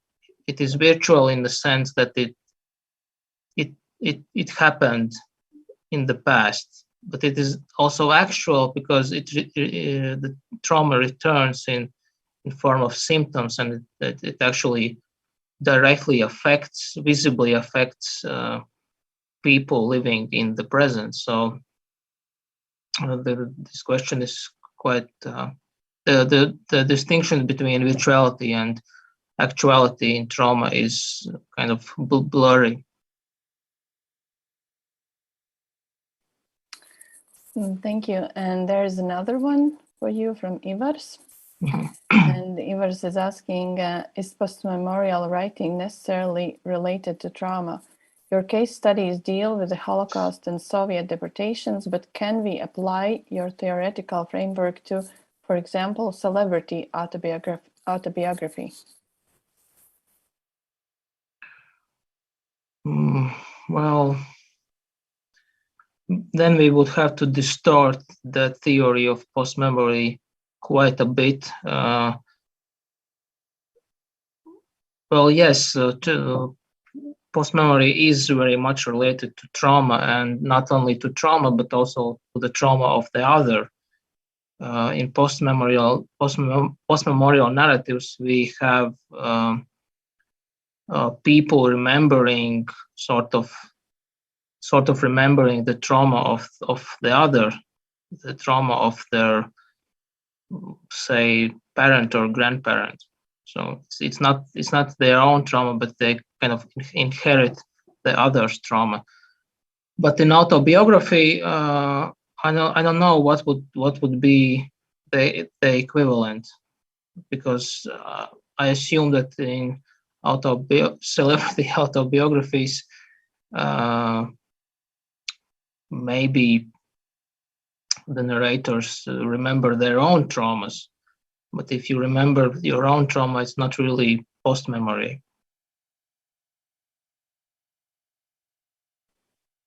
Thank you. And I wanted to ask you, if besides women as transmitters of oral history that we have heard about earlier, have you noticed any other gender-specific strategies in those texts that you analyze? Because I have noticed that you in your research analyze women writers somehow specifically. Well, not only women writers, but today I'm speaking about women writers. Yeah, I actually didn't think about something like, let's say, feminine writing or something like that. I'm not an expert on this, but what I noticed is that especially Manfelde uses a very poetic and very emotionally charged language.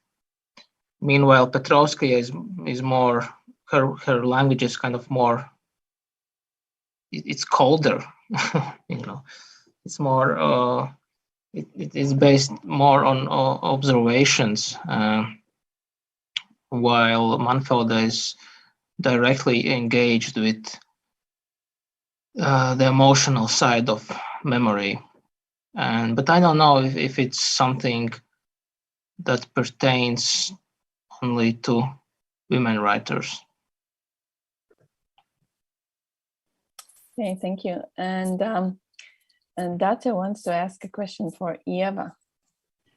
Yeah, Eva, thank you for your presentation. And I'm just curious, I know you're a doctoral student, and I am interested in your the topic of your doctoral work or focus of it. Is it literature, new materialist approach, or agency of matter, or where is the main focus of it? I think that I will. I'm in my first year, okay. So, but it is of great interest of me is this idea of what Timothy Morton refers to as the end of the world, and in this regard, we can try to see artwork as created not in some closed off small studio, but as enmeshed in very large events, and then sometimes these large events reverberate in the artwork, and we as the viewers are probably not always able to see this unless we do something like a very, very close reading of a work of art, which would mostly be installations or paintings or graphic work, perhaps, or ceramics. But anyhow, so my interest is this trying to feel how the world affects, the big reality affects this tiny artwork, which probably might seem very personal for the author. And like in this reading of Regīna Ezera's very, very small piece of dialogue, it looks like she simply does not want to talk about science and technology, and perhaps she doesn't, but when you examine it more closely, you can see how this anxiety spills over still in her answer, which is, of course, interestingly fictional. So basically she did intentionally say this, it was not an accident. So these things are very, very interesting to me, and I hope that I will have a lot of time to explore these issues before I arrive at something more concrete. But it's definitely post-humanist perspective, because I just think that we really need it in Latvian science, humanities, art. Thank you, Eva. I have a very basic question, and maybe it's not something you have researched, but I will ask it anyway. What kind of weather dominates in Ezera's prose? Have you paid attention to that, maybe? Actually, I did have quite an issue of trying to find out what exactly weather is. It's I would rather say that she is incredibly aware of the very minute changes in seasonality or in time of day, that she is incredibly aware of the moment when the light falls just so, and suddenly everything glistens. So it's not, when we are comparing her, for example, to climate fiction, then it's not a tornado, or even if it's a snowstorm, it's described as a normal thing that happens, and then people just happen to die in it. So it's kind of subdued type of weather that we would normally even not notice, and this is, I think that in this regard, she's very interesting for us, because especially for urban people, because for us we don't, and thankfully in Latvia we don't experience that much of tornadoes or earthquakes, so we need to be more aware of these fleeting, unnoticeable weather conditions. So, but I'm not qualified to speak of whether she speaks of specific seasons or specific times of day. But I have a feeling that she just is very, very hyper aware of special moments. Thank you, Eva. Maybe somebody has some questions you would like to ask to other presenters. I would like to also give my contribution about the current authors speaking of from the perspective of non-human positions. I would Arvis Viguls' newest poetry collection, Cirks, absolutely begs for a new materialist or objectological approach. And I'm very, very sad that I don't have to do it, but it's such a field to explore. Thank you. Yes, I would like to thank all the speakers again, and now we'll have a pause and we will come back after 20 minutes for Laura Doyle's keynotes. So thank you again for the very interesting presentations.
So do you hear me? Okay. So dear colleagues, dear friends, it is a great pleasure to introduce our third keynote speaker, Laura Doyle, a professor of English at the University of Massachusetts Amherst and co-convener of the World Studies Interdisciplinary Project.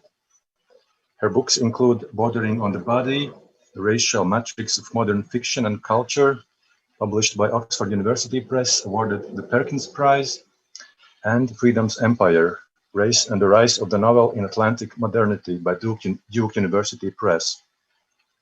She has also co-edited influential collections of articles, including Geomodernisms, Race, Modernism, Modernity, published by Indiana University Press, co-edited with Laura Winkio. Doyle is currently co-editing a collection on decolonial global studies. She is the recipient of several awards and fellowships. Her latest book, Imperiality, Vying Empires, Gender and Labor, and the Literary Arts of Alliance, published by Duke University Press in 2020, was awarded the Immanuel Wallerstein Prize. Professor Doyle's ideas about imperiality fascinated both us graduate students and our professors at WashU even before the book was published. Her scholarly articles became a significant part of our debates in the classes of comparative literature, as well as influenced our own understanding of the power dynamics in the regions of small states some of us come from. Professor Doyle calls those regions shutter zones and regards them not as peripheral territories, but as strategic inter-imperial zones, again and again vied over for their resources and their geopolitical location.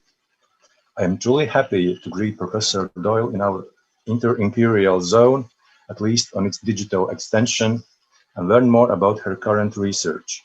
Her presentation is titled Laboring in the House of Empire, Gender, Geopolitics, and the Disordering Powers of Literature. Welcome, Professor Doyle. The screen is yours. Thank you. Good evening, everyone. And thank you very much, Carlos, for all you've done to make the conference happen and for inviting me. I'm very honored to be here. And thank you to everyone who has done, I'm sure, much work converting to online and all of the rest. So thank you again. I want to say quickly, I'm also very happy to be here with Professor Sonia Bahun, who I know from past work together, but I want to mention that I'm grateful to you, Sonia, still for your planting one of the seeds of this project with your word interpositionality, which you use in your article in the Oxford Handbook of Global Modernisms. And I was thinking about vying empires, but it helped me to crystallize some of what I ended up thinking about. So thank you, Sonia. Good to see you. So I will today be drawing on the book and also weaving in some new material, and we'll have some brief mention of the stories of Regīna Ezera as I go. I'm starting just with the beginning of the book. I tried a different beginning. I think this just says what I want to say better. So, born into a world of mutual, uncertain, and unequal conditions of relation, humans survive through labors of care pressured by energies of coercion and domination. Our life on Earth might be described not strictly as competitive engagement over scarce resources, as some thinkers have suggested, but rather as a microphysics of contingent survival and positioning that we enact with and against others at both intimate and macro-political levels. I draw on dialectical and feminist decolonial theory to capture the degree to which relations span these interacting dimensions, that is, of shifting attachments and co-formations among persons and communities amid interacting physical and geopolitical forces. I propose that these multilateral dynamics continuously transform all participants. This is in the dialectical tradition, even as the patterns accrue slowly over time into material determinations and ideological conditions that shape future interactions, kept alive in memory and materiality. My approach rests on the observation that, like persons, Polities are co-constituted and thereafter co-formed, despite all disavowals to the contrary. Life has taught me this, and reading has helped me name it. We might recall that a state's claim to sovereignty must be recognized by other states to exist or have force. Moreover, most empires, nations, kingdoms, and villages depend materially on trade, a relational condition. Even an embargo expresses a negative relation. Therefore, neither persons nor polities have an original a priori independence to revive or defend. No pure origin, only fraught co-origination, requiring labor in every sense. That both humans and polities originate within this condition of entangled co-formation becomes clear when we recall, as so few philosophies do, that a person's physical survival depends from birth on another person who brings sustenance from the material world. Hegel's famous Lord and Bondsman arrived late on this scene. When Hegel positions the Lord and Bondsman's physical contest for control as the original intersubjective moment, much gets erased in one stroke. For his life or death story of labor has no women in it. Yet without women's labors, as well as men's, of course, there's neither Lord nor bondsman in the first place. Alternatively, to include the labors of care in these struggles is to begin to craft a sound philosophy of dialectical relationality grounded in historical conditions. Doing so requires that we track the co-formations of gender and labor at the center of a long, wide history of interacting political economies. And I'll just say quickly here that my use of dialectical here is not exactly, thesis, it's not at all thesis, antithesis, synthesis, nor the stadial sense of one era, then the opposite, then the overthrow, etc., that Marx and Lenin sometimes invokes. Instead, I'm drawing on the more ancient sense of dialectical, emerging from Greek and also more so Buddhist notions of co-origination and of the ongoing constitution of all matter that unfolds over time. So just, we can come back to that if you like.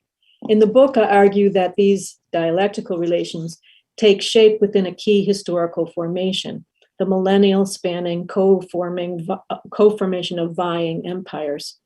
Human struggles have unfolded in relation to the organic and inorganic worlds that sustain us, yet in ways that have been pressured by interacting empires, whose violent legacies persist over centuries to electrify visions of resistance, peace, and revenge. And as feminist scholars have long noted, ruling classes secure their power and ensure the productivity of the state, in part by regulating sexuality and sexualized labors in ways that serve to reproduce race and class hierarchies. Thus, to focus on the full horizon of vying states is this to capture the workings of the traffic in women, to invoke Gail Rubin's important analysis of many decades ago as an aspect of macro-political economy.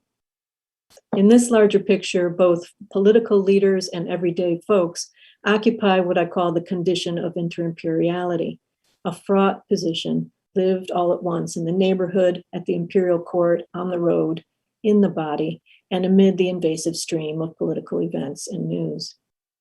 To indicate these intertwined dimensions, I'll begin today with the discussion of the dialectical co-constitution of states and economies, briefly touching on material infrastructures and knowledge formations, and then turning to the dynamics of rebellion and resistance. Finally, I'll focus in really the second half of the talk on aesthetic forms as they've played crucial structural and mediating parts in these dialectics. My main text will be 1001 Nights, but I'll be making passing mention of other authors, including Ezera. To begin with the concrete, so to speak, empires have built roads, ports, dams, and fortresses in order to conquer, and they have also conquered in order to seize control of these infrastructures as built by others. Few quick examples, far-ranging on purpose. In the 15th century, in the mountainous terrain of the Andes, the Incan Empire, long before the Spanish arrived, expanded to take control of the highly advanced roads, agricultural terracing, and mining systems of the Timor Empire. In more recent centuries, empires have battled not only for land and labor, but also for control of transportation and communication technologies. We might think of the series of wars among the empires of Japan, China, and Russia, with coercive background pressures from France and Germany over the South Manchurian Railway on the Liaodong Peninsula that connected the iron ore industries, so crucial to weaponry, to the seaport of the peninsula, from which point iron and weapons could then be transported. I won't go into the details. These kinds of battles over material infrastructures, replete with shifting alliances and betrayals, constitute dialectical formations not in any neutral or stable way, but rather as driving forces of dialectical history. And this is so not least because they also typically involve forced relocation of laborers who themselves bring diverse languages, allegiances, and cultural practices. Lots of co-formations. As a result, stations, ports, and trains have sometimes become material sites of battle or sabotage, as reflected, for instance, in the destruction of trains in India under the British, or the dismantling of telegraph lines in the provinces of the Ottoman Empire. Like these material forms of capital as sites of contestation, forms of intellectual capital have also been co-constituted by vying states and thereafter have become sites of multiple kinds of competition and contestation. As Jonathan Bloom establishes in his book, Paper Before Print, empires have deliberately borrowed or stolen from their neighbors and rivals' library collections. They've sought to understand the science, religion, and arts of other empires for strategic reasons. To allied empires, they sent delegations of scholars who were directed to bring home manuscripts as gifts, and to enemy empires, they sent officers with orders to capture manuscript collections as valuable booty, as in wars between the Byzantine and Abbasid empires, which involved these very specific directions. Scholars, too, were booty, kidnapped or conquered, and thereafter choosing or forced to serve new masters. As with the Persianate scholars in Islamicate states, because Islamicate states conquered Persian empires, such intellectuals creolized knowledge while also maneuvering in ways that have undoubtedly shaped scholarly codes that we still work with. We might call this the inter-imperial construction of knowledge and culture. Translation projects were often central to these knowledge-building endeavors, which, as we'll see, is thematized in 1001 Nights. In the 8th century Abbasid Empire, Bloom notes, quote, "The translation of Persian, Greek, and Indian works into Arabic became a regular state activity, just as the ambitious state-supported translation of Buddhist manuscripts taken from India had at certain points helped China to consolidate power in Central Asia." Similarly, in 7th century Japan, the translation of Chinese and other Buddhist manuscripts made possible an island-wide hegemony for Japanese rulers. Translation of science and math texts facilitated imperial trade and engineering, while translation of legal, religious, philosophical, and literary texts helped to consolidate control over conquered territories and to manage relations with rival empires. Although empires' wielding of overwhelming power has made dissent and alliance difficult, peoples have nonetheless dissented at every turn. Their practices have also been primary catalysts in world history. There's much to say about this, but for the purposes of today's lecture, I'll just touch on the vectored manipulations through which revolutionary struggles often unfold. First, empires have deliberately fomented minority dissent in the empires of their rivals for their own competitive and geopolitical ends, although often, as we know, under the pretense of protecting or liberating those communities. That is, as Eastern Europeans know much better than I and all too well, but which has been insufficiently understood as part of the dialectics of history, I believe.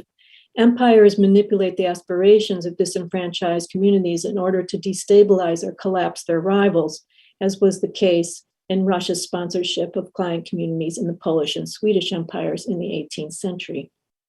Likewise, in their 18th and 19th century Atlantic world contests, the British, French, and Spanish each fostered insurgency in the other's empires, including among indigenous peoples and enslaved communities.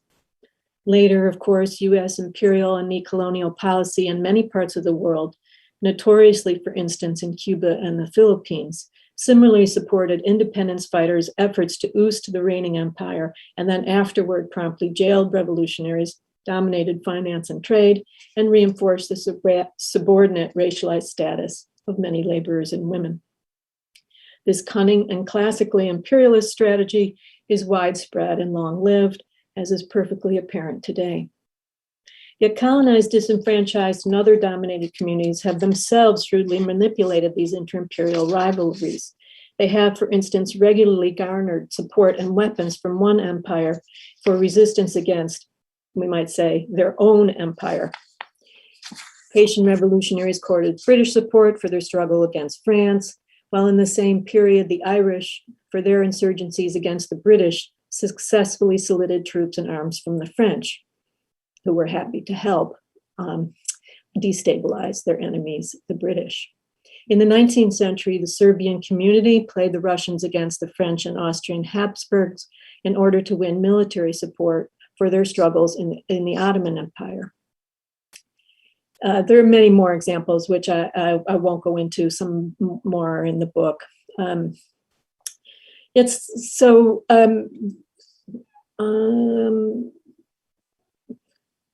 Oops, I think I cut a sentence, I didn't mean to, but anyway, it's clear that the inter-imperial maneuvers played by the colonized are very risky, and they often end in betrayal by the putatively liberating empire. Yet sometimes this inter-imperial maneuvering from below and between has worked with world-changing effects, as in the struggle for Indian independence.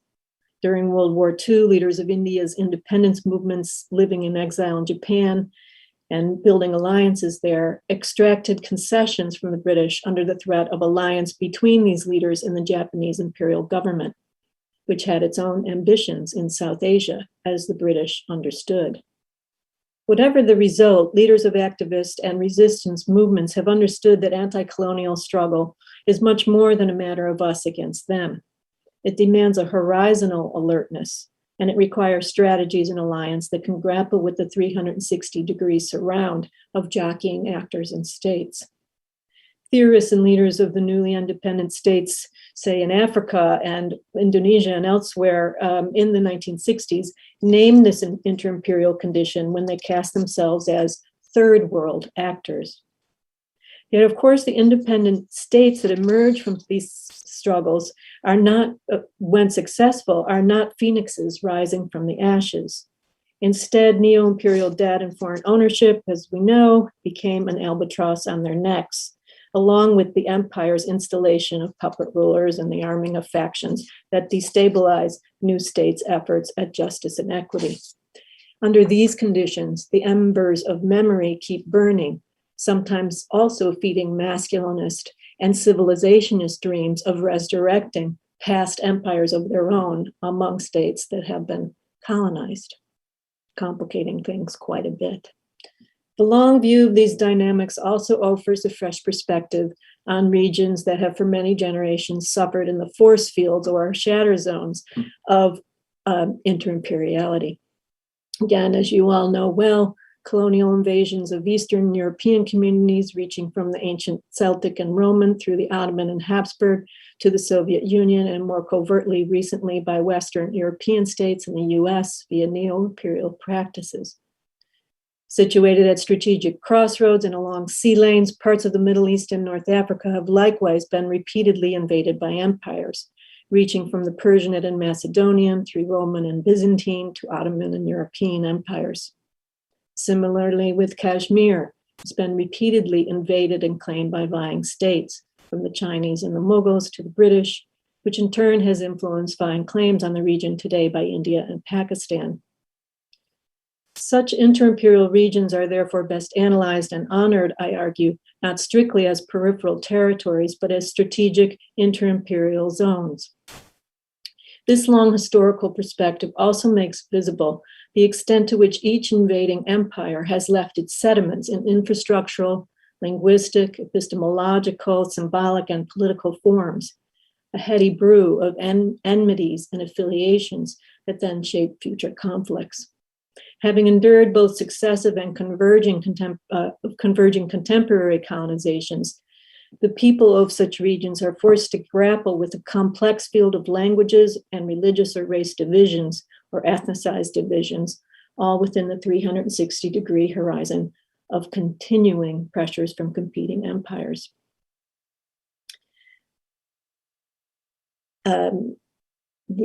Skipping that. The struggles and creativity of everyone in such zones, and including women and other non-normatively gendered persons, likewise take shape within this troubled field.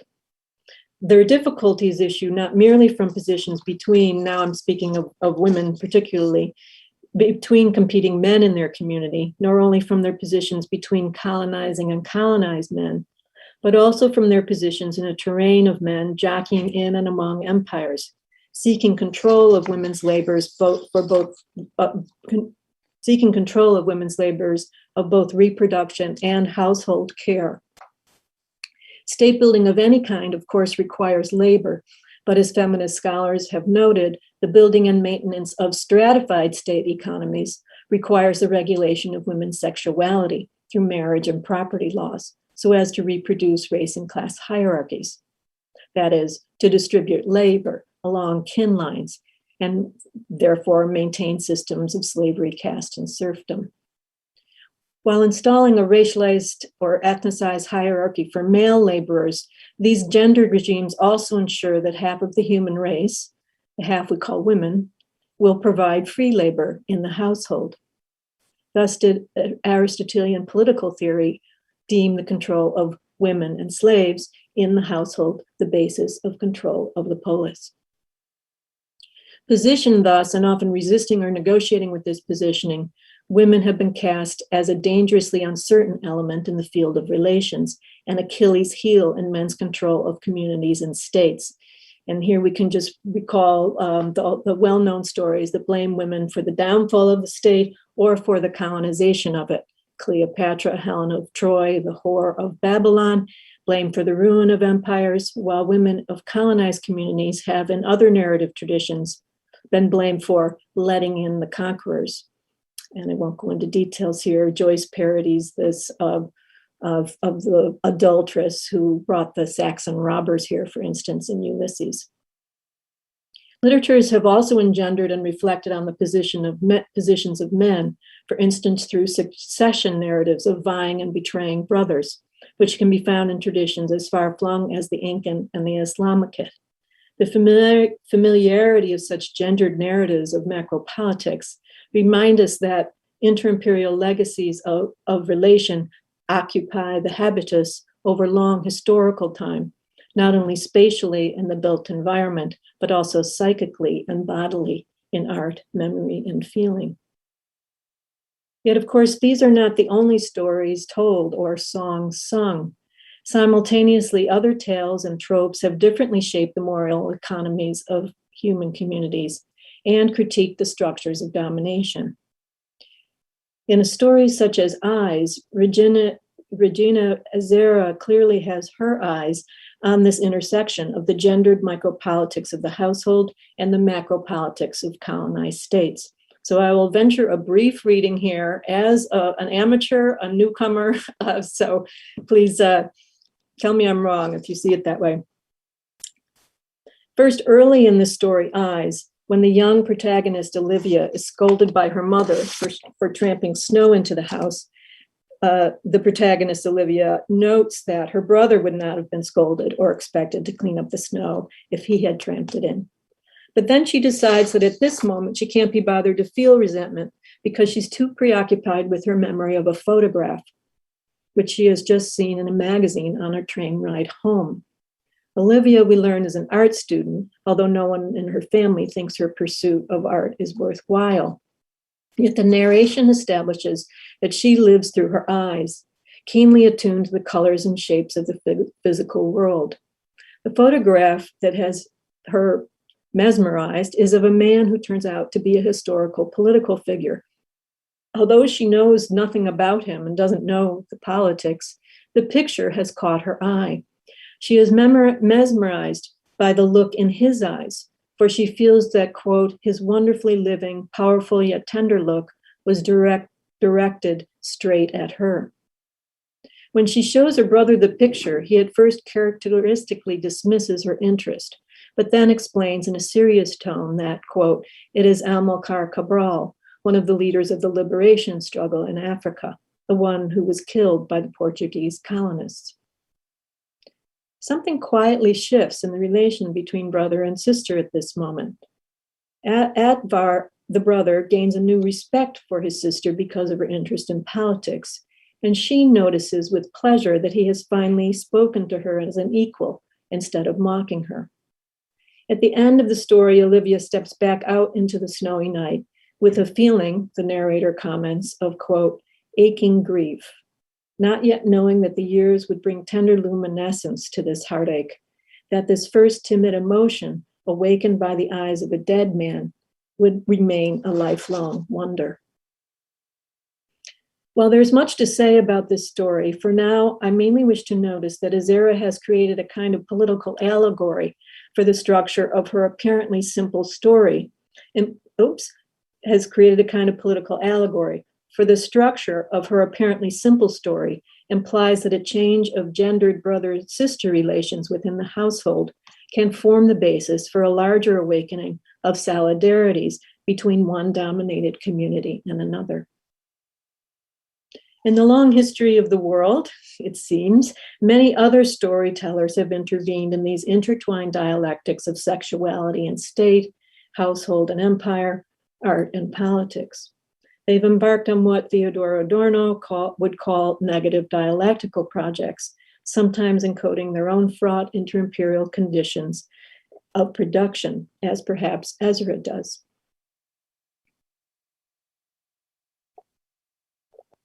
Probably the most influential of these texts is 1001 Nights, or at least most well-known.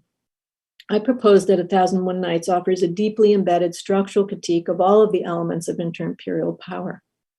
In some sense, it even predicts its own circulation among empires and the ways that it would again and again be instrumentalized by both empires' rulers and their coerced denizens.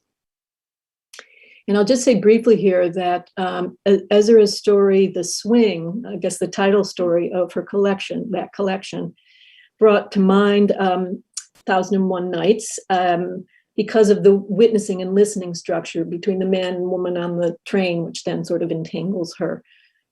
So that's just a side note, especially insofar as it centers on a sort of sexual betrayal by the man who tells the story. So now I'm going to just turn to 1001 Nights, thinking about time. How much time would you say I have left, Carlos? I would say like 15 minutes. 15? Yeah. Okay. Right. Make a note for myself. Okay.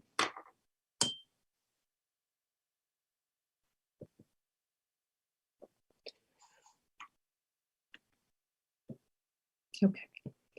The framing story of 1001 Nights is familiar.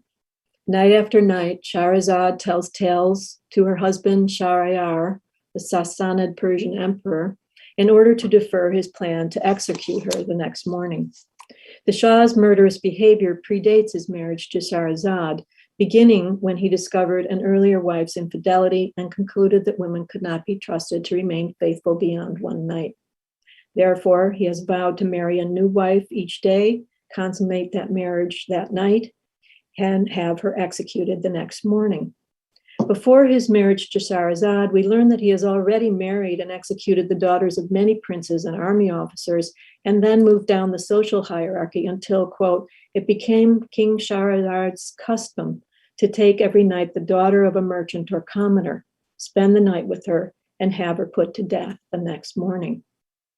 After many women have died, as the framed storyteller of the Nights records, quote, there arose a clamor among the fathers and mothers of the realm. The state is in crisis, and the crisis is sexual. Enter Shahrazad. She has a plan to end the state killing, and to carry it out, she tells her father that she must marry the Emperor Shahryar. Although her father tries to deter her through storytelling of his own, she spurns his effort. In the end, her nightly tales so impress Shahriyar that he finally agrees to spare her life and end the state killing. Shahriyar's literary cunning has been rightly appreciated by feminist readers as a tale of women's artistry and sisterhood, especially since she brings her sister Dinarzar into her plan. So I draw on many of these scholars and the rich body of criticism on this, particularly to consider how the intersectional dimensions of her art are geopolitically situated. In presenting a world of ruling brothers and mediating visors, the frame allegorizes the ways that these men instrumentalize tale-telling, translation, and Aristotelian political theory to enforce the captive conditions of women and laborers on whom their power depends.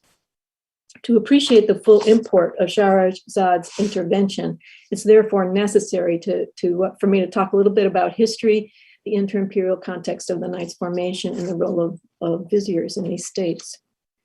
In Arabic and Persian literatures, the genre of framed tales belongs to a long-standing tradition of statecraft literature, in which such tales served as mirrors for magistrates. In Muslim political thought, furthermore, such tales often creatively reworked the Aristotelian political model, which deemed the household a subunit and microcosm of the state. We'll see in the story how this works.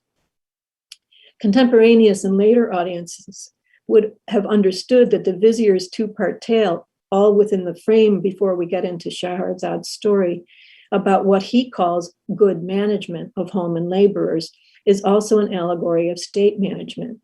This fact should in turn alert 21st century readers to the state implications of both the frame and the subsequent tales. To follow these implications is to see how literary forms intervene in geopolitics, sometimes articulating alternative political philosophies.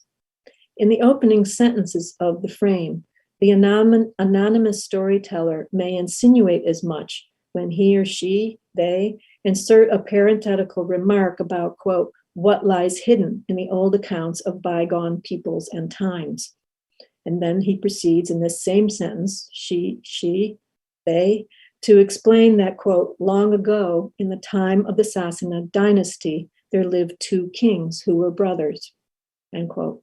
We further learn that the invincible older brother, the Emperor Shahriyar, held power that, quote, reached the remotest corners of the land, quote, end quote, and that, quote, to his brother he gave the land of Samarkand to rule as king.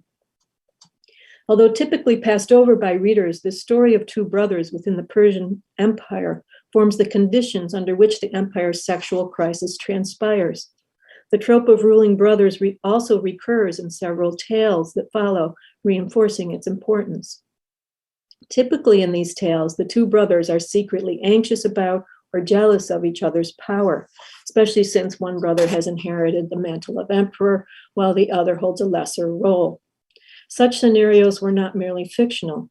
In fact, history is replete with the wars of succession and rivalries or betrayals among brothers competing for the roles of king or emperor. Ancient battles between Eteocles and Polynices for Thebes, to Incan battles between Huascar and Atahualpa, I'm sure I'm not saying these names correctly, in the 16th century. Within ancient Persian history, wars between Artaxerxes and his brother Cyrus the Younger for the Persian Achaemenid Empire, famously recounted by Xenophon, would have been well known to the early audiences of the Knights. For Muslim listeners, the tale of brothers would likely call to mind the succession battles among the sons of the Abbasid Caliph Harun al-Rashid, which hastened the decline of the empire.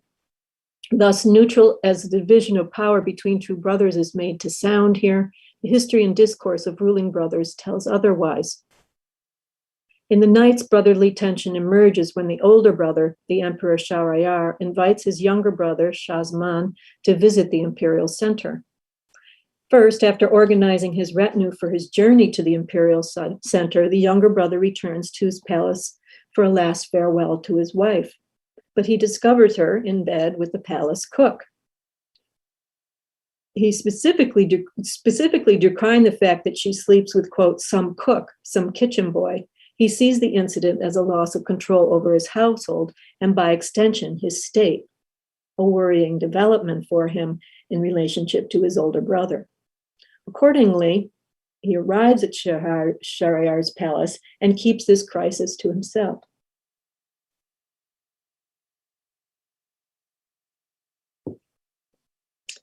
During his stay, the elder brother Shahryar goes out hunting, and the younger brother, excuse me, discovers with notable relief that Shahryar, the emperor, suffers the same trouble as he does, and indeed worse.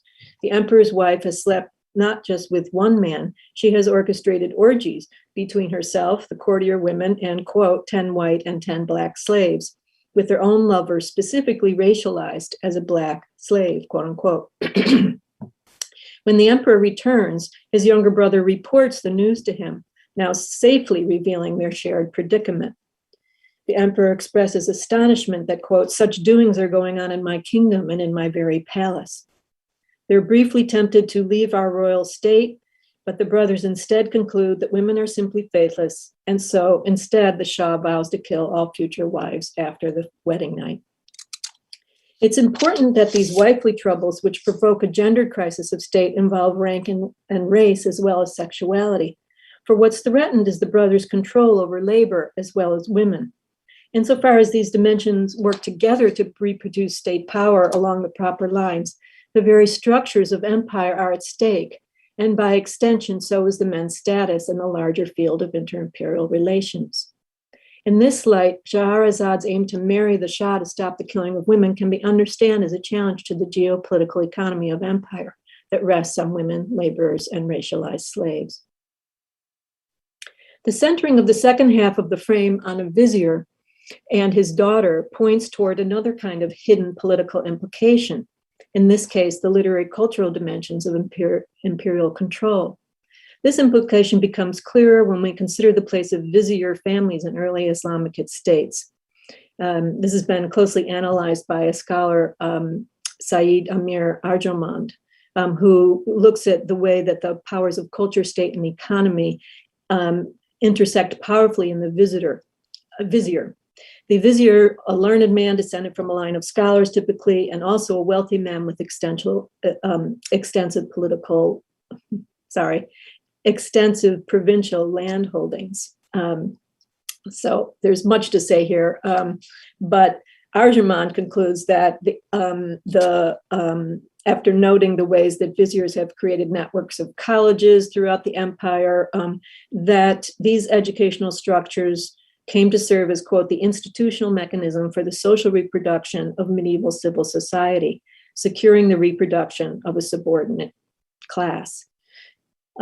So I'm just trying to move a little bit quickly through this. In this sense, the vizier played a hinge role in the co-formations of inter-imperial political economy. It's also worth mentioning that women of vizier families were often learned. Shahrazad talks about how she's read the books of literature, philosophy, and medicine. She says knew poetry by heart, had studied historical reports, and was acquainted with the sayings of men and the maxims of sages and kings. Historically, such women also themselves sometimes founded colleges. All this worth keeping in mind when we think about Shahrazad's bold face-off with her father in the practice of statecraft wisdom tales. In other words, historically, such daughters could indeed assert their power to participate in or challenge state powers. Many vizier families in early Islamic states were also originally of Persian origin, worth keeping in mind, after being conquered by Islamic states. Among the many Persian forms absorbed and retooled into Arabic language literature was the genre of framed tales. So this, thank you, this form itself is, in effect, inter-imperially produced. The torque in these relations is further registered when we notice that Shahrazad's 7th century Persian narrator begins to relate tales set in Baghdad in the 8th century. In other words, the famous tales that she tells are embedded in an anachronistic structure, one that envelopes the events of a later empire within the prior but now conquered empire. So that, I hope, gives you a sense of what I'm trying to get at. So Scheherazade herself, this highly educated Persian woman, is occupying a position between empires, temporally and politically. And from that position, she quietly embodies a political situation shared with many. The situation of living dangerously among contemporaneous empires and amid their persisting afterlives. Once these hidden elements become visible, the political implications of the framing encounter between Scheherazade and her father, the vizier, become more vivid. When Scheherazade proposes that she marry the emperor, her father tells two animal fables in his effort to prevent her: the tale of the ox and the donkey, and the tale of the merchant and his wife. The tale of the ox and the donkey tells of a wealthy merchant who owned, quote unquote, many camels and herds of cattle and employed many men, and who, quote, was taught the language of the beasts. The drama begins with a dialogue between two of the merchant's laboring animals, the ox and the donkey. The ox complains to the donkey that the donkey lives an easier life than the ox does. They clamp on my neck something they call yoke and plow and push me all day under the whip to plow the field, and they work me from nighttime to nighttime. The donkey sympathetically advises the ox about how to gain better treatment. First, by butting and beating with your horns, and next by pretending to fall ill. If you do this, says the donkey, life will be better and kinder to you, and you will find relief. The ox follows the donkey's advice, and it succeeds. Yet when the ox reports the good news to the donkey, the merchant listens in, tapping his knowledge of the language of the beasts. The merchant immediately implements a divide and conquer tactic. He orders his plowman to place the yoke on the donkey's neck instead of the ox's, and to, quote, drive him with blows until his sides were lacerated and his neck flayed. At the tale's close, the donkey concludes that if I don't find a way to return the ox to his former situation, I will perish. The merchant combines his bilinguality with brutality and surveillance so as to undercut the animal's impulse toward solidarity. In a corollary to the owner's use of his knowledge of the tongues of every kind of animal, so too does Scheherazade's father hope his tale translation will discourage his daughter's solidarity with women and other laborers. As he closes his tale, the vizier turns to Scheherazade and urges her to, quote, desist, sit quietly, and don't expose yourself to peril. Yet Scheherazade insists, and then he threatens, if you don't desist, I will do to you what the merchant did to his wife. In this sequel story, the merchant's wife demands that her husband share his powers of translation with her. The husband confesses he's, quote, afraid to disclose the secret conversation of the animals, unquote, because he's been told that, quote, if he revealed his secret, he would die. With wry wit, the tale has, resignedly, the merchant prepares to share his knowledge until he overhears the rooster laughing at him. No, it's a rooster. Apparently wielding his own powers of translation and counter-surveillance, this rooster encourages the merchant to reassert his mastery over the wife. He advises the merchant to take his wife, quote, push her into a room, lock the door, and fall on her with a stick, beating her mercilessly until he breaks her arms and legs. And she cries out, I no longer want you to tell me or explain anything. The merchant promptly follows this advice until, quote, the wife emerged penitent, the husband learned good management, and everybody was happy. But Scheherazade simply replies when he finishes, such tales do not deter me. I can tell you many such tales. In the end, of course, she does exactly that. She wields this political tale-telling tradition against her father and then against the emperor. She brings in Dinarzade, which is very important, but I'm going to go quickly through this and just say that with this counterstructure of alliance between two sisters, the text challenges the pattern of fraternally forged sovereignty that has been recently resealed by the two brothers, exactly in the face of the Scheherazade establishes the stakes of her intervention when she shares her plan with Dinarzade. Quote, I will begin to tell a story, and it will cause the king to stop his practice, save myself, and deliver the people. In the very chambers of the emperor, the sisters Scheherazade and Dinarzade will model an alternative political model for all listeners and readers, founded on sisterly witnessing. Rounding off all the inter-imperial, intersectional implications of the frame, Shahrazad begins her nightly storytelling with a story called The Merchant and the Demon. As she explains, this story is about a man who, quote, had abundant wealth and investments and commitments in every country, as well as many women and children, and kept many servants and slaves. I think the point is made without me spelling it out. When we keep in mind, getting there, when we also keep in mind that this Arabic language text features a Persian Sassanid woman as narrator, who in turn tells stories of an Arabic Islamic state, we see how Shahrazad and her many recreators over centuries have operated as cunning mediators of those geopolitical relations in which owners, backed by sovereign powers, beat women and laborers with a stick until they submit. Shahrazad and Dinarzad step forward to counteract this coercion by appropriating the state's literary and translation tools. In short, the text offers a condensed allegory of the operations of aesthetic culture in the dialectics of inter-imperial economy. By placing readers in the position of witnesses, it invites us to join these operations. Many readers and authors since have taken up their pens and done exactly this. I might say it is these writers who constitute what has been called world literature. We can think of lots of writers. I mentioned here Ulysses James Joyce. Servant of Two Masters is Stephen Dedalus, and he also talks about the brother motive that is part of the problem. Aikwe Arma's 2000 Seasons traces millennium of successive colonizations by both Arab and European invasions. And there's more.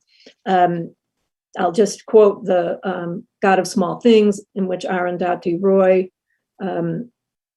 has her narrator remark, quote, actually, the problem that all of her characters face began thousands of years ago, before the British took Malabar, before the Dutch ascendancy, before Vasco da Gama arrived, before the Zamorin's conquest of Calicut. It begins with the state-imposed love laws, she says. So, to conclude,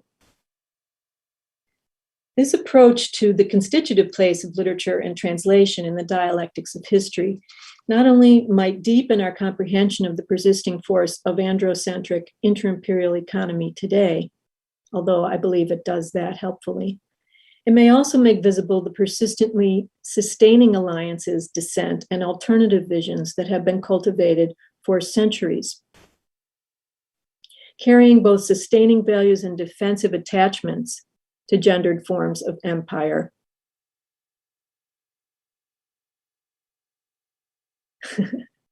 These long accruing legacies and multi-vector dynamics comprise the field of difficult relations in which we are called on to act. I might go so far as to say they are the world. These are the kinds of world-shaping dynamics and determinations, in any case, that an interdisciplinary inter-imperial method can capture. Thank you very much. That's it.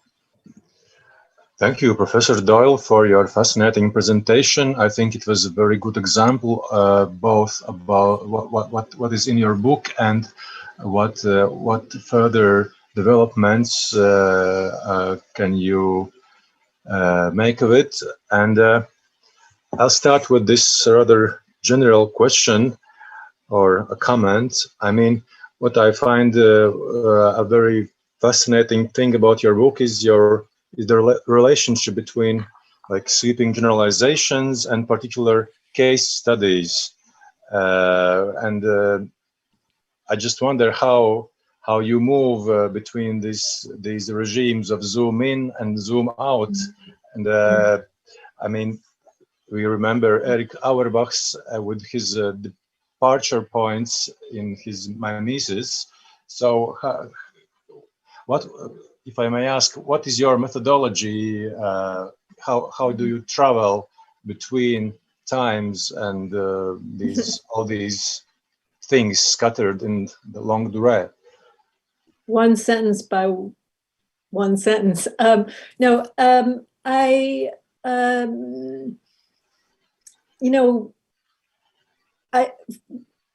it started with reading and it moved back and forth to writing. I guess, part of me does just want to acknowledge that it took me over 10 years to write this book. And at one level, I do it just by doing that careful thing that all of us do at various scales. But I would say more substantively that I think that the logic of that method of moving far out and then close in comes from just life observation. That's how it works, right? That is, so just to be concrete for a moment, I grew up on the south side of Chicago, Irish America, Richard Daley. It was the 60s. The protesters were being beaten on the streets during the Democratic Convention. There was violence in every space I went into. The nuns were violent. My father was violent. The other fathers were violent. There was alcoholism. So that was my world. Happily, not all of it, but thank you, Mom. But meanwhile, so there was the television, and I had that sense, like, what's the relationship? I mean, of course, I didn't ask myself then, but I think that's really what underlies that method is ever since a sense of how do I understand this? Really everyone in my family was a good person, but it was a mess. So how do I understand that mess? And it has something to do with what's going on out there. And so that's all I can really say. It's sort of sentence by sentence, and then that underlying question of the personal is political. How does that work? And learning more about the British in relationship to Ireland and all of that. So it is personal, and it is also became an intellectual project. So I think that's the best way I can answer that question. There was no decision I made, or anything like that. And I just realized I had to keep moving between. And I guess in the end, I would say it's the dialectical life we live. It's always all of them, interacting in each of us and then with all of us. So, yeah. Thank you very much. And I see Professor Bachun is having a question too. So please, you're very welcome. Please unmute you. Thank you very much, Kalisa. Thank you, Laura, for fascinating and inspiring talk. My question will come from potentially unpredictable side of your argument.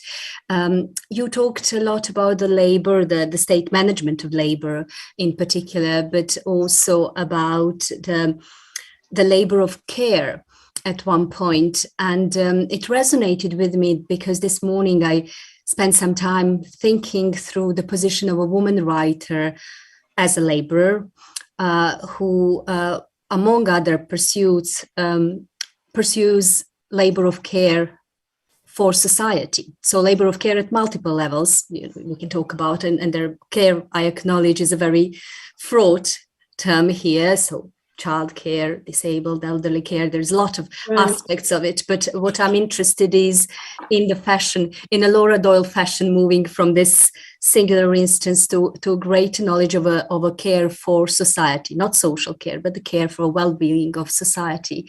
And I was wondering whether you had any observations on such position of writing, maybe writing more generally as a form of labor of care, or women writing in particular in the context, in inter-imperial context or other contexts. Yes, thank you for the question. I do think of writing that way. At one level, and this is also a term that gets overstretched and overused, but writing is a building of a relationship with a reader, and that is done carefully by writers. It isn't always a relationship that we like, but it often is, and so there's that. But if your question also leads me to mention something I was noticing in the Ezera stories that I read. And I'm thinking here, and I think it's Professor Mishkova who talks about the onlooking heroine, the structure of the onlooking heroine. And forgive me if I've gotten that wrong. I was reading through many things kind of quickly, but and as I read through the stories in the swing, I was thinking, yes, I'm seeing that, and I'm also seeing the onlooking mother. And trying to remember which story it is in, the one that begins with the young woman taking a swim, and then the young man who they're falling in love apparently, and she goes back home and she's supposed to do chores, and the mother is watching her and she's worried about this relationship. And at one point the mother, the narrator has her thinking to herself, shall I intervene? How far should I go to put down boundaries around my daughter, basically, and to ensure that she will play her proper role as a daughter? And so I was thinking, well, this is an interestingly sort of benevolent,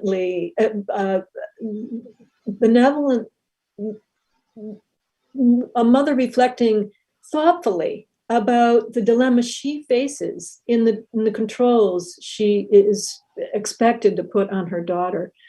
And so I was just grateful to Ezera for creating this kind of mother, not the totally controlling one, or the one who could care less or whatever, but this mother going through rumination on how she should be a mother and do the best for her daughter. So that just comes to mind when you ask that question. I think, in other words, in the structure of storytelling, as well as often within the story and what stories it's choosing to tell, there are just many kinds of caremaking being featured and enacted through stories. And of course, why are so many of us? Why is maybe the majority of people anyway in this conference literary scholars?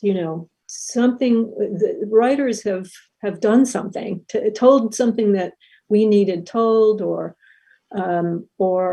showed a tenderness that we sought. And so in all those many, many ways, I think writers are enacting labors of care. And women, of course, women writers are, or any, really, I would almost, non-normatized genders, etc., are going to be attuned to the need for certain kinds of care and of certain kinds of stories to be told that are about a different kind of care. Yeah, thank you. Thank you. Thank you, Professor Bahun. And I have one more question. Empire is such an influential concept for your book. In our region, we are used to think of empire as something bad, something oppressive, something that is like invading other lands and subjecting other people. At the same time, we still see signs of imperial glory everywhere, and in a way, we still we are all like imperial thinking is something that is still present in many ways. How do you think, should we erase everything connected with empires? Is it something that is making our life hard, or is there something good about empire as such?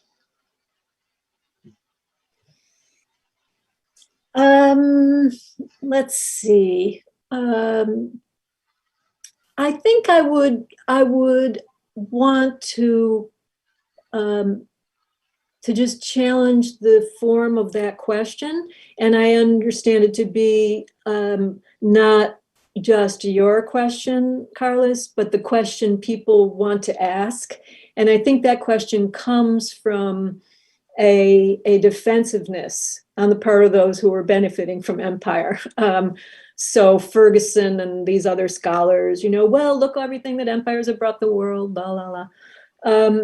And look where it has landed us, even if you're comfortable. But I think more importantly, the sort of good or bad question obscures so much. It's not a question of, oh, but they also brought good, so we just need to, accept it. I think it's more, a matter of simply just the way in living a life, you have to kind of come back and ask the hard questions of yourself. To live a life is to look at the violence, the damage, the loss, the cruelty, and to wonder, okay, what do we need to do? How do we need to change to address this? I think that also it's important to say that, as I also try to suggest in the book, there's this, I invoke Jameson and the political unconscious, and I talk about an imperial unconscious and an inter-imperial unconscious. And it's very mixed with a masculinist unconscious. And that is in civilizationist attachments. So I don't know if you know Michelle Stevens' book, Black Empire. And, there was an incredible burst of literary production, late 19th and early 20th century of Schuyler and these other authors who were imagining Black Empire. And we too, we had empires that were just as good, and probably yours learned from ours, and we're going to have another one. So watch out. I mean, they were playing to some degree, but it's kind of, okay, well, you're colonizing us, we're going to conquer you. That whole logic of competition, really, it just comes down to that. Rather than to understand, well, if you do that, there's going to be violence on all sides. Hello. So, I think that we're also grappling, when we grapple with empire, we're grappling with gendered assumptions and attachments. And so I would just want to sort of move through all those levels that you were saying I'm kind of writing across in the book, and check in at each point. Who is benefiting from these attachments? And who's doing the labor that's keeping everybody alive while all this violence is being done? I mean, men are doing it too. I certainly don't want to overgeneralize. Absolutely not. My brother was very good to me, and I live with 3 men as my family. So I love many men. I just want to be clear about that. But I appreciate the difficulties. I learned to appreciate of being a man in this world, because you're expected to step up to that plate. But when that question arises, I do say, well, let's step way out from that question and wonder why we're asking the question that way. Thank you very much for your presentation and this discussion. I think we don't have other questions. People are scared to ask you questions. Oh. So now there is the very last moment when you still can ask something very urgent. If not, something about Ezera would be wonderful if anyone in the space has suggestions or questions about the connection between what I'm saying and her work. But if not, that's fine.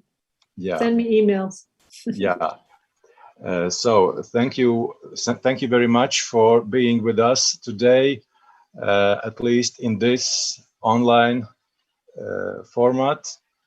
I hope people will check out your new book. It's really worth reading. It's a thick book, a lot of thought.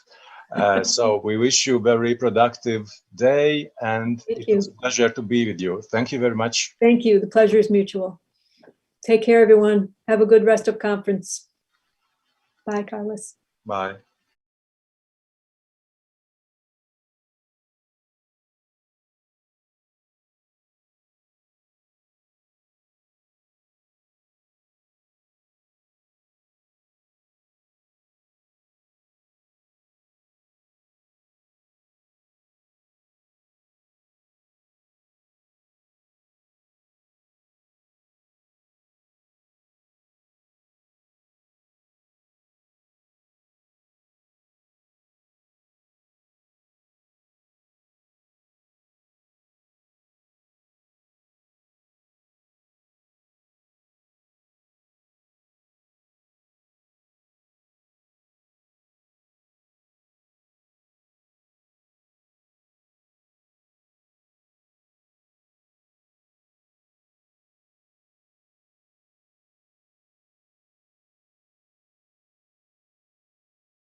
Viewers and participants, welcome back to the conference Regīna Ezera and Eastern European Literature. My name is Ivars Steinbergs, and I will be the chair of today's final session, which is devoted to gender in Soviet literary culture.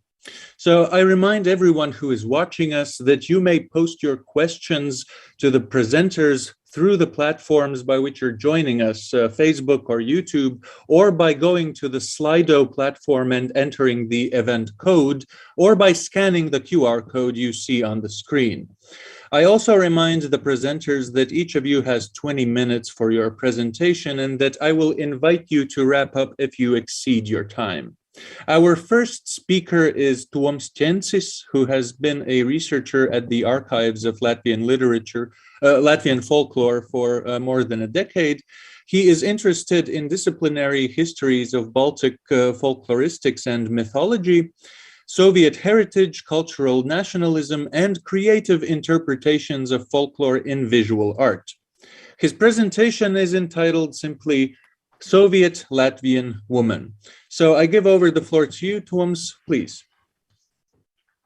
Good evening.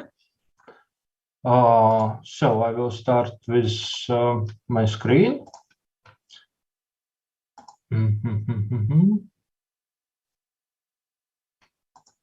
Okay. Now, so currently I'm researching Baltic artists in late socialism period and especially printmaking. Artists making prints, or as we call them here, graphic artists. And trying to reconstruct their life world of that time, one of resources I looked up was post-socialist fiction on Soviet times. And that was a spectacular failure. See, because of worst Soviet experience or anything that was banned in Soviet times or that was marginal in Soviet discourse, all of that became the most valuable currency for many of post-socialist writers depicting this time in 90s and still today, I think. And the novel Soviet Latvian Woman has it all. There are the most wretched subjects, they are alienated, confused, and there is violence and murder. And women in this novel, protagonists, are lost and without any agency. And apart from similarities of titles between the novel and the most popular magazine, the author confronted the Soviet official narrative of women's magazines in the novel's text too. Here, the protagonist sleeping in the prison muses about her cellmates. I will read quote. 20 Soviet Latvian women. Do we have something in common? Maybe it's an invented ideal, fairy tale character. Maybe such a woman used to appear only in pages of magazines. Next to advice on housekeeping, raising children, and gardening. They do not sleep on a narrow bunk in a shared cell. They do not sew bag-alike coveralls all day long. They do not smoke the cheapest fags. Their husbands are not dead, drunkards, or imprisoned. But now, what was the magazine he was talking about? And I will be. Let's take a look. The magazine Soviet Latvian Woman was an embodiment of Soviet public discourse on women and womanhood in Soviet Latvia. And in 20 years, it has become the most popular, the most printed magazine in whole Latvia, in whole Soviet Latvia, that is. And paradoxically, it both promoted this socially active, politically engaged, and professionally successful socialist woman in her public life, but at the same time enforced many existing gender stereotypes regarding private life. And the magazine hosted all-female staff, But its exceptional status is well illustrated by two anecdotes. One was that the staff photographer Alice Iljiņa was the only female staff photographer in all Soviet Latvia. And also another curiosity, as Latvian language features gendered nouns, if that's correct term, the staff called their female editor-in-chief in a masculine noun, redactors. Well, my hero, the artist, Dzidra Ezergaile, spent in Soviet Latvian woman her whole working life from graduation of Academy of Arts until pension. And one could say, why also it's a very interesting research subject for me, that her career there covered whole period of late socialism and was as stable as the later two. And this stability both enabled her artistic freedom and provided many publishing opportunities in the same journal and other press. And yet her position was constituted by this general Soviet gender order that magazine promoted. Soviet Latvian Woman was a local version of global franchise that aimed to spread the communist ideology and particular construction of woman and its role within it. And by 1985, this colorful monthly was exported to 148 countries, printed in a dozen of languages, and that was just this central edition we see below. Also, as there is Estonian example, there was localized versions in perhaps all Soviet republics and also other socialist countries, socialist bloc countries. And these magazines were instrumental to socialist gender policy, which was realized within a broader social dispositive, what I call in this presentation here, reality. And first of all, it was this master image of working mother, in reality signifying a woman working in two shifts, which is this well-known image from feminist writing, or actually three shifts, because the day labor was so poorly paid that she had to take up two jobs. And there I'd like to borrow from Jana Kuka in the statement that capitalist patriarchy of dependence on brothers, father, and husband was replaced by socialist patriarchy of dependence on state and party was mostly represented by men. And despite the official ideology of equality, we see a significant misbalance between in women's access to power and leading positions in society and various industries. And this misbalance, as we see in data there below, it doesn't correlate with education or employment in specific industries. It could be that whole factory of workers are women, but the chief of the factory, the head of the factory will be a man anyway. And so one could say that women hit the proverbial glass ceiling in Soviet Union rather soon in their careers. And speaking on that, another source of my research was autobiographies of Soviet Latvian artists and intellectuals, journalists, and so on.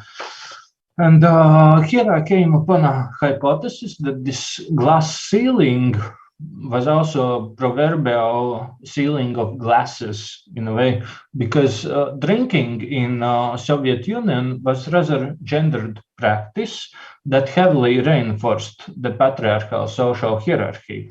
And because ritualized alcohol consumption was an important part of hegemonic masculinity as a cultural norm, and also it formed networks of influence within both formal and informal structures of power, and those rituals more than often excluded women.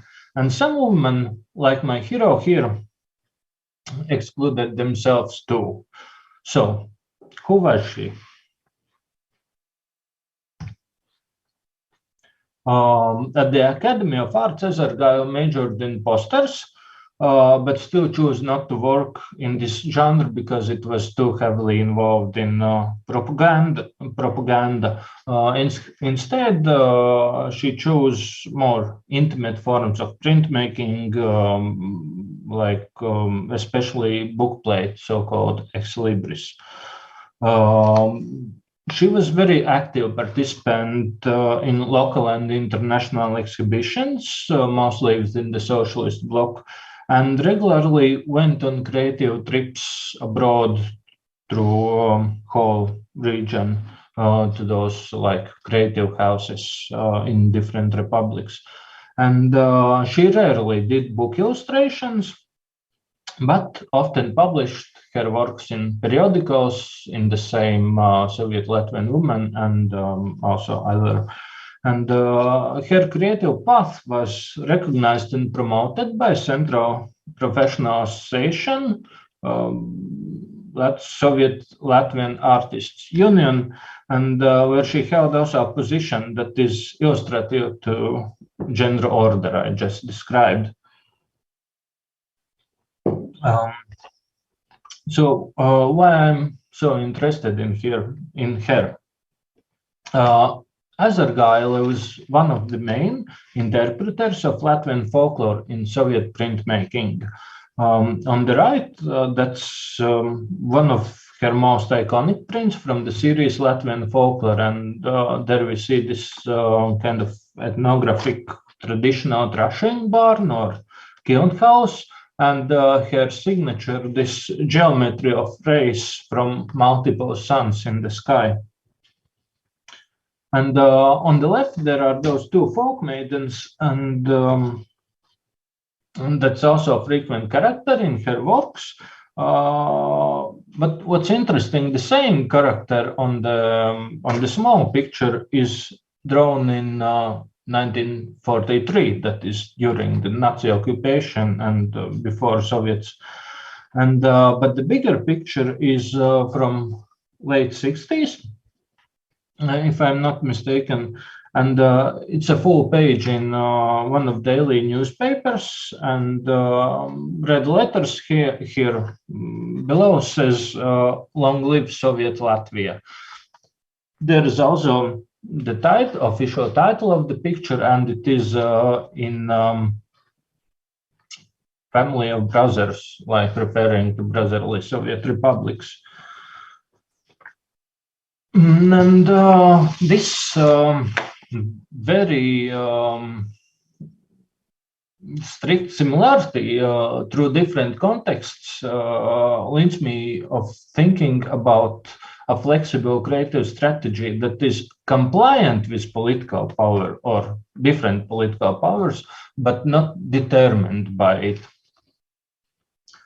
The folklore and landscape also were closely intertwined subjects in her work and constituted part of this strategy.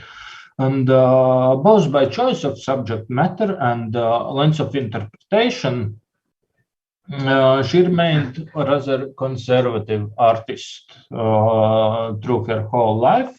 It's especially well visible if we see catalogs of Tallinn Print Triennale that was kind of most contemporary context for her works, where she was participating several times. And I believe that in this regard, in choice of this stylistic choices and choices of subject matter, she was strongly influenced by her path of education. First, she was studying architecture from 57 to 50, and that was a kind of reactionary field in Stalin's time. And later, when she was studying printmaking in the academy, she was a student of very realist, conservative teachers like Apinis and Upītis. Also, she recalls later that she was very influenced by them and continued relationship long after the graduating academy. And those two distinguished professors in their turn were students of Latvian national romanticist printmaking grandmaster Richards Zariņš. So we can see some kind of continuity or artistic tradition that stretches like from the end of 19th century to the beginning of the 21st. And during Soviet times, her work drew legitimacy from the principle of national form in socialist context. But what's very interesting, interpretations of folklore in this Soviet dispositive often stood for national form or replaced the national form by the reference that this was a kind of national culture, national folklore. And by so replacing form with content and reversing the principle, and by that kind of leaving this actual socialist content outside of it or in the brackets. So in conclusion, we see artist who was neither victim of the regime nor dissident, nor active collaborator, and who worked for socialist state, but at the same time did whatever she liked to do in her creative life, following her artist's calling, and who worked for the Soviet gender ideology for magazine, but didn't represent it fully at least, and who was a socialist artist, but upheld Latvian national identity in very traditional, long-lasting forms, and also with her works powerfully resonated with global folklore revival from like late 60s to 1990s. And last, her life and work bridge late socialism and post-socialism, but what's interesting, does not present rupture between both eras. It's kind of very seamless continuity. So that will be all for a moment. Thank you. Thank you, Toms, for your presentation. We're moving on with our next speaker, and we will have a discussion at the end of all three presentations. And so our next presenter is Jānis Ozoliņš, representing both the Art Academy of Latvia and the Institute of Literature, Folklore and Art of the University of Latvia. Ozoliņš is the editor or co-editor of different books related to literature and queer studies, and is interested in queer representation and masculinities in contemporary art and Soviet cinema, as well as the historical development of narrative theories and the literary heritage of Andra Neiburga. And his presentation is on the late Soviet masculinity and violence in the short stories of Andra Neiburga. Jānis, the floor is yours. Thank you, Ivars. I will start with a short epigraph from Andra Neiburga, published, taken from an interview that was published in 1994 in the magazine Rīgas Laiks, Riga Times, and that inspired me to do this research in violent masculinities in her short stories. And I'm quoting, "I'm afraid of pain, of violence, of illness." So literary critics have described the characters created by Andra Neiburga as freaks and losers, but she has managed to capture significant societal changes through literary text using a dialogical approach that balances between notional and concrete, grotesque and real. This paper will contribute to analyzing how violent masculinities are constructed in particular historical circumstances. The close reading, and this time for only one short story because of the time limitation, The Hill Climber, provides an insight into a broader range of issues related to the reflection of violence in the late Soviet prose. The paper will highlight how violent masculinity is deconstructed using a female viewpoint and what techniques are used to analyze such subjectivity. The story, The Hill Climber by Andra Neiburga, is designed as a short chronological chain of events arranged in 4 thematic blocks. The first is dedicated to Marija, Jakob's mother, describing the events before her son was born. From the very first sentence, the narrator hints at the flourishing of Marija's sexuality, but the grandmother's witch prophecies warn of a hot apocalyptic summer with unexpected twists and turns. Marija's suitor, the tractor driver Jāzeps, is described as helpful, and there's a quote, "in heavy clay-clad boots and red eyes in the wind." End of the quote. He affirms his manhood by being helpful, and his feelings can be understood only by the brief phrases when he looks at Marija, and sometimes at the permission to lay quoting Andra Neiburga, lay his hand on Marija's hand, end of the quote. The reader is given the impression that Jāzeps is a simple, cumbersome, and hardworking man who, and there's a quote, had the palms of his hands like the scrapers of a horse and smelled of the earth and the barn, end of the quote, just like his intended bride. However, Marija does not want to settle for a predictable life in the countryside, so she decides to go to Riga. The reader is not exposed to the events in the city. They can only be guessed at in a short episode at the end of the first part of the story when Marija returns home. Accepting Jāzep's temptation, she reveals that she is pregnant. He perceives this fact emotionally not only as an insult to self-esteem, but also as an insult to his manhood. And here's a quote, "Jāzeps grabbed Marija by the palm of her hand, but immediately released her. He could not raise his hand against the child of love." End of the quote. The fragile line of mutual trust is currently being broken, pointing to the first signs of violence that have been stifled in this conflict situation. As the structure of the story shows, the first manifestation of domestic violence seem invisible and are known only to the abuser and the victim. It is possible to distinguish several levels which show the expanding circle of people who learn about what is happening. The first eyewitnesses are children. The next circle includes relatives and friends who notice the physical effects on the victim's body and the psychological changes. When violence transcends the boundaries of private space, confrontational situations are experienced by colleagues and those involved by chance. And this is the last moment when social workers and police are involved in resolving conflicts if one of the immediate circles has not facilitated it before. Some men use violence to maintain a dominant position. Tools of violence against women include verbal harassment and teasing, physical assaults, including rape and bodily harm that causes not only psychological but also physical trauma, which is not possible to forget. Violent masculinity does not apply to most men, but those who attack women believe that they have such rights based on ideology of superiority inherent in hegemonic masculinity.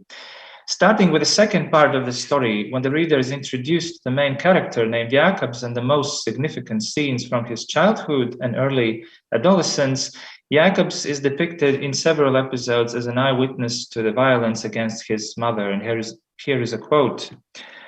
"Father sighs, mother pants, the room sways. Who was he? Who was he?" Father's choked voice. Jakobs hears the beats. They alternate with other incomprehensible sounds. Who he was, all night. At the age of 8, when Jakob begins to go to school, he already has 4 sisters.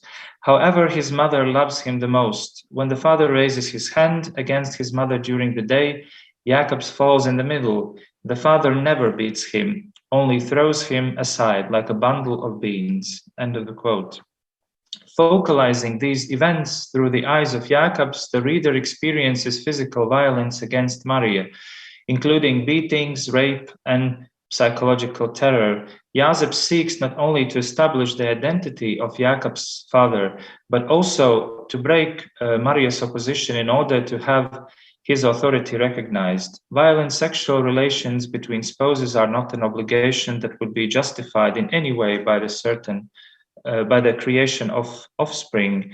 In the relatively recent past, has sexual violence in marriage has been recognized as existing and condemned. Conflict is often denied by those involved unless the limits of privacy are violated when the general public becomes aware of it. However, it should be noted that a wife's infidelity is often used as an excuse to justify her husband's violence. Alcoholism, like any other form of addiction, only exacerbates the conditions for violence, but is rarely the actual cause. The perpetrators justify their actions based on a patriarchal view of gender roles, where the wife is subjected to a husband who is entitled to punish his wife for disobedience and transgression. Research in sociology and psychology has shown that women are often blamed for failing to do their homework correctly. Children are witnesses to parental conflicts and often become victims of violence themselves. Tyranny affects family members physically and psychologically, and in such circumstances, violence often becomes a learned pattern of behavior. As will be seen later in the analysis, this is also the case with Jacobs. Domestic violence is also exacerbated by the condemnation of the surrounding community, with no less cruel manifestations, ridicule, slander, and questioning of Josep's masculinity. The fact that Joseph, in the opinion of the villagers, is unable to prevail over his wife calls into question his manhood, not only socially, but also in terms of sexual performance. Significantly, Jacob's teacher's article published in a local newspaper emphasizes family alcoholism, theft, and the resulting disadvantages for growing children.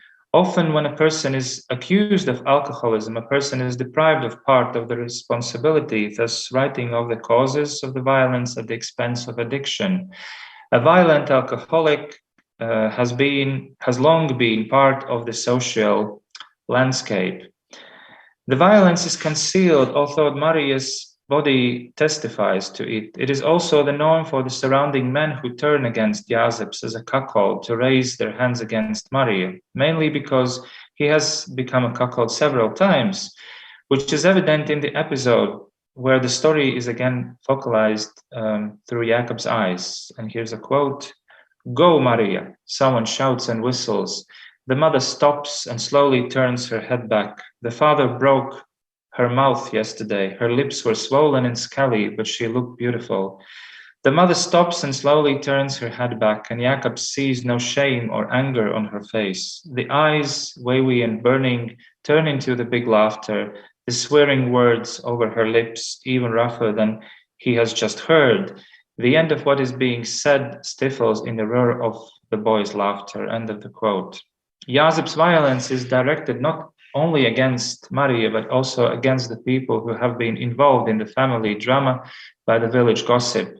Although the narrator does not say this in words, it becomes clear to the reader that the teacher's windows with stones were most likely broken by Josep's, and also the stabbing of Antons, a man with whom Maria have had sexual intercourse, and the subsequent disappearance of Josep's are interrelated events. The violence against the mother practiced by the foster father and the alcoholism of both parents undoubtedly influenced the formation of Jacob's personality. The mother is the closest person in the family, but he is taught ethical values and craftsmanship by a carpenter who is not involved in the hegemonic masculinity practiced by the surrounding men and performs the function of a missing father in the story. The carpenter's physical disability is compensated by his humanity and restraint. And here's a quote: "Strange, all small but strong. The left hand is missing 2 fingers up to the left bone. Lately, he's starting to lose the brightness of his eyes, relying on touch. End of the quote. As a teenager, stereotypes of masculinity are echoed in Jakob's possession. He smokes to become more masculine, falls in love with an older girl, and tries to get closer to the village society, which has pushed him away from both. The story's culmination is when Jakob raises his hand against his mother. Significantly, in this episode, he is first called Jakobs by the narrator, and the violence against his mother is described as a testimony to his growth. And here's the quote. Jakobs takes his mother home and beats her. He is already 16 years old. Without realizing it, he has become a man. End of the quote. There are differences among social science researchers in interpreting the cause of violence. Psychologists point to the importance of individual pathologies that view violent behavior in the context of impaired personality processes. Sociologists, for their part, emphasize the importance of the social context and in particular hegemonic masculinity. However, the two approaches are not mutually exclusive and their interactions provide even broader interpretations. If at the beginning of psychoanalysis, according to Michael Kimmel, one of the dangers of masculinity was the boy's close connection with his mother, then the representatives of modern feminist psychoanalysis believe that boys' upbringing often goes to the other end. Boys are separated from their mother so much that they do not acquire emotional skills like sensitivity, caring, responsibility, emotional responsiveness, which are particularly important not only in the context of relationship, but also in the context of gender equality. Moreover, the boy's identification with his mother is usually interrupted by himself. An example of this is the widespread objection in culture, boys do not cry. If the father's image was necessary for Freud's psychoanalysis, then representatives of feminist psychoanalysis since the mid-70s have drawn attention to the mother, writing about the separation of boys from femininity in the pre-disciplinary phase that characterizes the close relationship between mother and child. In the third part of the story, the events take place in Riga, focusing on the years of Jakob's studies. He diligently attends evening school, works as a carpenter, lives frugally to save money, and helps Anna's grandmother to do the homework. The changes also affect Jakob's appearance. And here's a quote. He had become shouldered and masculine, inherited broad bones of his mother, shaved his beard and grew a mustache. No more smoking. It is too expensive. End of the quote. Anna takes over Jakob's upbringing, emphasizing the importance of material values in life. Jakobs feels proud and satisfied about his sexual performance as well. However, joining the city's youth possesses other challenges, and here's the quote. With those who came from the countryside, Jakobs did not want to interact, but the others did not want to interact with him. There was also a clothing problem. Jakobs noticed that most of the students were divided in two parts, one wearing the brand and the other in suits with communist badges. Jakobs chose a suit. It seemed cheaper and more respectable. Furthermore, he learned to think every word. End of the quote. This episode shows that inclusion in the city is associated with a different kind of masculinity constituted by material values and social status. As a result, Jakobs is becoming more and more estranged from his family, not attending his grandmother's funeral instead of sending money, and letters from his mother are less frequent, and Jakobs notices that they are, and here's a quote, full of grammatical errors. Unbeknownst to himself, he learns the manners and befriends Andres, a talented, lazy guy dressed in jeans, whose family's well-being Jakobs finds admirable. The life story of a country boy seems unusual to Jakobs' new acquaintances. He constructs convincingly, and the improved narration seems exciting even to the snobbery new friends, and is summarized in Andres' sister's Ilga statement that, and I'm quoting, there is something in that hick, end of the quote. Jakobs manages to integrate into the new society, which both the surrounding students and the teachers appreciate. He also tries to control the manifestations of rural masculinity, spitting and fighting, but this does not apply to his sexuality. Jakobs prefers Ilga, a girl with a higher social status than Magda, whom Jacobs describes as silly and vulgar. Magda's attachment to Jacobs and her unplanned pregnancy is a burden. I'm quoting him, "The bitch was not careful," end of the quote, that Anna undertakes to solve. His treatment of the young woman replicates the foster father's treatment of his mother. Jacobs himself is also a child of an unplanned pregnancy, and at this point the story becomes didactic, as illusions about Riga as an opportunity city shatter, providing how much the city changes the lives of young people who have come from the countryside. This motive reappears in Neiburga's short prose later as well. Moreover, as seen in this story, Maria is in a similar situation, and Anna says to Jacobs, and I'm quoting, "Your mother was a fool. It would have been a lot smarter than if she had listened to me. She would have lived in Riga with a 4-room apartment and a car. However, she ran back. Fool." End of the quote. After Magda's abortion, Jacobs maintains a relationship with both young women, but it does not last long, as the foster father has always treated his mother as an abuser. Jacobs has mastered the same model, unable to rule himself when Ilga does not allow to be sexually harassed. Contrary to Magda's submissiveness, Ilga defends herself with an ashtray.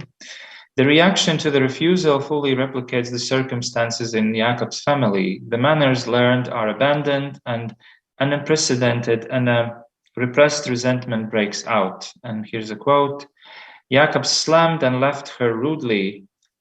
door and left her rudely and with pleasure, slamming the door loudly. The cursing had calmed down, but not completely. As he walked home, he knocked on Magda's window. Someone has to pay." End of the quote.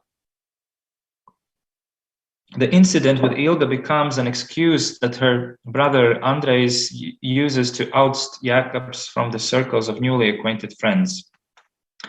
This leads to an exacerbation of the illness, which is caused not only by mental but also physical exertion. And the quote, "Everything was disturbing. Steps on the street, dripping water from the tap, sowing firewood somewhere on the side of the street, Anna's sewing presence in the second room." And the quote. Although the illness is not named, Jacob's perceptual and cognitive disorders indicate schizophrenia. Difficulty concentrating increases the anger and desire to distance oneself from surrounding society. He leaves university and the city. Jacob's return to his native village after 8 years of absence is a recognition of defeat. If the village has developed during Jacob's absence, then the family house has been demolished during these years because, as the narrator emphasizes, a man's hand was lacking to maintain them. Returning arouses both curiosity and ridicule of the surrounding people, and the mental illness progresses. Jacobs isolates himself from society and his family, his mother and Magda. In Jacob's eyes, both women seem as frayed and untidy as the family house. The tragic finale of the story, in which the mother understands the son's madness, is shaped as a resemblance to the way of Christ's Calvary, thus substantiating the semantics of personal names associated with the biblical myth, if we translate Mary, Jacob, Joseph, and so on in English. In his review of Neiburga's debut collection, and I'm wrapping up, Stuffed Birds and Birds in Cages, literary critic and writer Guntis Berelis described the short story as failure, criticizing the illustrative use of the Bible myth. And here is the longer quote. "It is just a myth, play at the level of its external attributes. The allusions are too ambiguous and transparent. The story illustrates the technique, and diluting the evangelical allusions with the harsh realities seems more naive and comical than the comic grotesque of other stories by Neiburga.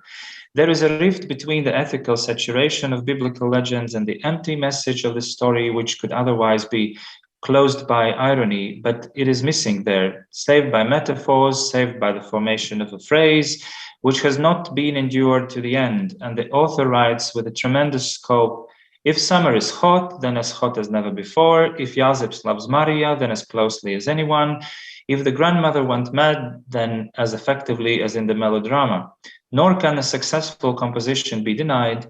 However, the story lacks the essential grain of truth without which the narrative does not turn into literature, end of the quote. And here the conclusion. For better, this literary notionality was more critical in evaluating the story than the pictured reality. Violence is neither naive nor comical. Neiburga has solved it complicatedly enough, focusing on both the influence of the social environment and the influential pathology of the main character, while not getting bogged down in long and descriptive depictions of the psyche of the image.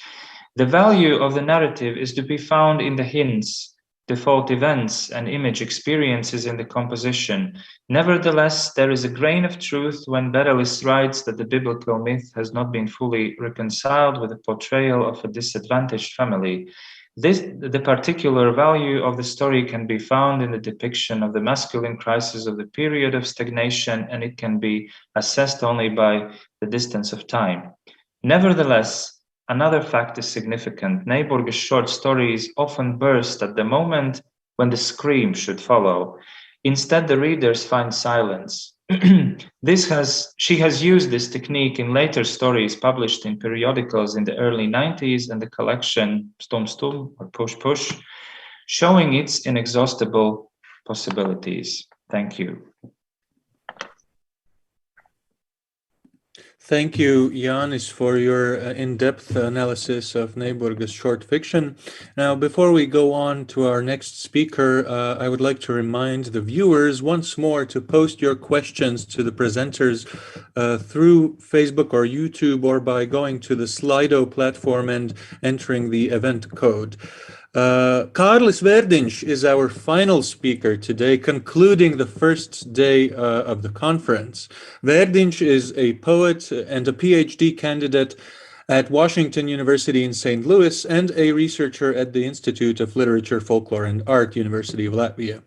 His scholarly interests include literature of Central and East Europe, modernism, gender and sexuality studies.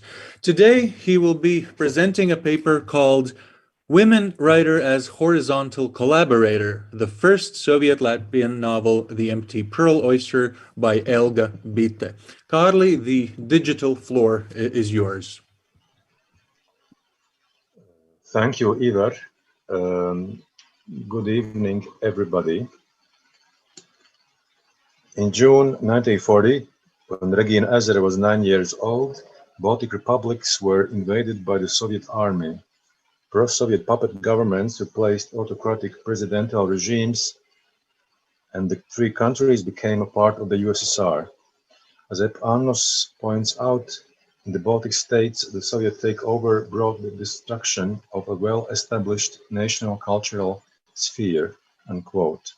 After the occupation, drastic changes took place in the literary field that was seen by the communists as an important tool to control the consciousness of the masses and spread the Marxist-Leninist ideas.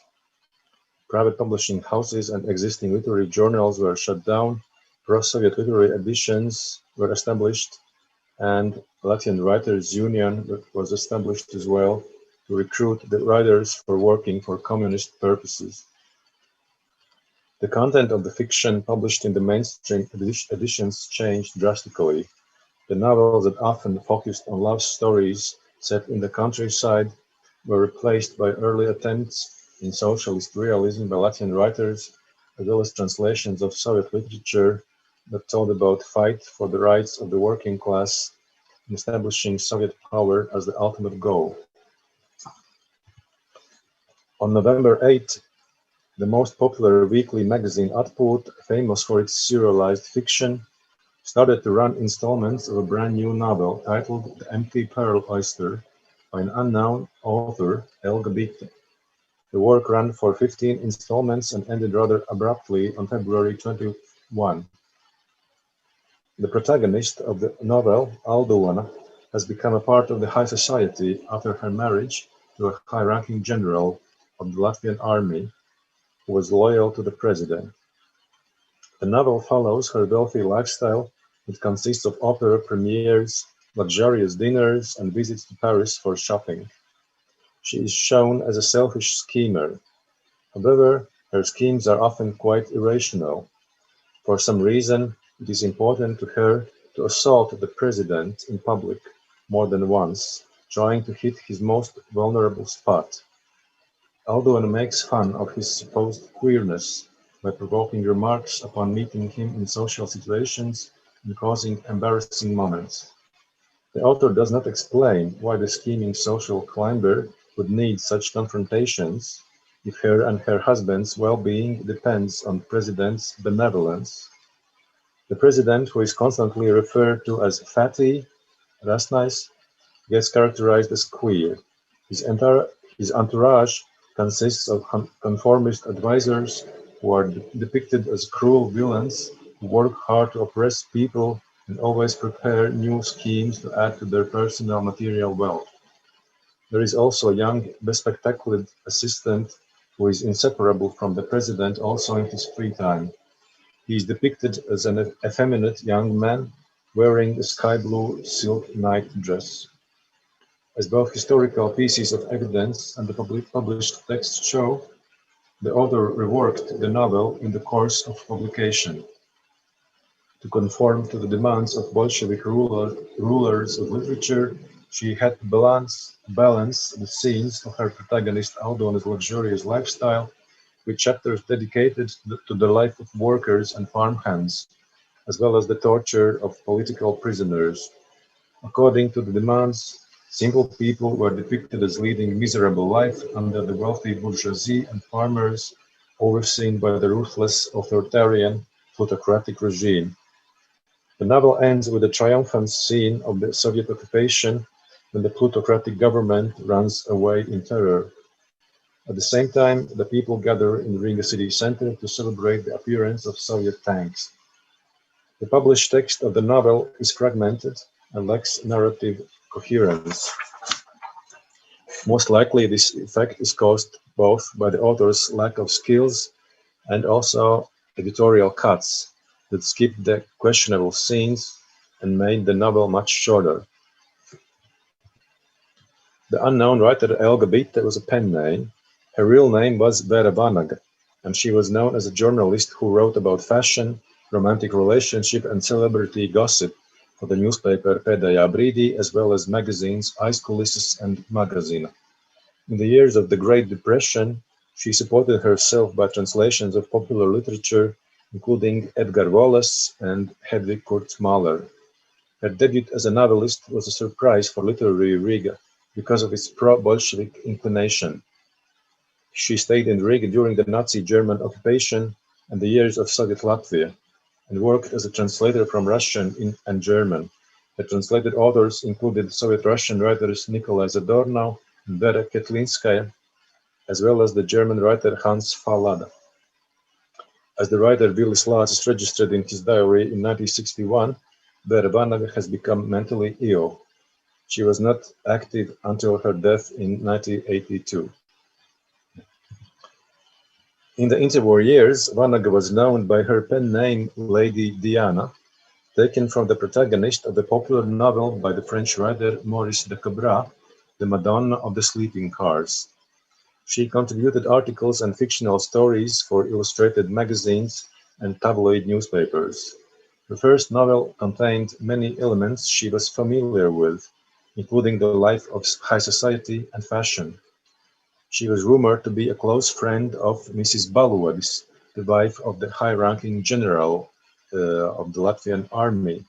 So her novel became an impossible mixture of cosmopolitan popular fiction and socialist realism, where characters from different worlds and genres were lumped together against the background of the last years of the Republic of Latvia.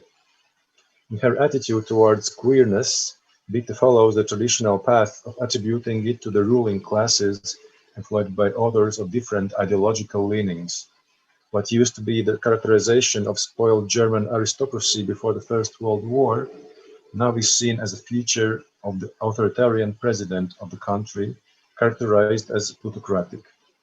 As the novel's optimistic final scene of Soviet occupation of Riga city implies, workers and peasants will swipe away Ulmanis and his perverted bourgeois government and replace their supposed queerness with healthy morals the simple sexual politics of communists. After all, the novel was condemned by all involved sides. Pro-Bolshevik writers and critics were not convinced by the portrayal of the workers' class and were bored by the extended scenes of the bourgeois lifestyle. Nationalist writers were repelled by the treatment of Ulmanis and his entourage, as well as the Bolshevik pathos of the novel. The presence of queerness seems to bewilder all readers to the point that almost nobody dared to express any opinion about it, except some elusive comments. Some examples of queering the authoritarian president and his entourage. As Dita/Vanaga writes, with a noble nonchalance, Aldona freely gave her hand to the president with a capital P, and then she made one more step higher. She did not give her hand to the secretary of president, a pale, worn-out boy with glasses. No, she just nodded lightly and looked into space when the boy bowed. But he was introduced to her by the president himself. Aldona was so close to the president that, without casting down her eyes, she could say, smiling, "What concerns the general, you ask him to get engaged first." It seemed to Aldona that the president is going to faint. So pale he became, but all that lasted only for a couple of seconds. She was one to turn away first and to go on with greetings. So on more than one occasion, she establishes relationship between president and his assistant as a man and his wife, or a prostitute, or something like that, to make the president feel uncomfortable. This scene seems to be intended as proof of the protagonist's sharp and witty nature. However, it becomes one of the awkward scenes where the president gets humiliated in public. Another scene. One of the characters goes to some government institution for some paperwork to be done. At the secretariat, an official, sleek like a calf, in a pink shirt, perfumed like a high school girl, with a ring on his finger, decorated by a huge topaz, raised his eyebrows with spleen and looked again at Ivar's application form. Unquote. So, and this novel is illustrated, so you can see those queer characters also in pictures, like this flamboyant official. And when the end is near, and the president with his assistant are trying to hide their gold somewhere in the basement and dark aisles of the presidential castle, then the scene is following. Also, Fatih himself and his private secretary, dressed in blue silk, walked around the newly renovated aisles and chambers several times. The bespectacled secretary recited the late poet's verses, Edvard Virza, on the magic of the night. It felt gloomy and extraordinary. Upstairs, Fatih was busy arranging dahlias and chrysanthemums in vases in the bedroom. When I'm among the flowers, I forget everything, he sighed sentimentally. So, Dita/Vanaga renders her plutocratic president as physically robust and at the same time sentimental. The absence of women in his life is compensated with his effeminate entourage. And some contrasting scene at the end of the novel, when plutocracy is crushed and the Soviet tanks have arrived, then we have this very short ending of the novel. Indeed, the power of the plutocracy was crushed. The grey, blue, red army tanks moved calmly but definitely and irresistibly, one after another, from Pārdaugava over the Iron Bridge, along the building of the prefecture, which was red as if stained with workers' blood, and past the station. They dispersed in the streets and boulevards of Riga and took their guard positions. Working people rejoiced. The crowds that filled the streets praised their liberators. Songs were heard. Flowers appeared. The police, with their horseshoes and their beating of the rubber sticks, could no longer do anything. The city and the whole land were like an open prison. Fighters for freedom and happiness of the people, suffocated in prisons for years, were released and given to the new life. The working people greeted their liberators with exultation. This is the end of the novel, how it was printed in Atpūta. Vīta's interpretation of the recent history of Latvia was aligned to the official explanations provided by the puppet government of Soviet Latvia. Writer Vilis Lācis, the Minister of the Interior of the Soviet Latvia, spoke at the sitting of the newly elected Saeima on July 21, declaring the need for Latvia to become a Soviet republic. I quote him, "For many years, the Latvian people were subject to a corrupt government. The clique of the enemies, oppressors, and exploiters of the people relied on brute force and hiding behind false nationalism wanted to rule against the will of the people, leading the country to starvation and physical and economic destruction." Unquote. Characterizations in Vītas/Vanaga's novel are faithful to this official standpoint of the Bolsheviks. The name of Vilis Lācis appears in Vanaga's biography several times. Ilgonis Bērsons in 2016 even suggested that the similarities between The Empty Pearl Oyster and The Storm, the novel by Vilis Lācis, are striking, especially their scenes of the Soviet occupation of Riga in 1940. So basically, he suggests that Vilis Lācis and Vīta/Vanaga could be somehow collaborating, but he doesn't say how exactly. An article published in 1951 in the Latvian exile newspaper VIRTUāLS tells about the unknown struggles behind the publication of the novel. Some comrade Vilciņš has threatened to stop the publication of the text after the first installments, and the author has responded with a long letter taking pain explaining her political stand. The article quotes the letter's full text, including the author's explanation of her artistic choices and her readiness to edit her novel to satisfy the Bolshevik demands. And I quote the article published in the Exile newspaper. "It was precisely the first of the sad anniversaries of our state independence, November 18, 1940, when each Latvian deeply suffered the humiliation brought upon our nation, that saw this woman running to the literary administration to boast about giving herself to the great comrades. I am at your service." She was eager to commit her pen to all kinds of swearing she would be asked to. Immediately after the expulsion of the Bolsheviks from Riga, this explanation by the author of Pearl Oyster, along with some other Czech documents, was intercepted by Latvian soldiers and given to a Latvian security institution. The writer turned out to have remained in Riga.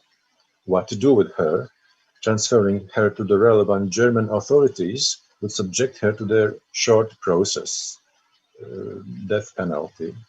That would be firstly against the general principles of this Latvian institution, and secondly, what would have been achieved then? Because who was this woman? No matter how we call her, just an opportunist communist.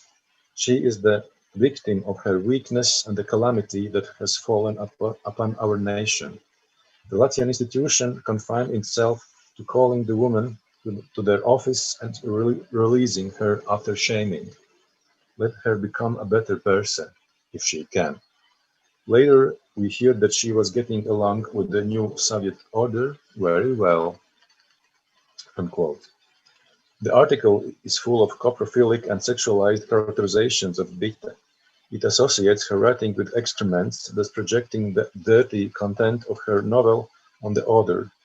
The woman who wrote about her former government as a bunch of filthy homosexuals could be only a dirtbag herself.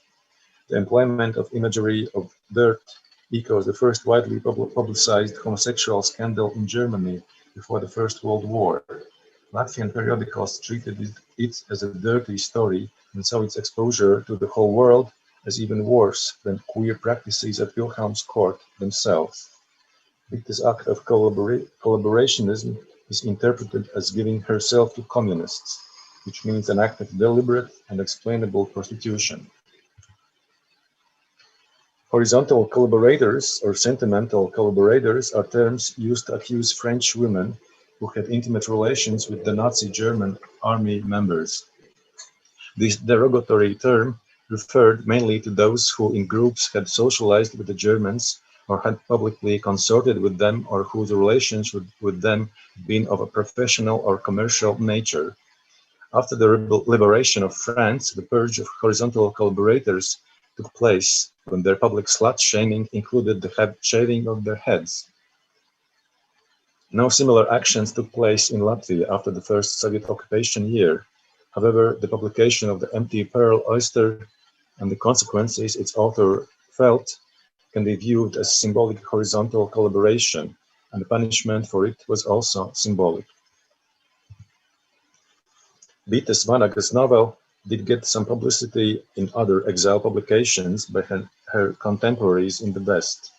Symbolic punishment continued in several autobiographical works published in exile during the Cold War, with references to the novel. And here you see covers of the books by Alfred Ziļums, Anšlaus Eglītis, Aļģers Liepiņš, and Egils Hermansons, and also a cover of the book by Adolfs Stalcis, a Soviet Latvian writer. In Soviet Latvia, the mentions of the novel were scarce and did not extend to lengthy characterizations of the text or its author. As Bītas case shows, the figure of a woman collaborator enters the cultural memory on different terms than her male counterparts. For example, Latvian writers Vilis Lācis and Andrejs Upīts were well-known fiction authors before the Soviet occupation and became influential representatives of socialist realism under Stalin. Their collaboration is usually explained by their leftist leaning before the occupation, careerism, or fear of repression. Upītis' novel Ziņģi Ješka Rīgā, which succeeded Tukšā Pērlene in Atpūta, and Lācis' novel Vētra addressed the same historical period as Bītas' novel, and their view on the Republic of Latvia was equally condemning. However, their moral purity, sanity, or sexuality was not questioned the same way as the amateurish Bīta, whose unlikely debut as a novelist was conceptualized as an assemblage of crimes ranging from high treason to prostitution and defamation of her nation. The novel was published at the very beginning of the Soviet era in Latvia, and it played by the rules that all sides were still learning to obey. Depictions of high society, fashion, and queerness were supported in the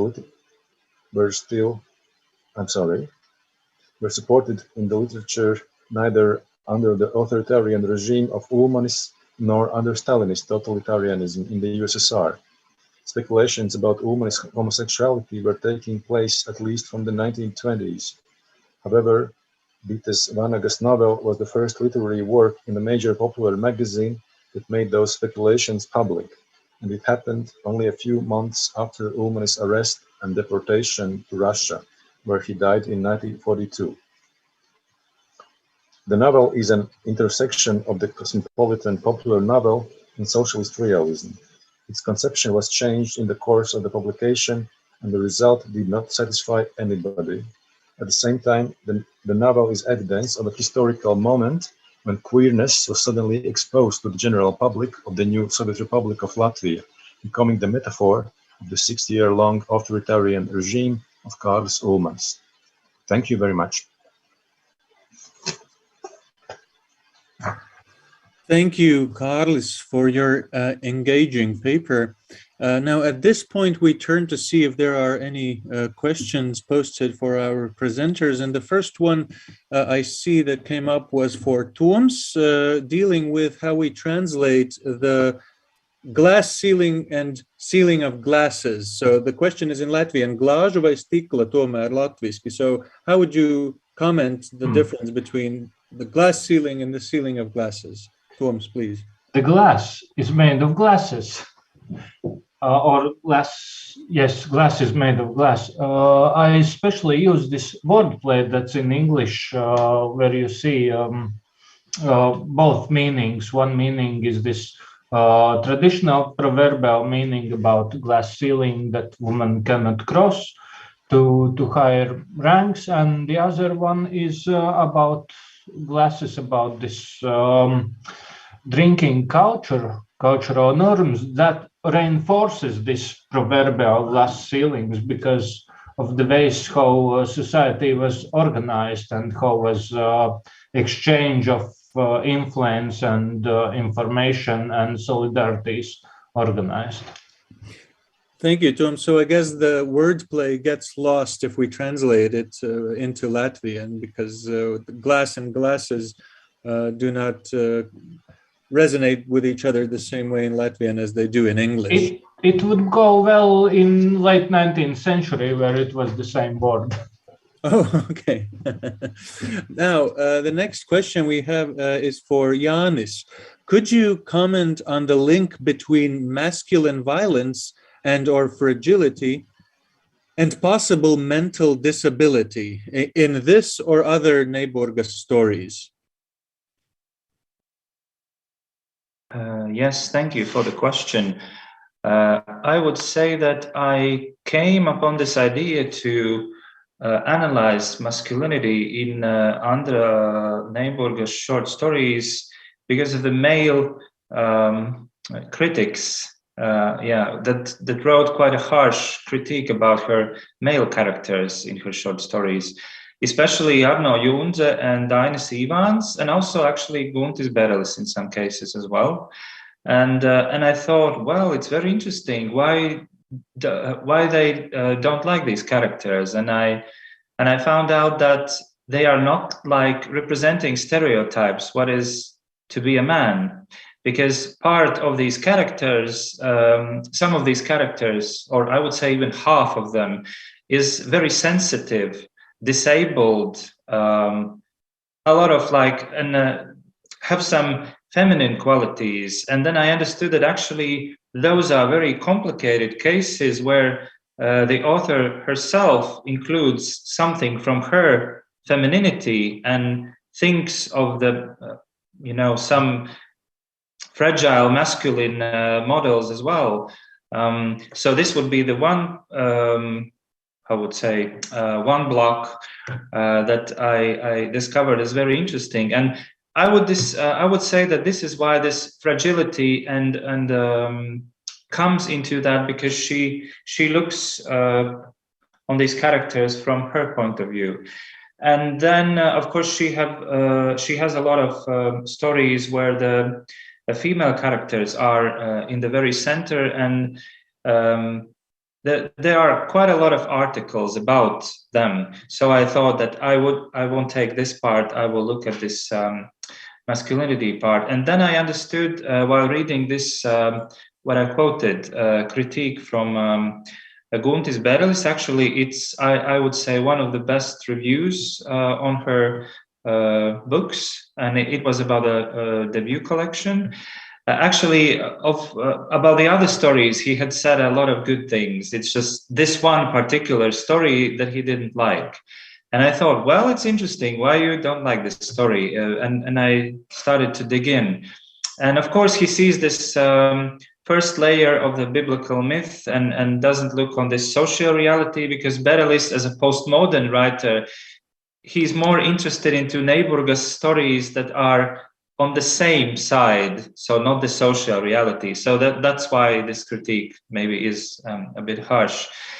And the third line is when we see female characters and male characters, and there is also female masculinity in her short stories as well. So, I mean, I lately found out that actually the masculinity is a perspective that shows the complexity of Neiburgas characters, and it's more interesting to look at them from this side. And yes, this is where this fragility comes into from her side. And I would say this violence side, it comes from her fear. she usually says in her diaries as well that she fears something, and I quote it, she fears violence, she fears illness, and so she writes about that. She writes about her dreams. She uses also when she has a dream, and then she writes a short story using that. So I would say it's fear and femininity, let's say like that at this point. Right, and also to continue the question, I understand from your work that it is also interesting to look at Neiburga's short stories not only in terms of masculinity, but also in terms of disability studies. Yes, I actually, this is a topic I should elaborate more. I have done some analysis, but within the framework of masculinity. But actually, this is a separate topic because there are a lot of characters with disability, and they are almost all of them are men. And even in the first, her debut story, The Sun Was Shining, let me translate it like that. This is the first time where already in the first short story, there is a disabled character appearing. And it's interesting that it goes through her work till the very end. Yeah, so this is a topic I will still work on, definitely. Thank you, Jānis. Now we have two questions that are addressed to all speakers. The first question is, did the stereotypes and notions of femininity and masculinity change over the Soviet period? If yes, what contributed to it? So we may perhaps start this time with Kārlis. What would be your answer? Yeah. Thank you for this question. I think we could write a doctoral thesis on it. I mean, there were very many factors that influenced these perceptions of femininity and masculinity. For example, abortions were prohibited for some period in Stalin's time because the Soviet state needed new citizens, and after some years they were permitted again. In the late 60s, people started to talk about the crisis of masculinity and started to think what should be done.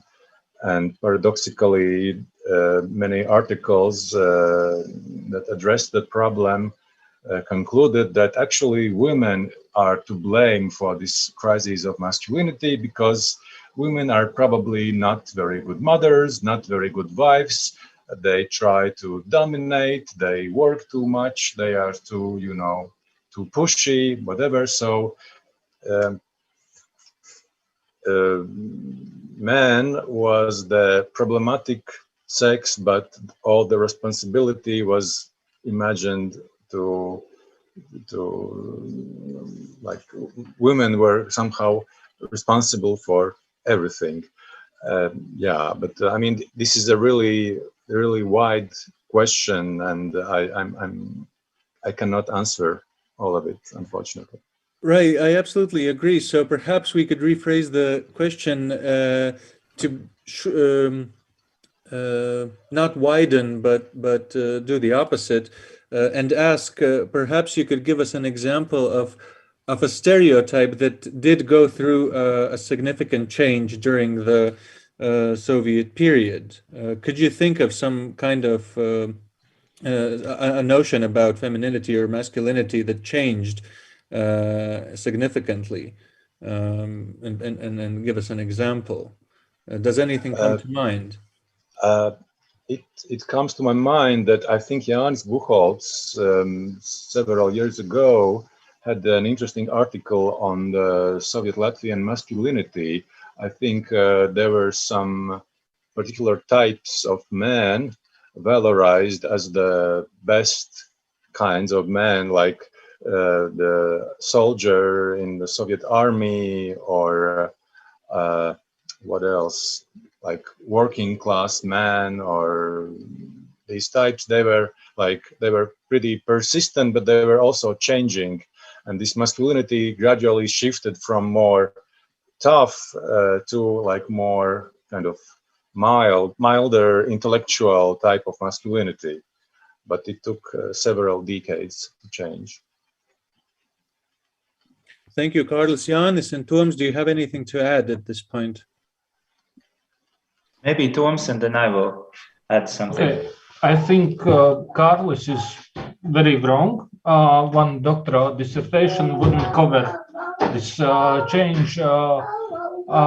I'd say that this hegemonic image of female and male prototypes changed in every decade or even in shorter periods of time, and the factors contributing to it were very,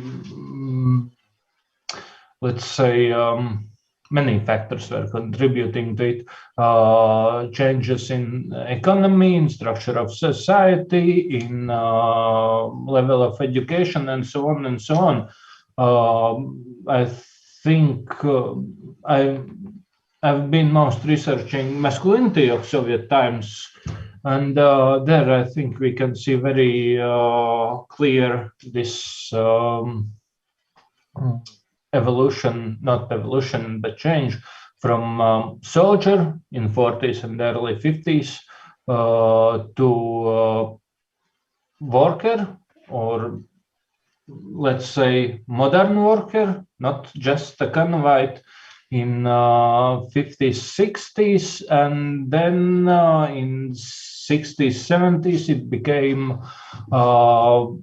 intellectual or educated worker, or maybe young consumer member. And then in 70s, 80s, there are, let's say, competing hegemonic masculinities of different kinds for different social strata, where one is this nomenclaturship driving in Volga, and one is still worker, one is polar explorer in this Soviet romanticist paradigm, and also appear some alternative masculinities like hippies, who were excluded from the main discourse. So it's going on, and there are both large structural factors impacting it, and also cultural flows and ebbs, and so. Mm-hmm. Thank you, Toms. And Jānis, you want to? Yes, I will just add that actually we can't talk about like masculinity as in one thing. As from Raven Connell, as she noted, we have several masculinities existing at once.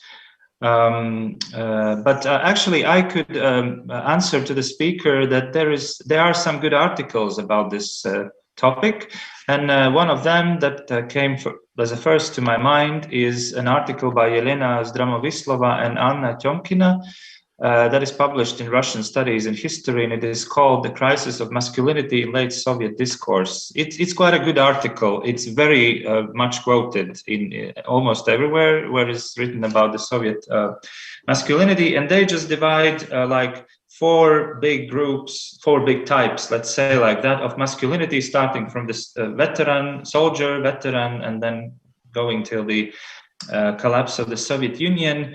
And so it's not only about this, as the title of the article says, late Soviet discourse, it's actually covering almost like 50 years.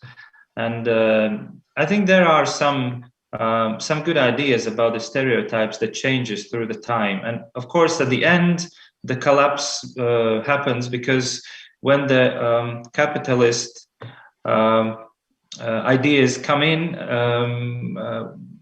after the collapse of Soviet Union, it's like the men are not ready to accept them. And this is one of the things that Neighborg writes about as well, that they are not like ready to accept, they're just confused. What is next? Well, that these values that have been for so many years are like disappeared somehow.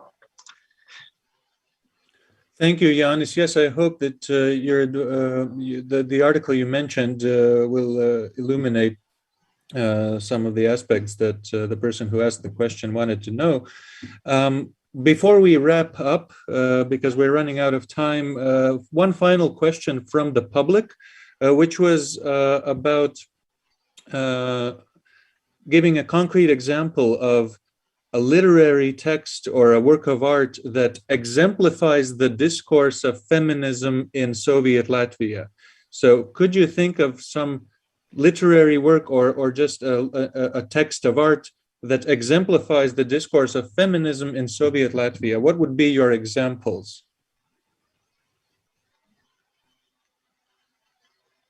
Does anything come to mind? Toms, yes, please. I see it as a very loaded question because of this. Was there a feminism in Soviet Latvia, and was this the official version of gender order, which stated equality, or some alternative version or reception of Western feminism or so? It's perhaps too complicated, but if we can reduce it to artwork of a woman in a leading position, woman holding authority, and using for inspiration for images of her artwork also a woman, then I would say those are works of Gemmas Kulme, especially the folk song. It's 1968 or 1969 with a folk maiden, which comments on kind of global issues on Prague, spring of 1968, and the intervention of Soviet Union in Czechoslovakia through this ethnographic national female imagery. Thank you, Toms. Yes, and let's hear from Kārlis and Jānis before we say goodbye. Yeah, thank you, Tom. I think it was a very good choice. For some reason, some women in Latvian national folk costumes come to mind when we speak about femininity in that period, because ethnography was one field where people try to escape from the everyday life in the Soviet Union, and imagining herself as a tautumeita, national folk maid. That was one scenario for the Soviet Latvian woman, how to cope with the reality.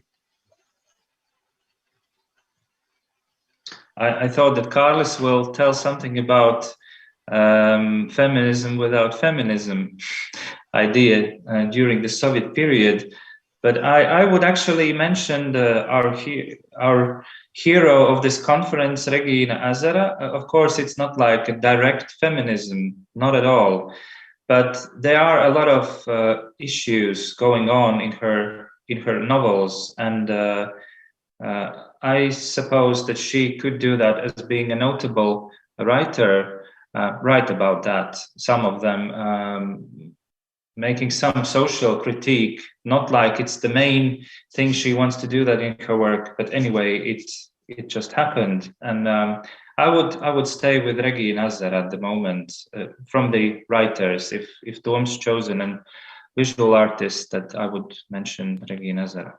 Thank you very much, Jānis, and I think that is a very well moment to end our discussion. We have been talking for 20 minutes, which was the time allotted to us for our discussion. Mentioning Regīna Ezera then should be our conclusion to the conference, Regīna Ezera and Eastern European Literature, for the first day of the conference. Everyone who's tuning in, remember to join us tomorrow when the conference will go on virtually, digitally, on the same platforms as today. All that is left now is for me to thank Jānis Ozoliņš, Kārlis Vērdiņš, and Toms Čencis for our final session. Thank you to everyone who's organizing the conference, and from us at this moment, that is it. Have a good evening. Thank you. Thank you, Ivars.